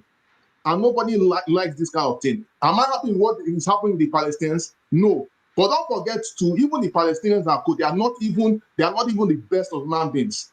Because unfortunately, most of them are also hatching a plan with their other Islamists to cause problem in Europe and America, and we know it and we are seeing it. So let's not deceive ourselves here. We know the truth. Let us say it as it is. Thank you very much. All right, thank you, Jefferson, and let's bring in forefathers. Greetings, Dr. Damages. Thank you for having me. Greetings to all the panelists, the chat, and the viewers, and my guest. Special greetings to Njenje Media. I know I've been streaming to your channel, so that's all good. I don't know why America is. I think we do have an idea of why America seems to be highlighting the Nigerian so-called genocide against Christians now. They are just looking for a way to move the needle away from what is going on in Gaza. Sooner or later, they will move on from that again. That said, after all, there is a actual genocide going on in Sudan right now against black people that are actually Muslims. And more Muslims have died in Nigeria. It's a silly notion, really. This is why sometimes we have to be careful some of the things our people say. Because many of us here, you can see some of them when they are speaking, they will happily take the help of foreigners to kill their own brothers in Nigeria. And this is one of my problems. And I always see Nigerians as a people that are doused with fuel. I keep saying that over and over again. When you hear them talk, and sometimes when I sound a little bit like as if I'm paranoid and I'm angry with some people, this is the reason why. Because people are we are so susceptible. We are so susceptible when they don't even have to bribe us with money. You just have to give our people weapons and they'll go and kill each other. How pathetic is that?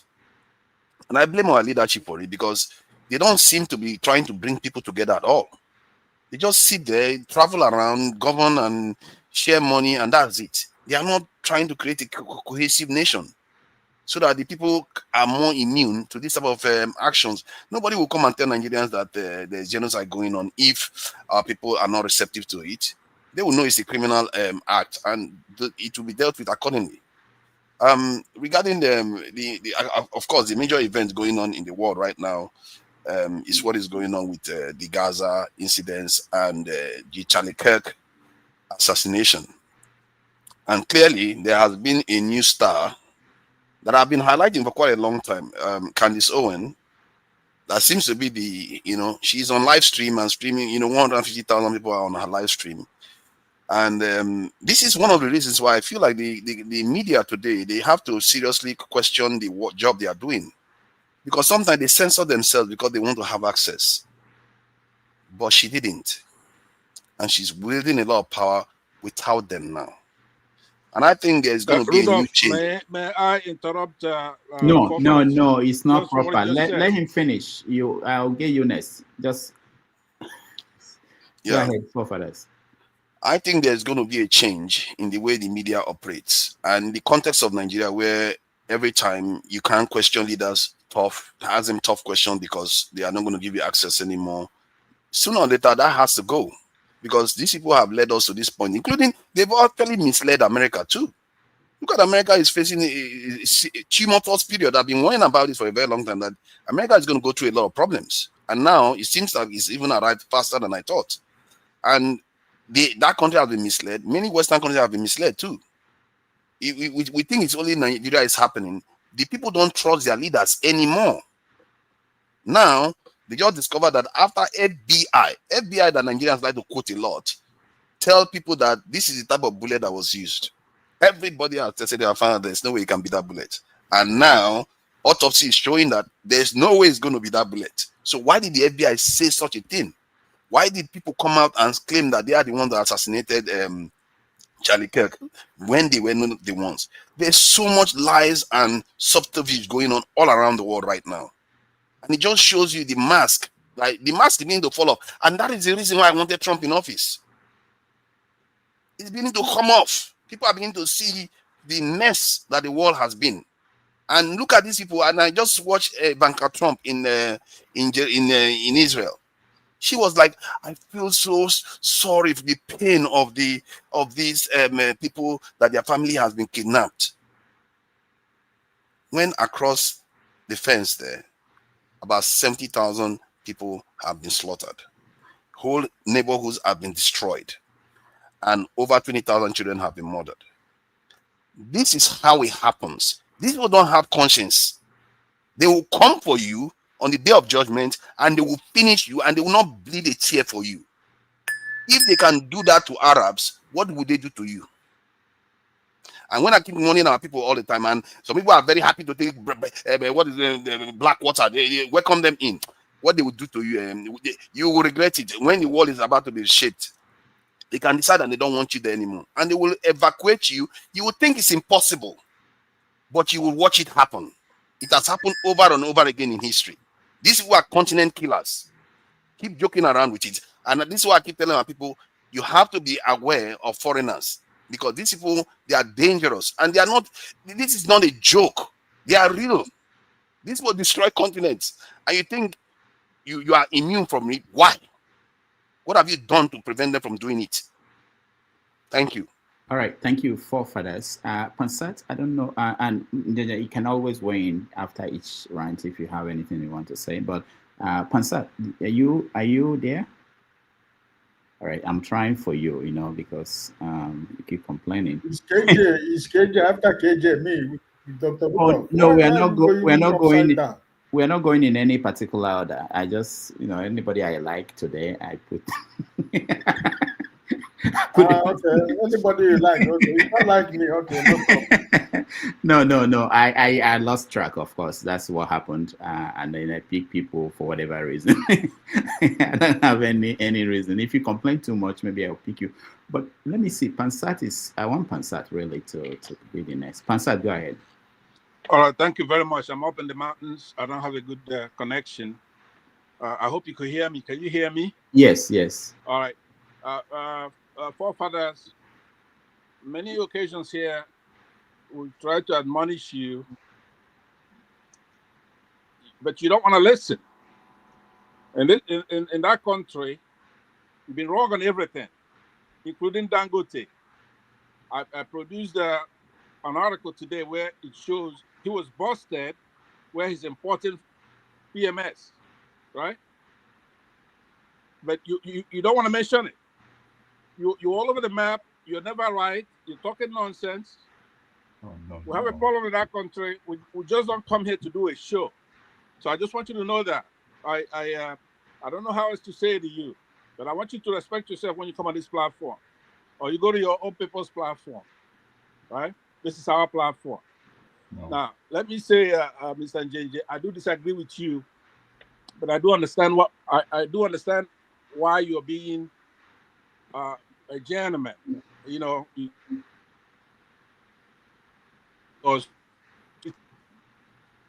all right. So you don't want to upset the Northerners. Can you hear me? Okay, go ahead. All right, we can't hear you anymore, Pansat. What I want to say is that you want to sugarcoat a genocide because you don't want to upset the North. You don't want to upset people with the North or from Yoruba or whatever. You want to get along with everybody. All right, thank you, Pansat. We will.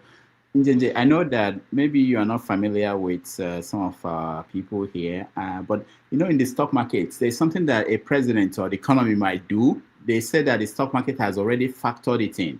So we factored in that Pansat will speak, and we factored in what they call it, idiosyncrasies from Pansat. So it might be like a shock to you about. Go ahead. No, I'm not just trying to respond, but again, I do not want to. You see, when you're writing, I don't know. When you do a critical analysis, what you always do is to look at the left, you look at the right. You present the facts from the left, you present the fact from the right.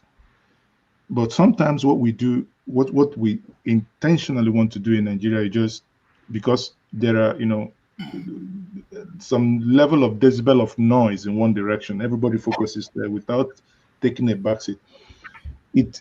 If any day I think from the data available that there is a systematic genocide in Nigeria, of course. I mean, I'm a free thinker, I'm a free being, I will say it.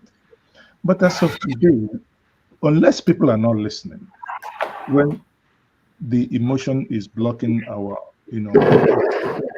ears, Somebody's mic is off. Yeah, I'll figure out who that is. Go ahead. Okay, unless people are not listening, what I said, and I mean it, think about it, Nigerians. It is the inability of our government to save our lives that is hurting us. If the government, I said this during the time of Buhari, when everybody was ranting Fulani up, Fulani down, if any crime is committed, Fulani, that's it. It's because the government has failed to nab the terrorists. Suddenly, someone who, a non-criminal for long, can go and dress like a terrorist from a certain place, and everybody begins to think, oh, this is what is happening. If we timely deal with anyone who kills a Nigerian, if we timely, somebody comes in from outside Nigeria and settles in a particular place in middle belt of Nigeria, and lives are lost, and the government is not dealing with it timely, that gives the people the impetus to say that this is happening. And please, please, Mr. Pansad, no, don't interrupt him.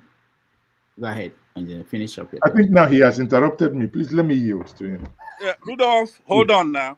I was speaking. I have a bad connection. Let me just get this out of the way. I was arguing with Njenje Media earlier before your show on his own channel about David Omahi, right? But let me say that last. It is disappointing for you to try. All right. Killing anybody. Pansat, we can't do this. You are just not making us look professional here. I was looking for a job at CNN. They won't hire me if I present this video, to them. All right. Anyway, Rudolph, yeah. I yield. Okay. I yield here. Let Nigerians make up their mind. But I think we will be naive not to really think deeper. Let me take him out. Go ahead. Now, I think we will be naive not to think deeper as to what could be the trigger of what is happening. I would recommend many of you. There is this young guy, a very intelligent young guy, David Hundain on Twitter. He writes the African Weekly. Read him. Some of you may think he's a conspiracy theorist, but read him because, he's a deep thinker. Professor Akiemi, I said it when I came in yesterday, wrote granted, I think it was the interview we published. If you go to Njenje Media, I think we published it today. A fantastic postulation as to what is happening. Again, the challenge is that when lives are lost, I hate to come and talk sense. What happened is somebody is dead. Who killed that individual? That is what should matter. But trying to say, did that person die of a gunshot or was it stabbed? The fact is that the individual is dead. How could we have prevented that death? Nigerians are dying. Christians are dying. Muslims are dying. Atheists are dying. Traditional worshippers are dying. How do we stop this? That's my point. Thank you. All right. Thank you so much. Ike, you're next. You have. Thank you, Rudolph. My brother, JJ, my rant is for you. I just have one question for you. Because you are very close to this. I'm not close to anybody, please. You are very close to the city of event in Anambra State. I listened to the interview of the Obedient General 3 weeks ago in this Kaduna, one of these northern TV station online. He was expressing his frustration that Mr. Peter Obi supported Mogul in Anambra. He's supporting Mogul in Anambra State. Why they have ADC candidate in Anambra State? So my question to you is: you are on the ground. I don't want you to tell me certain information that you're not supposed to expose to us in the public, but I just want to know what is actually what is going on the ground towards the governorship in Anambra State between Moyalu and what is actually going on. That's what I wanted to know from you. Thank you. Okay. There is nothing going on. Before Peter Obi, His Excellency Peter Obi is still in Labour Party. He hasn't left the Labour Party. Before the ADC was actually made public, the Labour Party had their primaries and they, Moghalu won. And as someone who is within Labour Party, he said it, that he was going to support the party that he still belonged to. Has Atiku actually officially gone to the APC? No.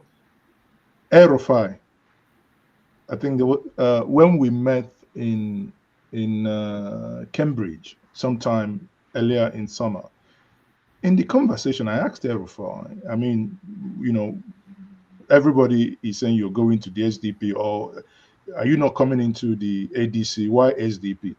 And he said that he had an election, a by-election to contest, that he has somebody that he's supporting is contesting under SDP in Kaduna. And he made it very clear. He came to ADC meeting, but he's still part of APC. So I don't understand where the confusion is. Now, Peter Obi has said, I would be part of ADC fully after the Anambra State election. And that's in 3 weeks' time. November 8th is going to be Anambra State election.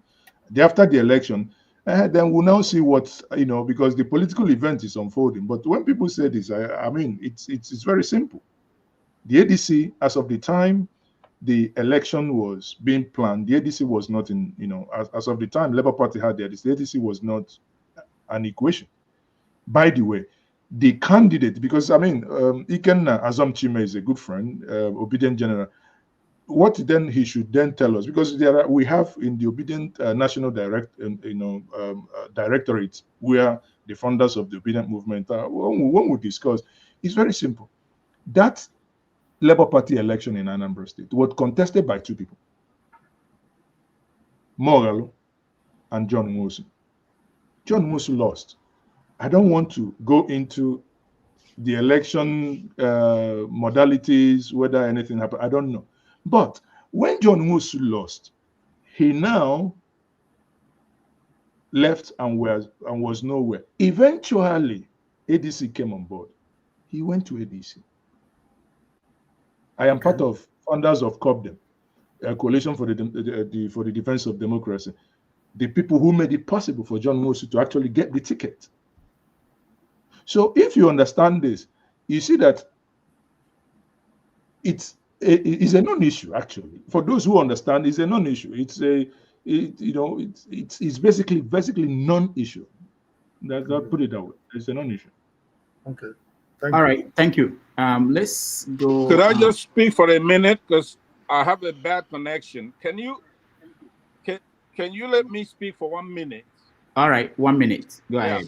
So I was saying that Mr. Njenje Media, who I agree with a lot, we're very proud of the work you do, especially during the election. You were there on the ground, very brave. But I believe that you do know the difference between a genocide and then killing people. So people getting killed is bad. You're right. But you cannot be mixing up the 2 issues when we are working on stopping the genocide in our country. You can't conflate the issues, because you're a politician now, and you don't want to upset Northerners, and we want Northerners to vote for Peter Obi. That's true. But don't conflate the 2 issues. What the point that Mr. Who's the guy that donated some money that's in red there? I forget his name now. Concerns. Mr. Concerns, right? His point is cogent. We have to stop that genocide. Now, let me say something. I've said earlier, our salvation comes from Donald Trump here, who may not agree with everything, but with Ted Cruz, how 2 of you and Rudolph, are playing that down, right? We're gearing up to come and take that country back. We have to dislodge these murderers in the north, whether Peter Obi is president or not. Now, we prefer Peter Obi to be president, but we can't let people keep killing our people. It's in Kuwait. All right, This week, to hold Nigeria accountable. Finally, I was at your channel about David Omahi, right? Can you guys still hear me? Yes, we can hear you. Can you still hear me? Yes. Yes. All right. We are trying for Pansat. But sorry, but Rudolph, I don't know what he thought. He said I talked about Umai. I don't. You know, sometimes let me tell people. Listen, if you do not, how do I say this without sounding? If you don't engage with people physically, and you only engage in the keyboard or watch others, you can sit in your room and be abusing everybody. But when you begin to engage with humans, you come close to people, your manner of engagement and your level of exposure changes. You don't want me, and I cannot do it. It's not in my nature. You say I'm a politically correct, let it be. But one thing I cannot do is not to stand by truth. But I will demand truth, but in a respectable manner. If it is in your nature to insult people or to shout or do what, of course you can go ahead and do it, but I won't. Just like I said before, when you talk about, when Rudolph asked me the question about Rufai, I said, of course, Rufai is always, I put it to you. Whenever I hear that, I laugh. I wouldn't, in my journalistic world, I would never say to somebody, I put it, we're not in a law court. But, if all of us, if all our faces are the same, the world will be boring. If everybody acts like me, or if everybody acts like Rufai, the world will be boring. So there are people who will be, will be vibrant, and the other people who will be, because look at it. If you look at the Arise Money Show, you see that Ruben, when it comes to issue of certain bedmatics, Ruben lights up and, say certain things that the eyes will be glowing, right? But when it also comes to certain issues of saying things somehow with straight face that many people don't like, why Ruben does that is Ruben has been in the corridor of power. He would want to ask the same question, but in a different way. Rufai is there. Rufai has not been in that sense. So he can shoot a gun anywhere, and sometimes Ruben is there to collect, and Ayo is also there too. And that's why they are a team. That's why it's a good mix. So none of them. Is okay if I reclaim my time? No, you don't have any time left. You can't. We can't. I'm sorry. If you can wait, if you can he's wait, on the mountain. Yeah. Rudolph is on the mountain. Yesterday I saw Dumejo on the mountain. Maybe they are going on. I was thinking about that. Maybe it's the mountain of fire. I don't know where he goes there frequently. But when I told him to be a guest because we want to know more about Pansat, what is going on in his on the mountain and in his head, and But anyway, let's go to Righteous Man because he's Righteous Man. We appreciate you. We know you are joining us from Nigeria, where you're on band A or band B, and the internet is banned. I don't know the internet you use, how you're able to do it, but you have 2 minutes to rant. Righteous Man. Thank you very, very much, Rudolph. I really used to follow Gingy Media before. At a time, I just want to make it public. At a time, I decided to unfollow him. Yeah. I love your media. I love your approach. But one of the reasons why I flew along with the Northerners is because they confront every issue as it comes with all boldness, without minding who is involved. That is the difference between the northern Nigerians and the southern Nigerians.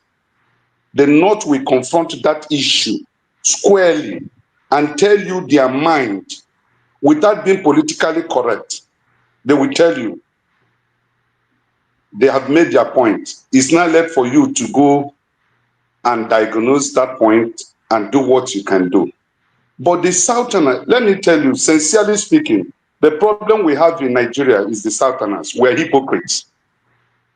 We are the major problem we have in Nigeria. And we are the one that causes betrayal.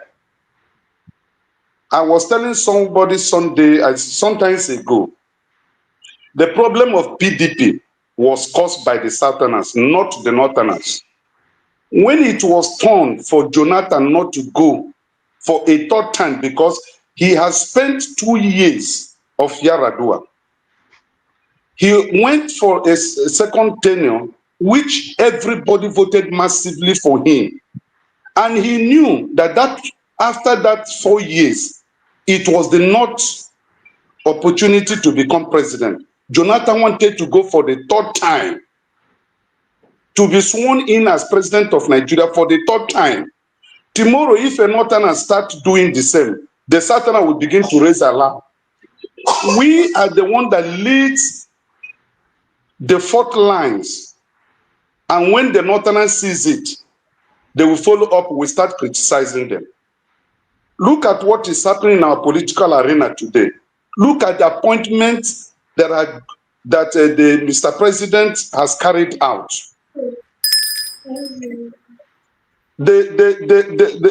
Buhari did the same. We condemn it. But today, he has done it more than Buhari did. So the issue of Nigeria, it is not about Christian genocide or Muslim genocide. The truth is that genocide is committed in Nigeria. Whether it involves Muslims, whether it involves Christians or non-faith believers, the truth is human beings are being unnecessarily murdered in Nigeria, and villagers sacked and the village being taken over by other people. So no matter how we paint it, the truth is that what is going on in Nigeria shouldn't happen and it shouldn't be. And any person saying that Ojus Okano is more, what do they call it? He has more followership in Igbo land or in Nigeria than P2P. Me as an individual, I'm a voter. I started voting since 1980s. If Ojus Okano comes out today for presidency and Tinubu comes out, I will vote for Tinubu. Not Ojus Okano. I will vote for Tinubu because he's a betrayer. He does not love Igbo people, and he has never achieved anything that affected the life of Igbo people. Since we want to become tribalists and regionalists. So I just want to end it that way. Thank you. All right. Thank you, Rex. Sorry, Rudolph. You see, the reason why he unfollowed me, when people don't necessarily listen properly. For instance, when I talked about Ojus Okalo, anyone here understood what I meant. It's very simple. He said he's popular than P2B. I said it, of course, he's popular now, fight. He's popular in his party. But I said then, to know who is popular, go to INEC server is there, the IREV is still there. Go to the 2023 presidential election, to his ward, who won the presidential. So by the time you know who is popular, who won the local government by aggregation, who won the state. But somebody misconstrues it and says, yeah, some people are saying that Josh is about. You see, when you listen, to understand, not just, that person didn't say, Ojus Okalo, you want me to use the same language that you used? No, you on your lane. If you don't like my being civil, sorry, I can't help you, but I can't stop it, and that's me. Thank you. All right, thank you, Njenje. Masca, so there's no order now in what I'm doing, but I recognize people who are joining us from Nigeria. I'll go to people in the UK because I appreciate the fact that it's midnight in some places and they are still with us. So Masca, you're next. All right, thank you, Mr. Rudolph, and good evening to all the panelists and viewers.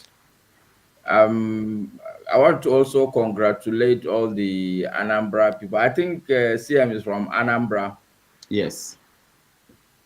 Today, all the people in Abuja that are from Anambra State are celebrating at the National Velodrome. I was really impressed. Celebrating what?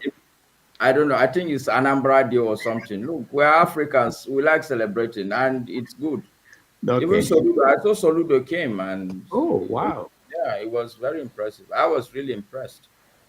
In these hard times, for everybody to come out en mass just because you're from Anambra State, I was asking myself, can we from Kano do that? To say anybody in Abuja from Kano should come to the velodrome, I doubt if people will come. But anyway, so I'm congratulating all the people from Anambra State. And I also want to apologize to Ife last week. She made some kind comments towards me, and unfortunately, human beings, I responded very crassly. So, Ife, I'm sorry if you are listening. There's no excuse for the way I responded, and I want to reassure you that I have deep respect for people like you, because I know I can say for fact you are the kind of person that I've seen that speaks from the depth of her heart. Therefore, whatever she says, she means it. And for people like that, I know that you can tell where you are with these people. I'm waiting keenly for Mr. Rudolph's segment. That's where we can have our field day. But thank you, Mr. Rudolph, for recognizing me and Righteous Man. It's actually difficult, but we appreciate the fact that you guys recognize that also. I stop there. Thank you. All right. Thank you so much, Maska. And I still owe you the book. I have it just to send it to you. I will remember and do that. No problem. All right. CM, you're next.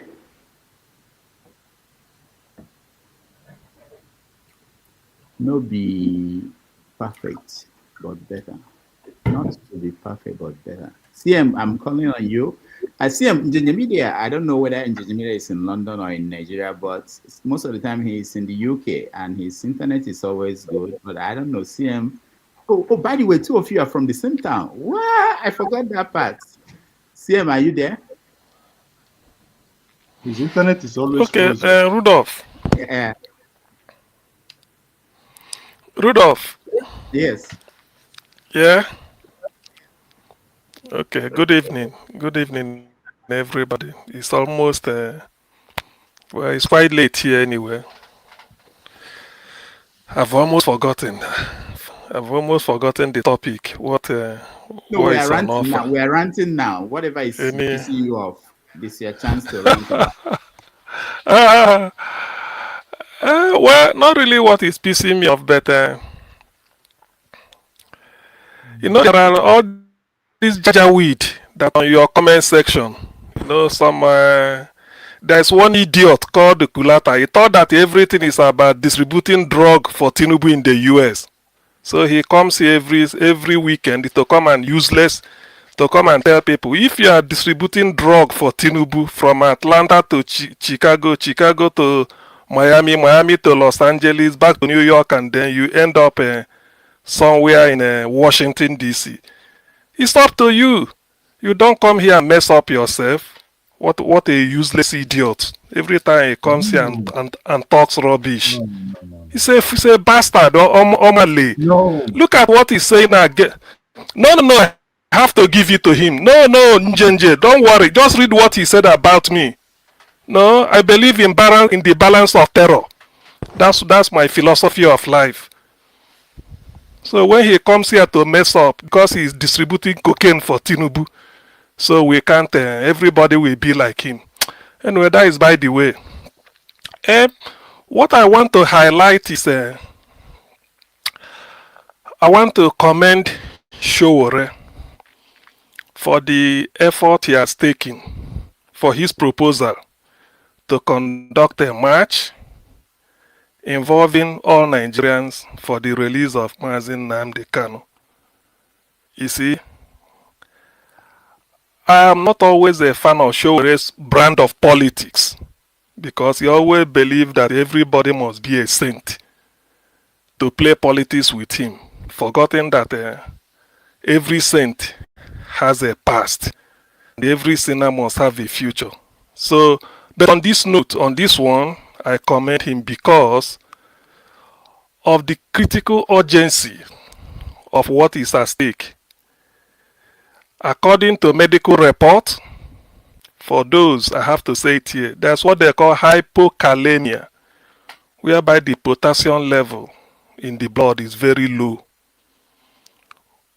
That has the potential to trigger off cardiac arrest. The fact that maybe some people may say if it's that critical, why is Nnamdi Kanu still alive? Those that study physiology or medicine, we know that the body, the architecture of the body is so made by God that it can correct itself to the extent that it can, not forever. So ideally, Nnamdi Kanu should be in hospital. You know, there are two things: releasing him unconditionally and then treating him like Nigeria say we have federal character. El Zazaki was in prison, but he was flown abroad for medical treatment. Why not Nnamdi Kanu? At least to National Hospital at Abuja. Let him go and be treated. Yes, even if you don't want to release him, give him medical treatment. Yes, now. Anyway, Kulata, I don't need money from drugs. I don't need cocaine money, please. If you really want to mess yourself up, I'm not interested in distributing drug for Tinubu. You can keep your drug money. I don't live by. I'm not a narco business.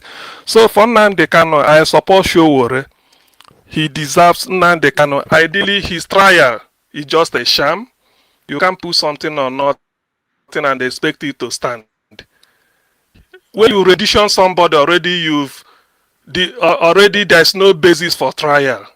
When you rendition somebody, there's no basis. If Nigeria is serious, they should have taken Nnamdi Kanu back to Kenya, pay him compensation, and then apply formally for extradition. And then you start. You can't rendition somebody and then start to pronounce judge. Where is justice?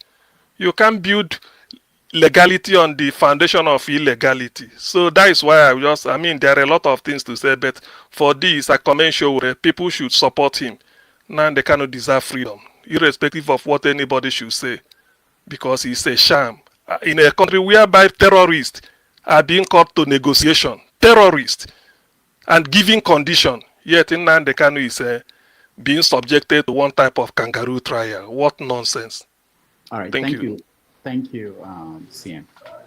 My phone has been bringing up the hook, comments, and everybody. I think we should start the rant with a warning every week. You might hear things that are not normal. Anyway, we'll talk about that next time. But Dexter, you're next. 2 minutes. Dexter again before me. What is that? The marginalization that we're talking about? Yeah, you're from Benue and Plateau. Who cares about Dexter Benue? already ran, so we are going. Oh, he did. You see, I lost it. This I'm sorry. If he did. Did you run? Yes. That's a fallacy now. I mean, how does somebody make that kind of statement while I'm It's still a alive? fallacy. This man from Benue. That's a fallacious Go statement. ahead, Dexter. So see, thank you, Dr. Damages. So first of all, I just wonder what is the value we place on life as human beings, as Black people. You know, why are we going to bash Ted Cruz? It's clearly not happening. Let me ask you a question. How many people need to die in your family consistently before you will say it's genocide? If our value for human rights is so for human life is so low, and there's somebody who has a higher value and say, that's genocide, then we are now coming to dance around it, skate around it. And people not die in Nigeria, whether Christians, Muslims. If your own is dying, you don't want it to be genocide, no problem. You see, this is the same thing we have in Nigeria. The person that is getting 20 wants you to lower your expectation. That you that is getting 80, I'm getting 20 now. Why are you bothering yourself? I'm getting 20. If Christians are dying, if people that are Christians, that 100 die, they feel that it's genocide. Leave them to say genocide. If you die, you want your own to be 2,000 before you think it's genocide, then say it's not genocide. I mean, so if somebody that values life says, if 10 people die in my place, so it's genocide. You want it to be 200,000. They will kidnap 200 girls, 200 minors, students, and we don't care for how many years, and we are playing around. Ted Cruz, why is he saying we are playing politics with it? Why? Why are we playing? Even the average citizen is playing politics with it. Why? This is the reason why we're not going anywhere. We should be crying. We should be shedding tears that Ted Cruz even heard that kind of thing and he's saying it. this year, Benue killings, who are people that died. We should be shedding tears. Any proper country will be shedding tears. And we should be holding our leaders accountable. Not coming to join them and say, it's Christians, it's Muslims. That's the first one. That's one of the things I was going to say. Then Nigeria were full of theory. That is why, you see, that's why INEC is a shame. They bring professors, it is theory, no practicality. We need less academics. What we need is practical people. In the Western world, we all know. Look at the people, Jeff Bezos, look at Mark Zuckerberg, all these guys. It's not about you. Forget about this theory. We keep on. I have my master's degree. I have my PhD. I'm a professor. What does he do? Mahmoud was a professor. What did he do? He couldn't make election to be free and fair. Somebody wrote a software, brought IREV to make it work. Mahmoud, the professor, couldn't make it work. The same thing we have in Nigeria. Theory. Go to school, read book. You read the book, you cannot practicalize it. Go to the oil industry, the same thing. Go to the manufacturing industry, the same thing. No practical. All we want is theory. I have this, I have that. No practicality. It is the same thing everywhere. And we like this degree. What is the point with all these things? Is it working? It's not working. Let's tell ourselves it's not working. And until we can face ourselves and say it's not working. Stop skirting around it. Stop deceiving ourselves. It's not working. Go back to the drawing board and be practical. Thank you. This is a proper rant. And that's why Umahi talked about his professorship of practice. I believe Dexter is pushing for, you have to show in practice that you deserve that professorship. All right, Dexter, thank you. Media, do you have anything to say so far? Okay. KJ, I think you are the last person. We have to go. Somehow we have to end this show today. So is he going to marginalize me? I didn't run to. And he's still going to have the audacity to do it, right? Right? And we want peace in Nigeria, right? Okay, Janaba, I was playing with you. Go ahead, Janaba. I don't know where you get all this your brothers from. I brought my child from the hospital. My senior one said I should return him to the hospital. So I don't know where you get most of your brothers from. But this is a human right. The fact that you have your view, I have my view, that is maturity. That I don't have to talk about what I agree or what I disagree. I just have my own view to express. All I know is that the Ted Cruz do not represent any value, even if it's on politics. If we meet one-on-one, if not for the Cherekambia nomination in Texas, there is no way Ted Cruz, a primary school person, will pick him for anything. But these gullible people go for anything. So I'm not Ted Cruz. He cannot speak from a higher ground because he's a senator. It's just a privilege to serve. So as far as I'm concerned, when the light was off in Texas, he boarded the plane and invited his friends to go to Cancun while Texans are in darkness. That person cannot speak to my value. And Texans died, and I live in Texas. So he does not represent my value, and he cannot be speaking for the interests he's speaking for. He cannot speak for issue of Nigeria more than me, or issue of Benue more than me. I have to have my own interests with my people. And apart from that, ranting, what is ranting again? Coming here already is a headache, and you just have to endure so much and just hear people. And then I think if you don't come here, there is no way to hear. To come to Dr. Rodolfo, he don't just say I'm the way, the truth, and the life. I think the way to hell here is to come to Dr. Rodolfo. So it's nice to be here with you. And I enjoyed always seeing you. You are getting younger. I don't know what I did that I grow old so quick, but Jesus is Lord. All right. Thank you, Janaba. We appreciate you all the time. All right, KJ, you have the final say. Okay, thank you so much, Dr. Rudolph. And Ginger, thank you for being here. I always love to listen to you. And I followed you a long time from NTA. And today I'm not sure I want to agree with you totally. But I respectfully disagree with some of the things that you've said. Because I have been in that industry, or rather in that whole circle of genocide or killings in Nigeria for a long time. I had done a lot of work on that in that in that area. The last one I did was actually commissioned by Bishop Hooker, which is a documentary we couldn't release because of many of the things that were inside. I still have a copy. I can send it to you privately if you give me your word that you will not, air it.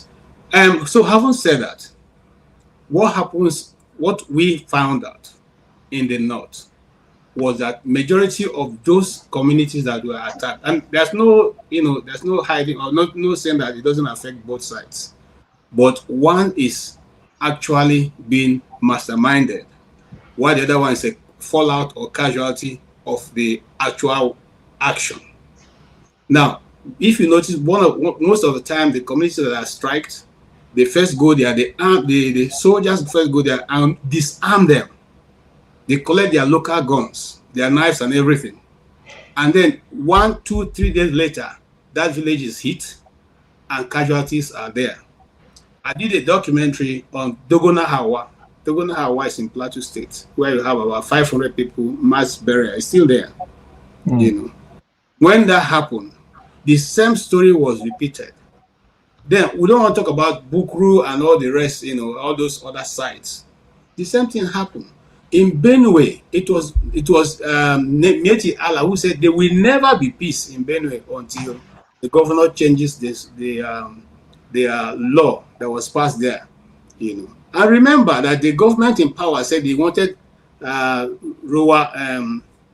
they call now, that Riga in all the local governments in Nigeria, which was fought first of all by Otom, and then eventually some leaders of the East eventually enacted also that law. So it's been deliberate. Why people say it is genocide, because yes, much as it affects other people, whether they are Christians or not, the majority of the villages that their names have been changed and their properties been taken, and those people are wiped out, and their IDP camps, and now other people are living in their communities and raising their cows, are Christian communities.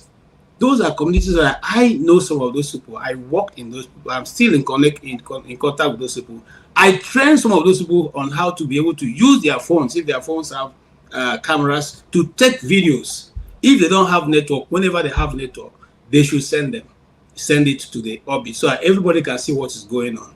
This is as far back as 2015, 16, 17. So it didn't even start today. This thing has been going on. So the life of a Nigerian is worth nothing before a Nigerian. So why should other people give us any concession?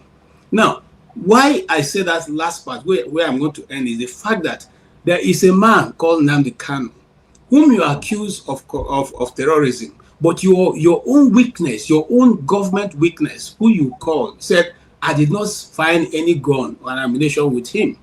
All we found was a phone and a laptop. Okay.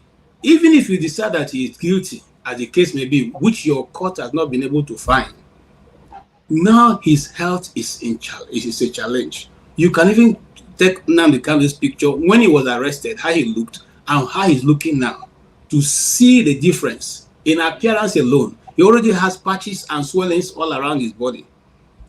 Which is more important now? Is it his life or the trial that you want to conduct? Do you try a dead man? So God forbid tomorrow we wake up and we hear, oh, this happened to him in DSS, where he is. Will we still continue the trial? Which comes first, the chicken or the egg? So what we are simply saying now is that if you just oppose that to what we are talking about, the genocide going on, you find out that the Nigerian government don't see anything in anybody's life as important. And if life is not important to anybody, what else can be important? Okay, because it's the life that I have now that I can be able to relate to you. If I don't have life today, can you talk to a dead person? Can you prosecute a dead person? So we are saying, Nesses, that even in the far north where these things are also happening, you find out that majority of those people, some of them are casualties, yes. Some of them are sheer, fact that they just didn't pay for whatever they have been asked to pay. But majority of the places in Kaduna, okay, that is in Kaduna State, and in Plateau State, and in Bauchi State, in Taraba, in Benue, Okay, Jonaba was talking about And of Katsina too. Agatu. Yes, and Katsina and Zamfara and Sokoto. Okay, you find out that most of those places become a change community after that.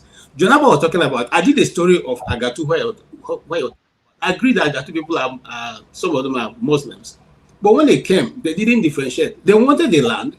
They took over the land. The people of Agatu are not even there till today. So what's going to happen? Who are the people occupying that state, that place now? They are Fulanis and their cows. You know. Okay.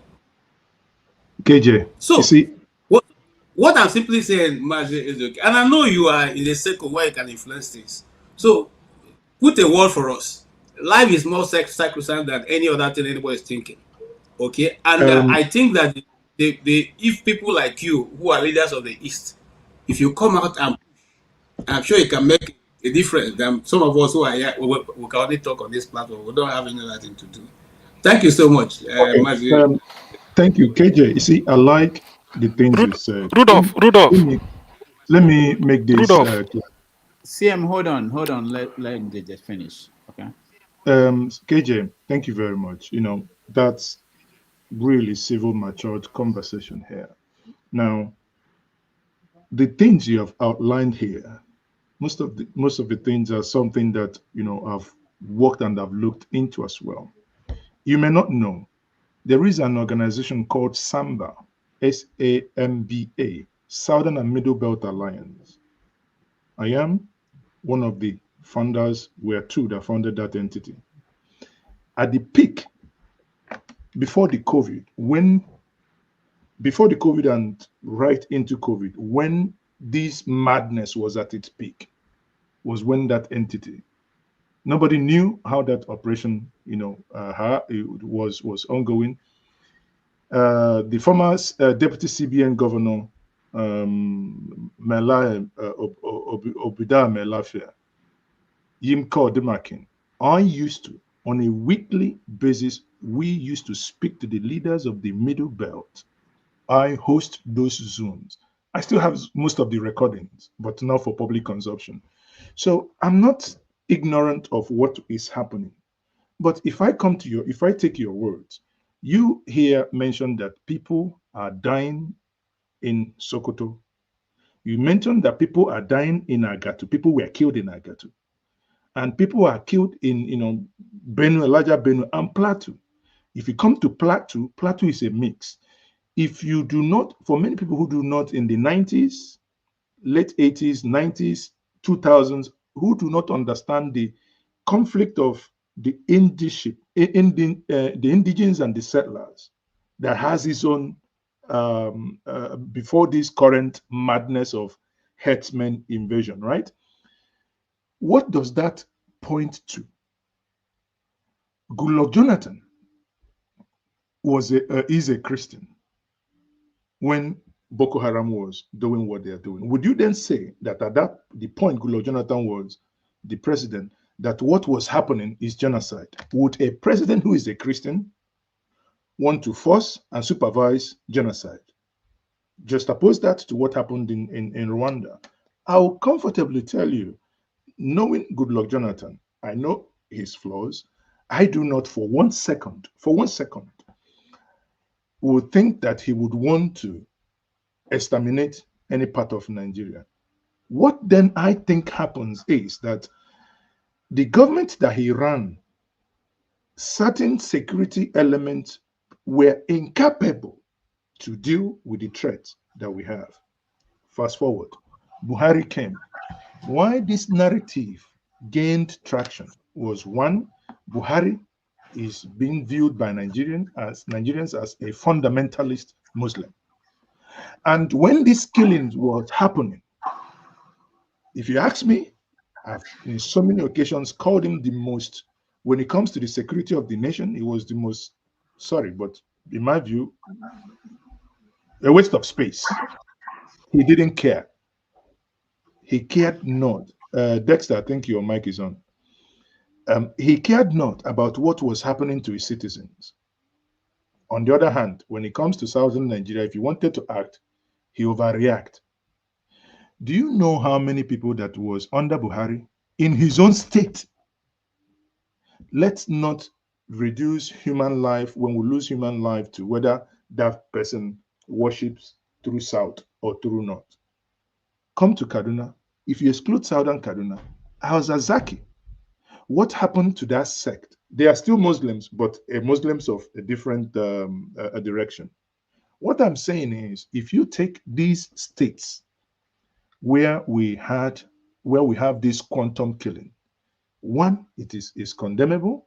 Two, is what it then shows us is the failure of state to protect you and I.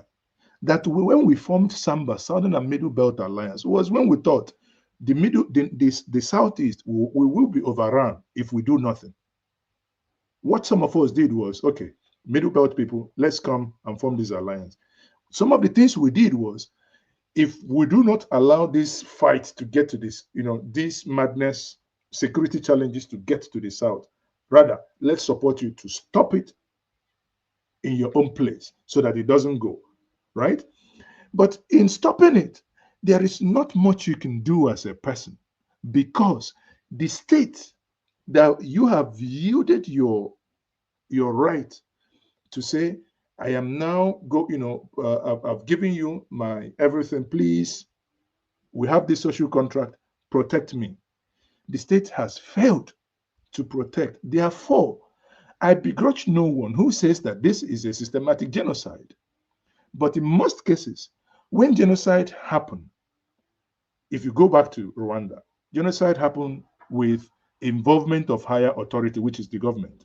But in this case, my argument remains that I do not see that President Tinubu is, if Goodluck Jonathan was not involved, I will not speak for Buhari, because for me, he kept quiet when he should have spoken, that President Tinubu, even when I do not like him, that he is supporting or doing anything with genocide. What I maintain is that the inability of Goodluck's government, Buhari's government, and now President Tinubu's government to deal with those who are killing Nigerians decisively. If you and I, for instance, go to Sokoto now, the sheer number of those who are Muslims that are also being killed. Therefore, we reduce the argument of humanity when we want to, it's just that the politicians want to play karo with our brain. What is happening is that you and I are dying. Our mothers, our sisters, cut me, whether I'm a Muslim or Christian, it's the same blood that runs. That is what we must fight, and get this useless government to wake up and stop that they are killing Nigerians. We do not care who is killing Nigerians, and for whatever reasons they are killing Nigerians. That madness must stop. That is my point. But if we want to go on the trajectory that this is, genocide is only Christian, but it does not. I'll give you another example. When people are being kidnapped, they say, bandits are on the highway. How do they, or terrorists on the, how do they stop you? They shoot the car. They don't care if you are governor, if you are their head. They do not care. They will shoot that car until that car comes to an halt. If the driver is a Muslim, do they care?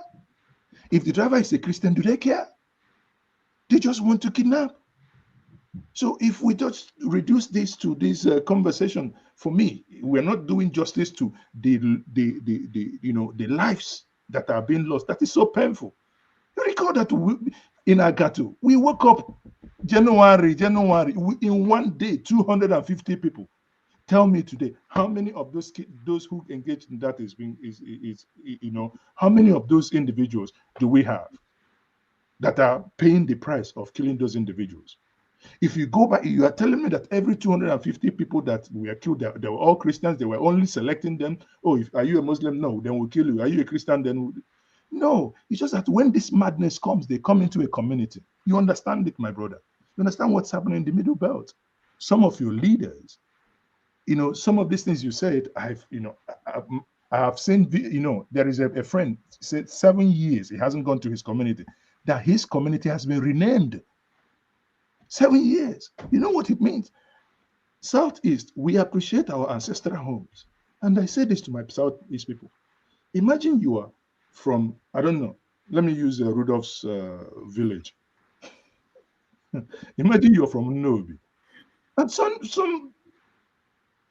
one useless thinking bunch of people come to your community, take over your community, renames Nobi now to Kafanchan Nobi or something like that. I don't know what it is.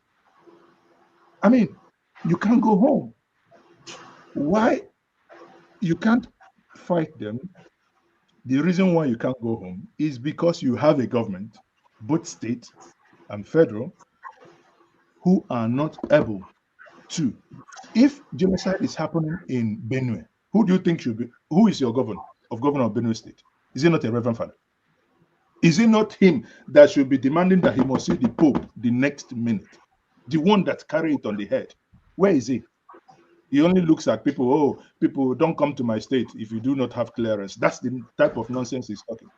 But his own people are dying every single day.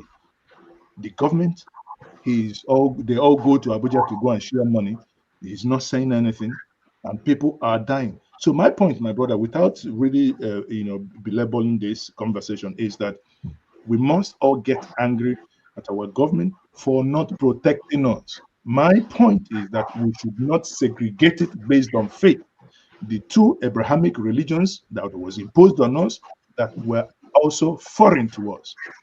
In this death, those who are not Christians die too. Those who are not Muslims die too. Those who are animalists, those who worship nothing, they also die. Those who even believe in nothing, they still die. So let's not, these are human lives. Thank you very much. I yield. All right. Thank you, Njenje, so much. Dr. Damages. No, nobody, please. I want to ask Njenje a question. No. Okay, please. Whenever I know. Let me say this. Whenever somebody makes a long speech like this, you just wait. You don't just come on. There are so many messages from everywhere. That's not the most important one. All right. 2 hours ago, I announced. I thought it's my turn. See him again.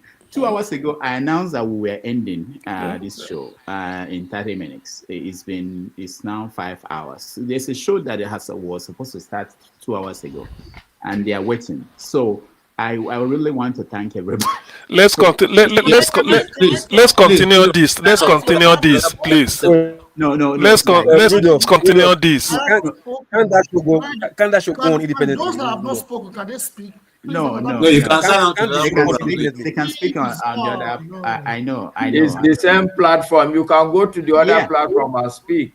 Yeah. It's not fair. It's not fair for forefathers. It's waiting there. So I really want to thank you. Okay, that's fine. That's fine. I want to thank everybody that joined today. Let me first thank those that supported us. We play about this, but these are very important. Ebi, thank you so much for your support. Real K, thank you so much. Nana Bush, thank you so much. Kulata, thank you so much. Jesus Christ. Kulata, thank you. Oscar Blackburn, thank you so much. He's spending money. He's spending money. Kulata is spending money. Thank you, Oscar Blackburn. Thank you so much. It's drug money now. Money from Tinubu's cocaine. Is that what? Why you want to contaminate us with cocaine? What is the nonsense? CM, please, can you hold on? One man went to more. Thank you so much. Nana Bash, thank you so much. Kulata, thank you. Constance, thank you. Who else? Kulata, thank you. And then on behalf of all the people who helped behind the scene, there were people who were sending me videos and sending me messages that I should remove. In fact, there are so many messages. How am I allowing CM to say these things on air? How am I allowing this person? So many. I'll thank everybody. Mazin Jenje, thank you so much. I really appreciate you coming here. I'll give you the last word. Let me thank KJ. Thank you so much. Jide, thank you. I know. I'm sorry, but there's another show you can join. Support. You say what? I have some share in that thing that I saw on the screen. Yeah, the red one. Offering. That supports diaspora voting. Thank you so much. And I thank you. Masker, thank you. Dexter, thank you. CM, thank you. Constance, we appreciate you. Njenje, last word. No, please, Rudolph, please, just a second. Please, Rudolph, please, Lord, just a second. Okay, CM. It is not enough for somebody to condemn. It is not enough for somebody to condemn what I say. You should be looking at the chart. What right has Omali like Kulata to come and be writing what he's writing about me? What right has he got? What did I do to him? I came here to give my own opinion. He's there messing me up. What did I take his wife from him? If at all he has a wife, am I struggling to distribute cocaine for Tinubu with him? So what is his problem? You should ask him. This is what you should do, Rudolph. Otherwise, I accuse you of bias. What did I talk to him? He went to chat and started insulting me. What did I do to him? Now, when I reply, people will not take it that CM is talking. What did I do to the so-called Omali Kulata? What did I do to him that is writing rubbish on the column for me? What did I do? Let him tell me my offense.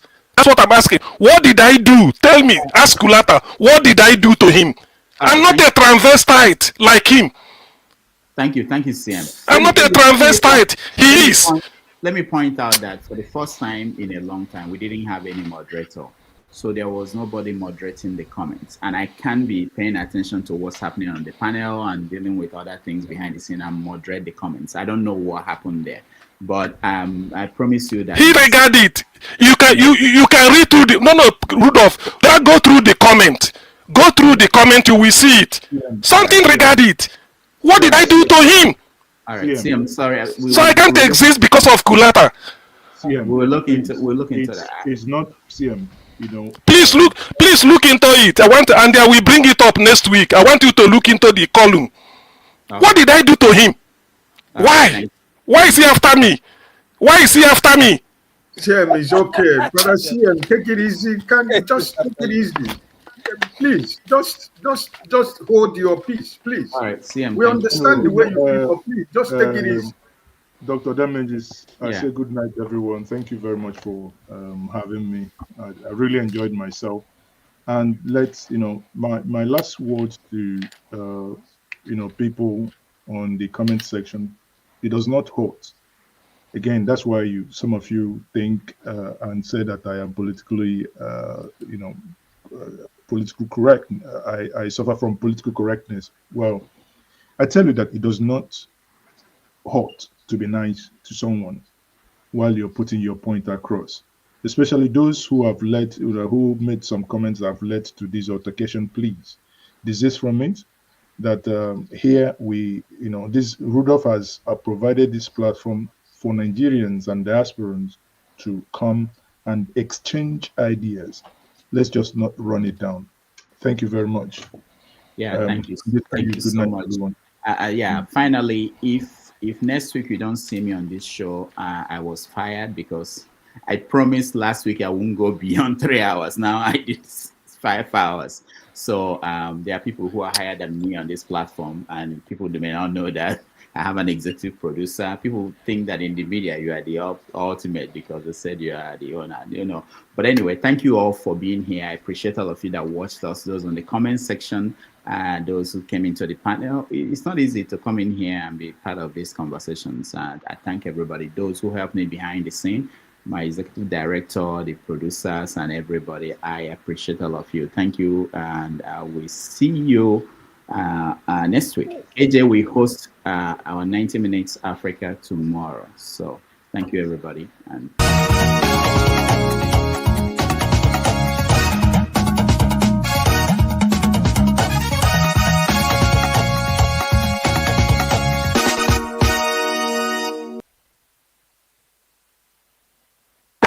thank you so much for watching. Thank you. Have you subscribed? Yes, you. Have you subscribed? You. Yeah, before you go, click. It's free. Click. Just that's it. Have you subscribed? You are laughing. Have you subscribed? Have you subscribed? Thank you. Thank you. Thank you. Hey, madam. Thank you so much. I can see you. I can see you. We have to get to 100,000 subscribers. By the end of the year, how are we going to do that if you don't subscribe? Yes, you. Yes, you're about to click off. Why? Have you subscribed? It's free. If you don't, ask your son, ask your daughter how to. Just one click. Thank you. Thank you. I see you. Aha. Thank you very much. Thank you very much.